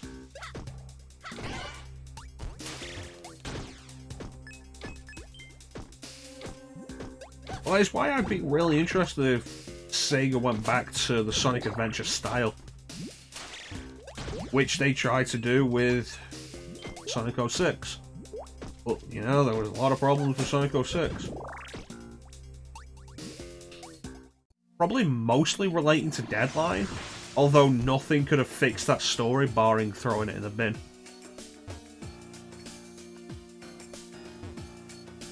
That's a particularly sad thing. You know, somebody thought the story of Sonic 06 was like the magnum opus.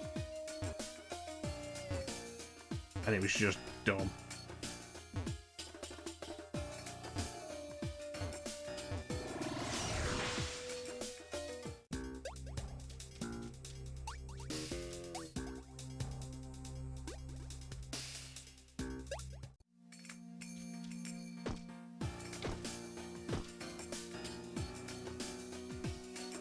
Yeah. I mean, with Mario, like, as much as Mario 64 is my preferred design of 3D Mario, you can't argue that Mario 64 is a better game than something like Mario Galaxy.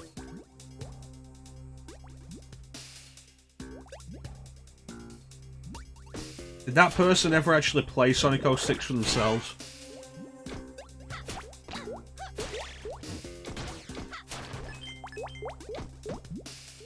And it's like I say, even if everything in Sonic 06 actually worked, the story would still be very deserving of ridicule.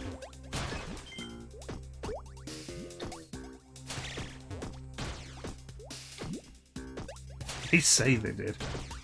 And like, it's the funny thing, like, you can take out any one particular element of the story that's really dumb, and the story is still so stupid.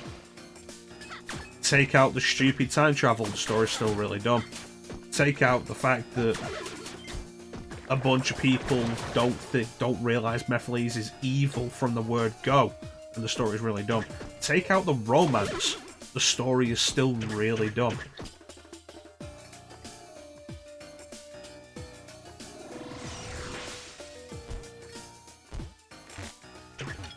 It said high. This is like the highest point in the desert.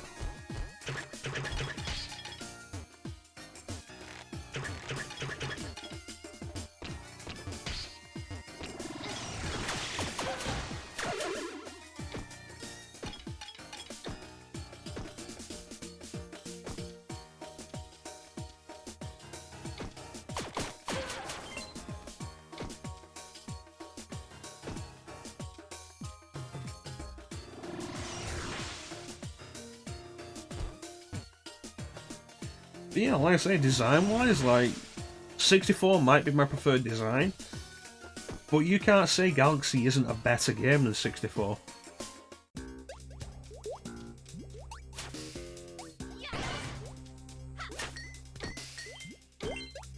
What a fucking god, that was all it took.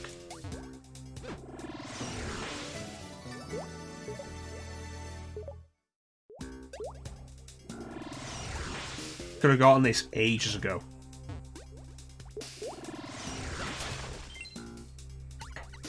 I've played enough of Galaxy to know that it's a solid game. Odyssey I did really enjoy because it went back to 64's style of design.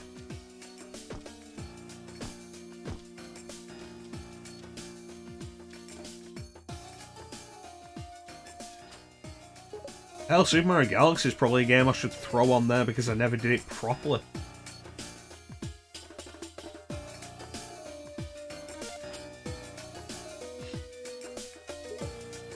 Yeah, Cappy worked out really well. Largely because it was a simple idea that effectively meant so many variations of gameplay.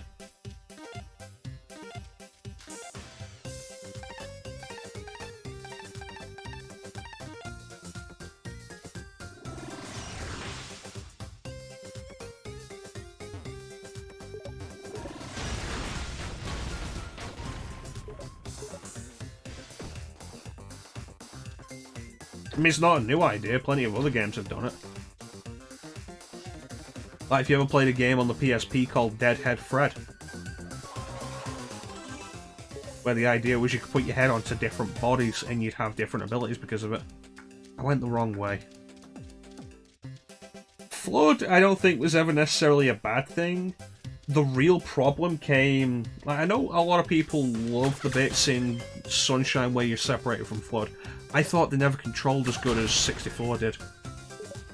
I thought it was incredibly obvious that the game was very much designed with FLUDD in mind, and the platforming controls without FLUDD were gimped.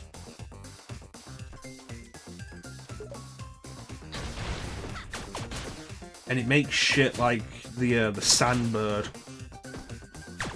all of that just makes it so much worse. It's like, okay, take FLUDD away, and why can't Mario do stuff that he could do previously?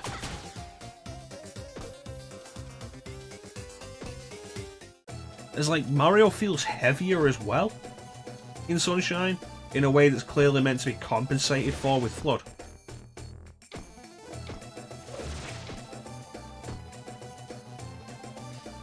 And I suppose it's really a case of the boathouse. The boathouse. Where the fuck is the boathouse?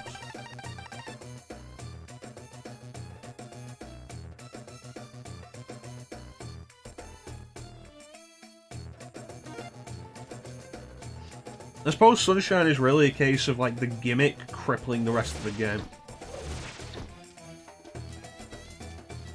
Too much of Peach's cake.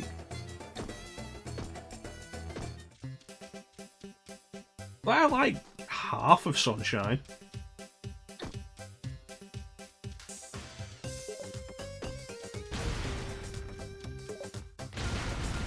The game opens pretty well and is enjoyable to play.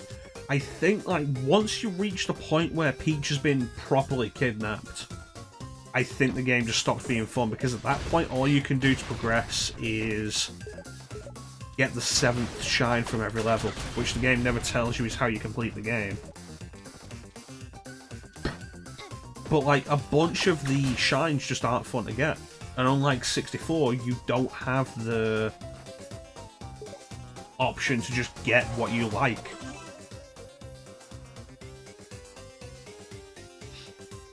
Yeah, I've still seen 3D All-Stars in a bunch of places. It seems like Nintendo limited stock, but then people grabbed it however they wanted anyway. And now there's just a bunch left over because of that. Artificially limiting stock, and then, I don't know, maybe Nintendo successfully pushed people towards digital. I don't know, I hope not.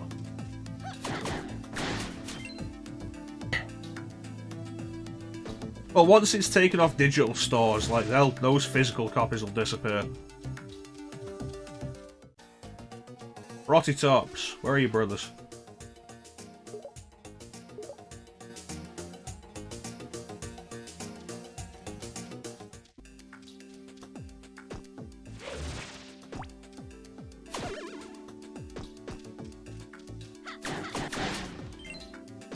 Because, like, I imagine the people who really wanted it early on, like, the whole thing of Nintendo sending out small amounts and various places having not enough stock and cancelling pre-orders.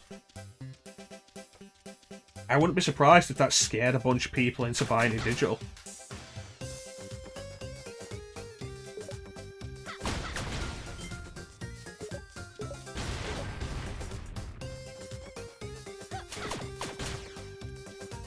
Oh no, this game's only available for a short time and Nintendo isn't gonna restock the physicals, so what can we do?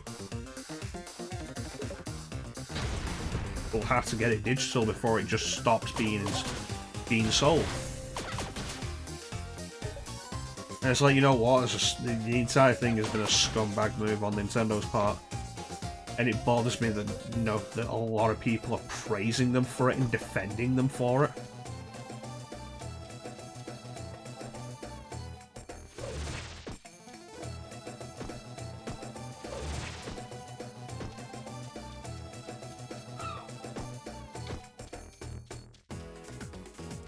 Okay, boathouse.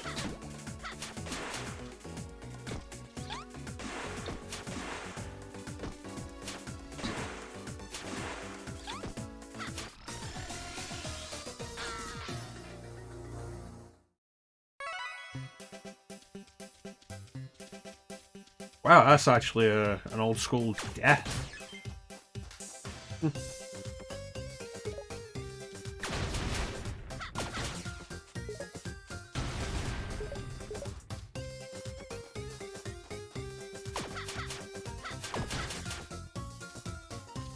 And the entire thing irritates me, and I still think it's really bad that we can compare anybody to Activision, and Activision looks better.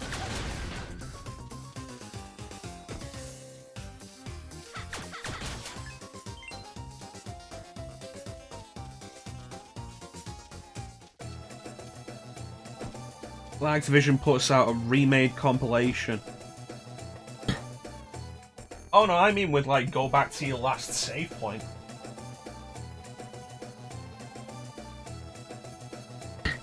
Like Alien Isolation, and I feel like if anything's going to make me quit that game more than anything, it's probably going to be the back to the save point with deaths. Which feels like a bad idea with a game where death is going to be as common as it is. That's weird.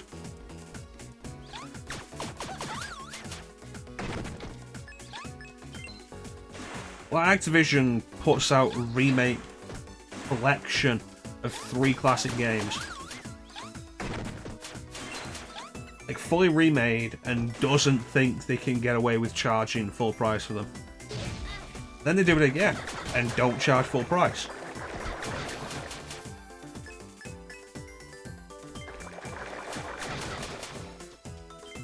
And they've got stuff like the Crash Team Racing Nitro Fuel, whatever they called it.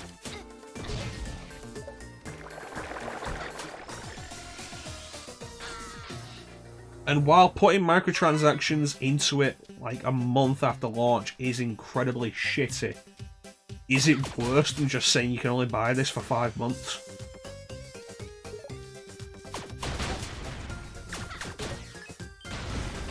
And then Tony Hawk's Pro Skater 1 and 2. Again, not full price, but if you're going to turn around and tell me that Nintendo putting together a collection of emulations and soundtracks took more effort than that, then I feel like you're an idiot.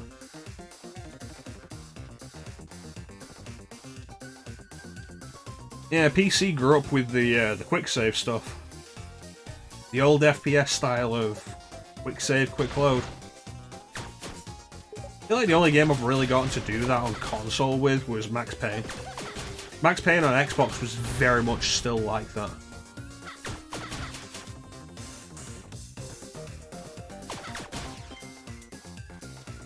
Well, here's the fun thing that my sister informed me about Alien Isolation last night. Because, like, the saving, when you go to save in Alien Isolation, you put the thing in. Well, it's quick save, but it's not as quick saves, is it? So, like, you put the thing in and start saving it. It has a countdown. And my sister informed me last night of something I was suspicious of. The alien can kill you while that countdown's happening. You can be going to save, and the alien can kill you, and I feel like that's bullshit. For a game that sends you back to your last save point when you die, that feels like bullshit.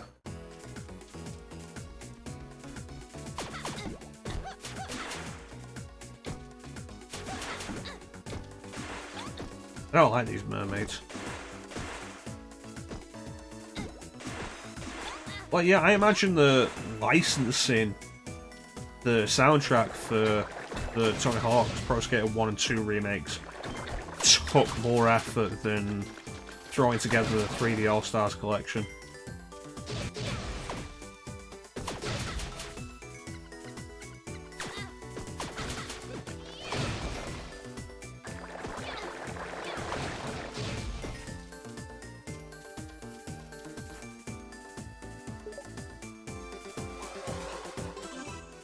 No, that wasn't a bad idea and put me in a dead game. This isn't the boathouse.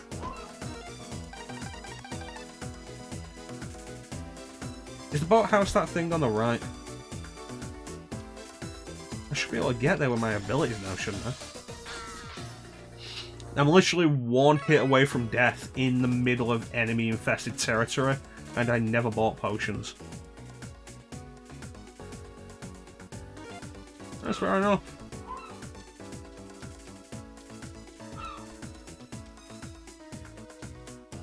Why are people defending Nintendo over this shit?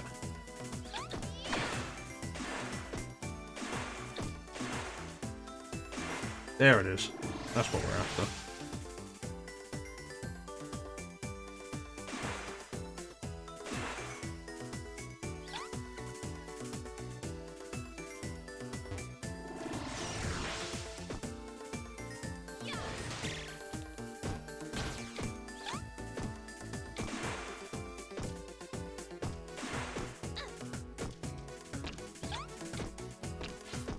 It's off.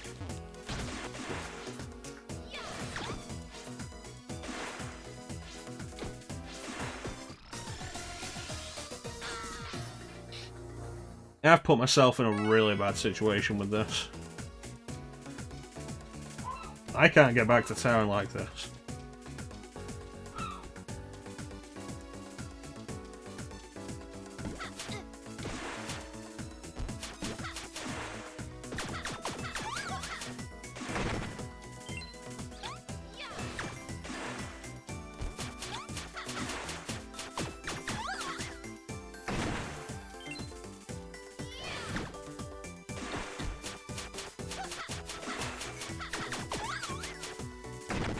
Thanks, guys.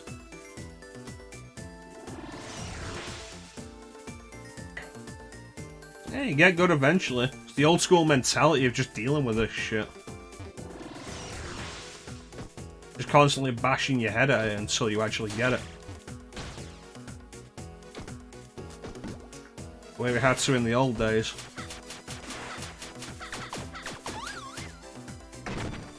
The jams you can work yourself out of if you're pushed into that corner. Like,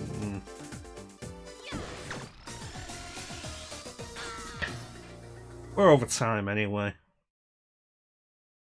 Yeah, fuck it. Let's leave it on this picture of Risky. Risky Boots. Alright, so we'll do that for today's Sunday showcase. Shantae Risky's Revenge. Solid game. That's 2 hits. SpongeBob, Shantae, 2 hits. 2 good games. We're eventually going to hit some crap. Like, undeniably. Thank you, Chansum. I hope everybody's enjoyed Shantae Risky's Revenge. It is currently still available on PS4. It might be made available on Xbox One, I'm not sure. Pretty sure it's on PC. And I think it's been added to Switch. I remember hearing that this and the original Shantae was supposed to be added to Switch last month.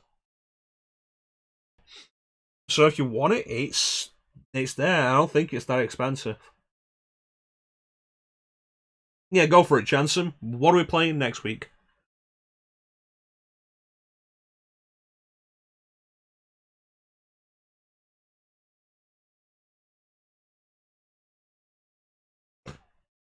It's a good thing that's not on the list. Metro 2033, interesting choice.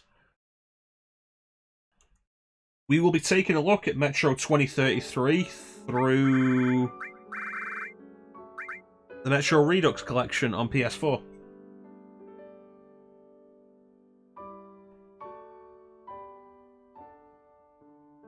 Yeah. We will be playing it on original Metro 2033 difficulty. Metro Redux has the option for 2033 to be played in the same style as Last Light, which was more action-focused, and Last Light to be played in the same style as 2033, which is more survival-focused. Yeah, it's an interesting choice, Chansum. Definitely wouldn't have expected it. So that should be fun. It should be interesting.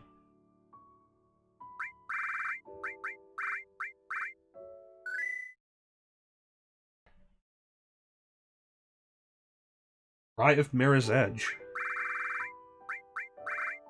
Oh, that's Murdered Soul Suspect. I think that is also on the list.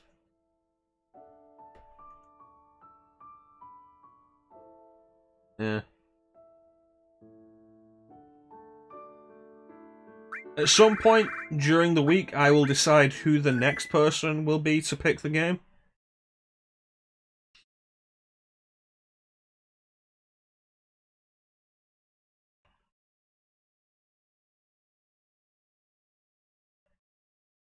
Yeah, I bought it pretty cheap.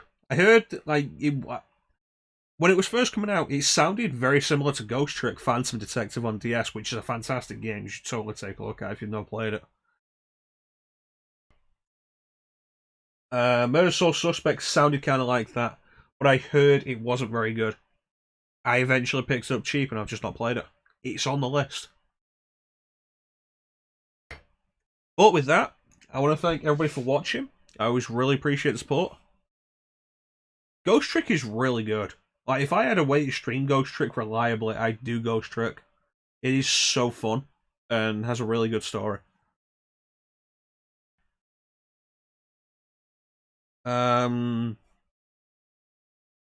Easy platinum. Huh. I'm not gonna do that. Yeah, I heard it wasn't very good. Like, if you want that concept better and not as adult, Ghost Trick. Ghost Trick on DS was really good. It has a dog named Missile, and Missile is awesome. It's basically a puzzle game.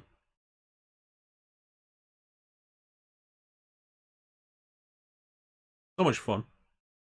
But yeah, good name for a dog. Missile. I want to thank everybody for watching. I always really appreciate the support.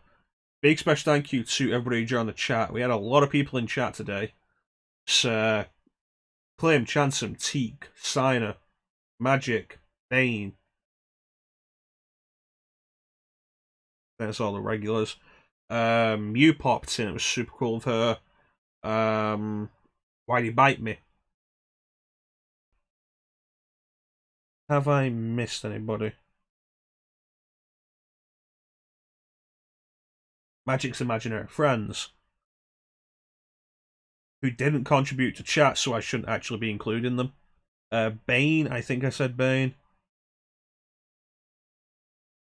Yeah, I hope that's everybody. If you've been in chat and I've missed you, I apologize, but you were appreciated.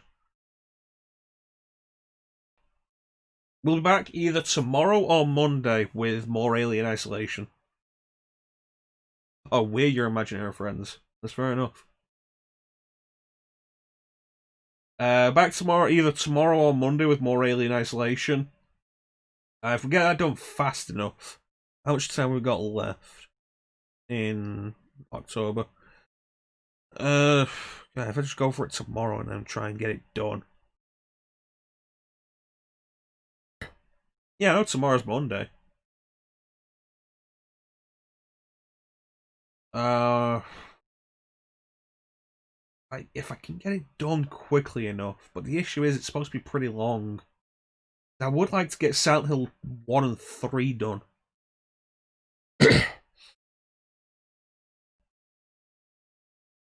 Tomorrow or Tuesday. Tomorrow or Tuesday, you know what I mean. Yeah, Bane was talking ages ago, back when we did the Resident Evil marathon last year, if I'd ever do a Silent Hill marathon, and like this is probably gonna be like as close to it. I appreciate that, Signer. I appreciate that. Yeah, I would like to get Silent Hill 3 done.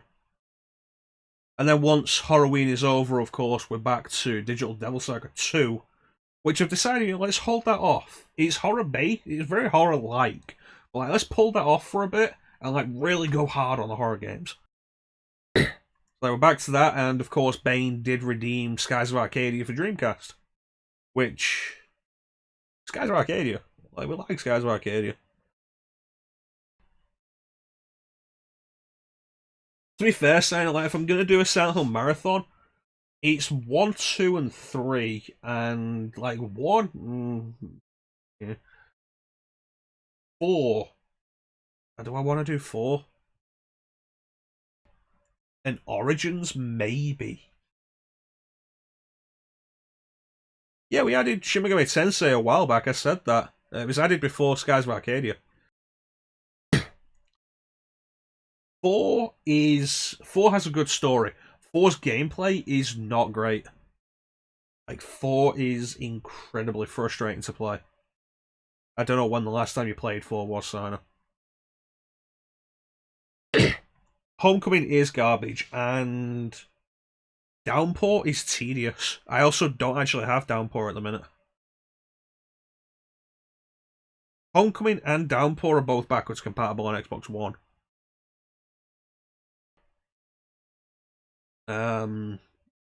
But Downpour is tedious. Homecoming is bad, and again, tedious. Book of Memories is like a poor man's Diablo. It's not good. Not fun. Interestingly, like I mentioned earlier, developed by Way Forward. Like Shantae. But it's not a good game. I don't have PT, and I have no interest in PT. I never played it. Konami had completely removed it from PSN before I got a PS4. And at this point, I'm not all that interested in what could have been. So it's like that's the thing, like Silent Hill Marathon. 1, 2, 3, maybe 4.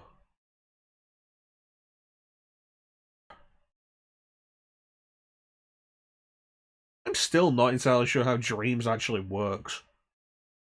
Like, maybe one day I'll pick that up.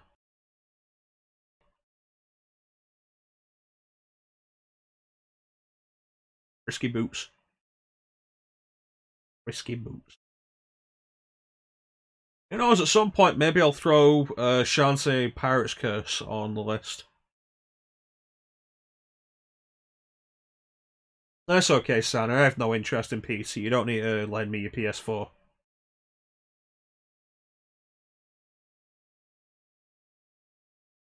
Yeah, I know you're supposed to be able to basically make your own game. It seems like the natural evolution of uh like what Little Big Planet was supposed to be.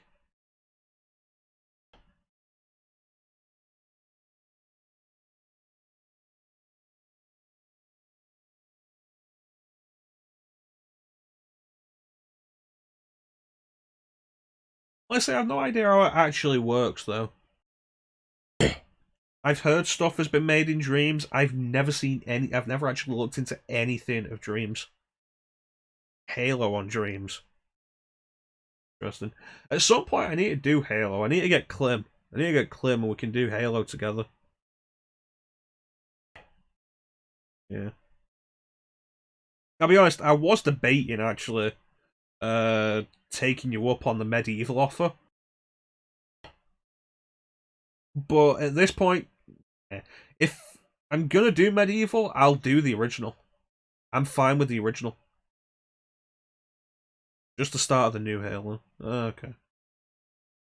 Yeah, I've been thinking about Halo for a while, but I want to do it with Clem. Let me and Clem do Halo co-op. I appreciate that, Sana, but I'll do the original. The original's fine. Halo, I do say.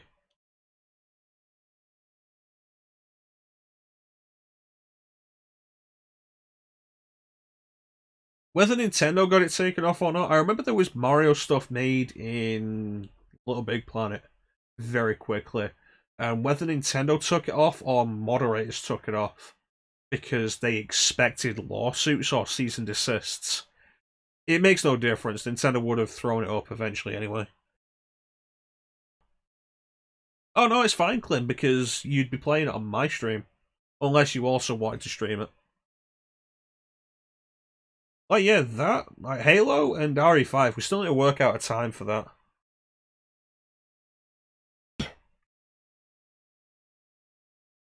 Frick Sonic. Well, Sega's a lot more open about Sonic fan games.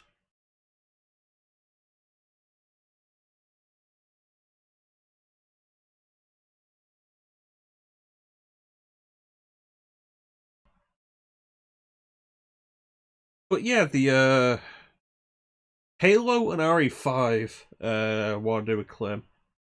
RE6 probably find somebody else. Not because I'll be tired of Clim. I might be tired of Clim. The intention with Halo is to go through like all of it.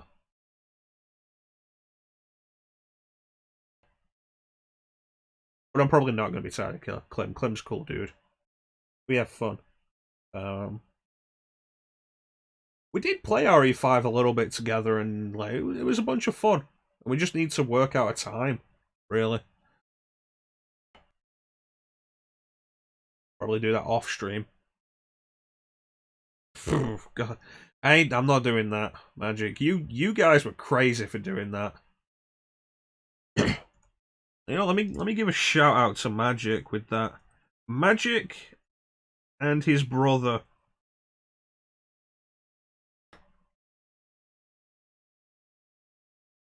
did no hope mode in RE6 with handguns only. And fucking hell, if they didn't push through to the end of all of it. God damn.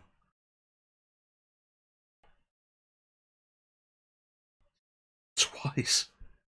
Didn't you end up having to restart it? Like you didn't actually manage to finish the first time? It's like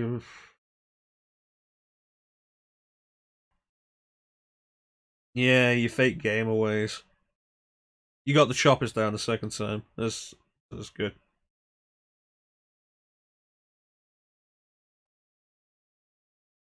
Like if we can work it out, Clem, we can do it like one day a week.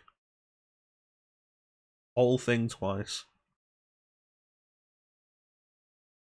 If I do RE6 again, that'll be my fourth time through the game.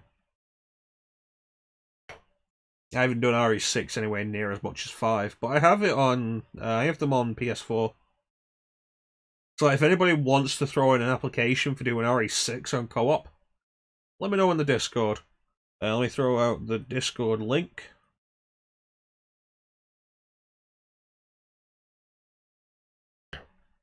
For anybody who isn't there, let me know in the Discord. You got RE4, RE6 on PS4.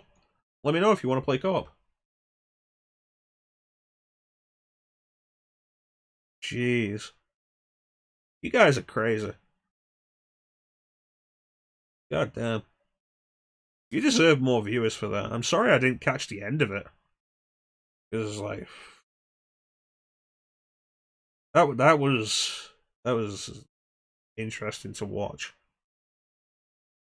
Fun though. If you're having fun, that's the point. Everybody has their own definitions of fun, and if you're having fun, that's the point of the games.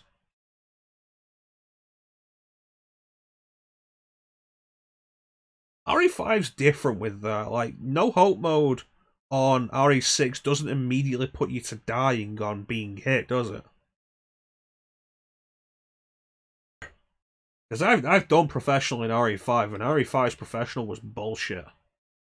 Every hit will put you in dying, and if you aren't stood next to your partner and immediately press the button, that's it, they're dead.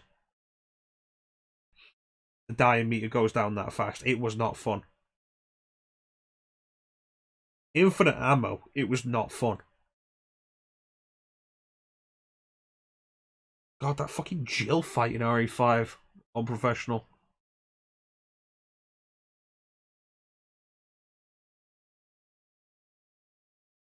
That's pretty reasonable, I think. With the way the money system works in RE5, it doesn't feel as balanced as 4 is. And it always feels like you never get like your weapons never really have enough power. Until you're fully upgraded one of the later weapons, which you can't do if you upgrade anything before that.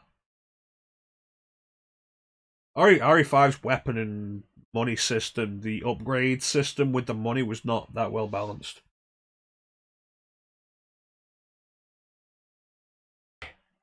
Yeah.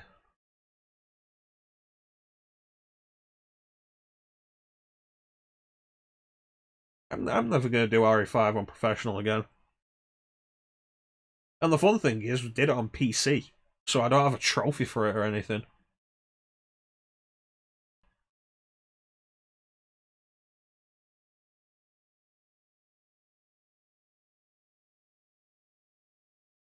The first or the second one, Magic?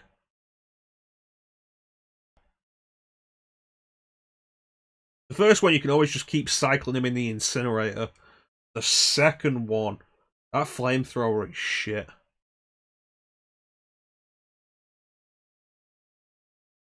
Plus, Ouroboros just regularly drains your health when he touches you.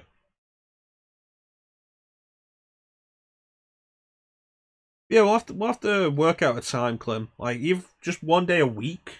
1 day a week Halo or 1 day a week RE5 could be fun. Oh, the Irvine? I didn't think that was that bad. I mean, you play the game standard anyway. You're going to be doing it with the mounted guns, so your weapon situation doesn't matter. And for the most part, you want to be avoiding these attacks anyway, because most of them will send you down to dying instantly to begin with. So playing that on professional doesn't really make any real difference, I don't think.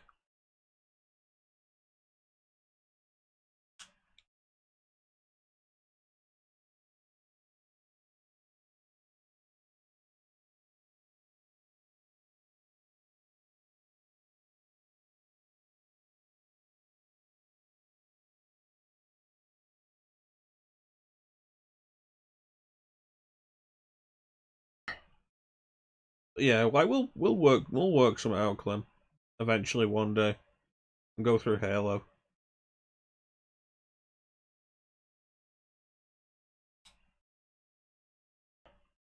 Yeah, I think that's just generally it.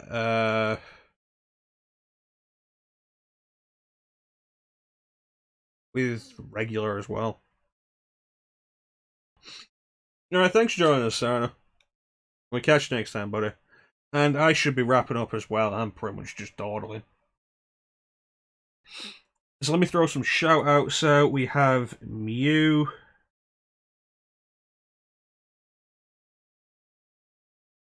We did Magic, Chansum.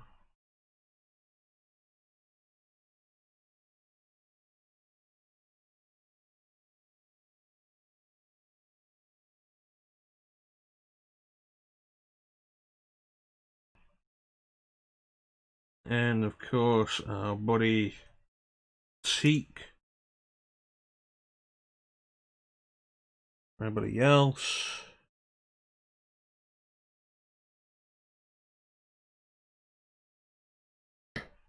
Alright, and is there anybody we can raid? Not really. We'll leave it then. We've raided people the last few streams. You don't always have to raid people. Yeah, with that, I want to thank everybody for watching. Have yourselves a fantastic time of day, and take care. We'll catch you next time, guys. No problem, Magic. You do good work, and I think you should have more viewers. So, like, if even one person follows you, cool. Take care, everybody. Bye.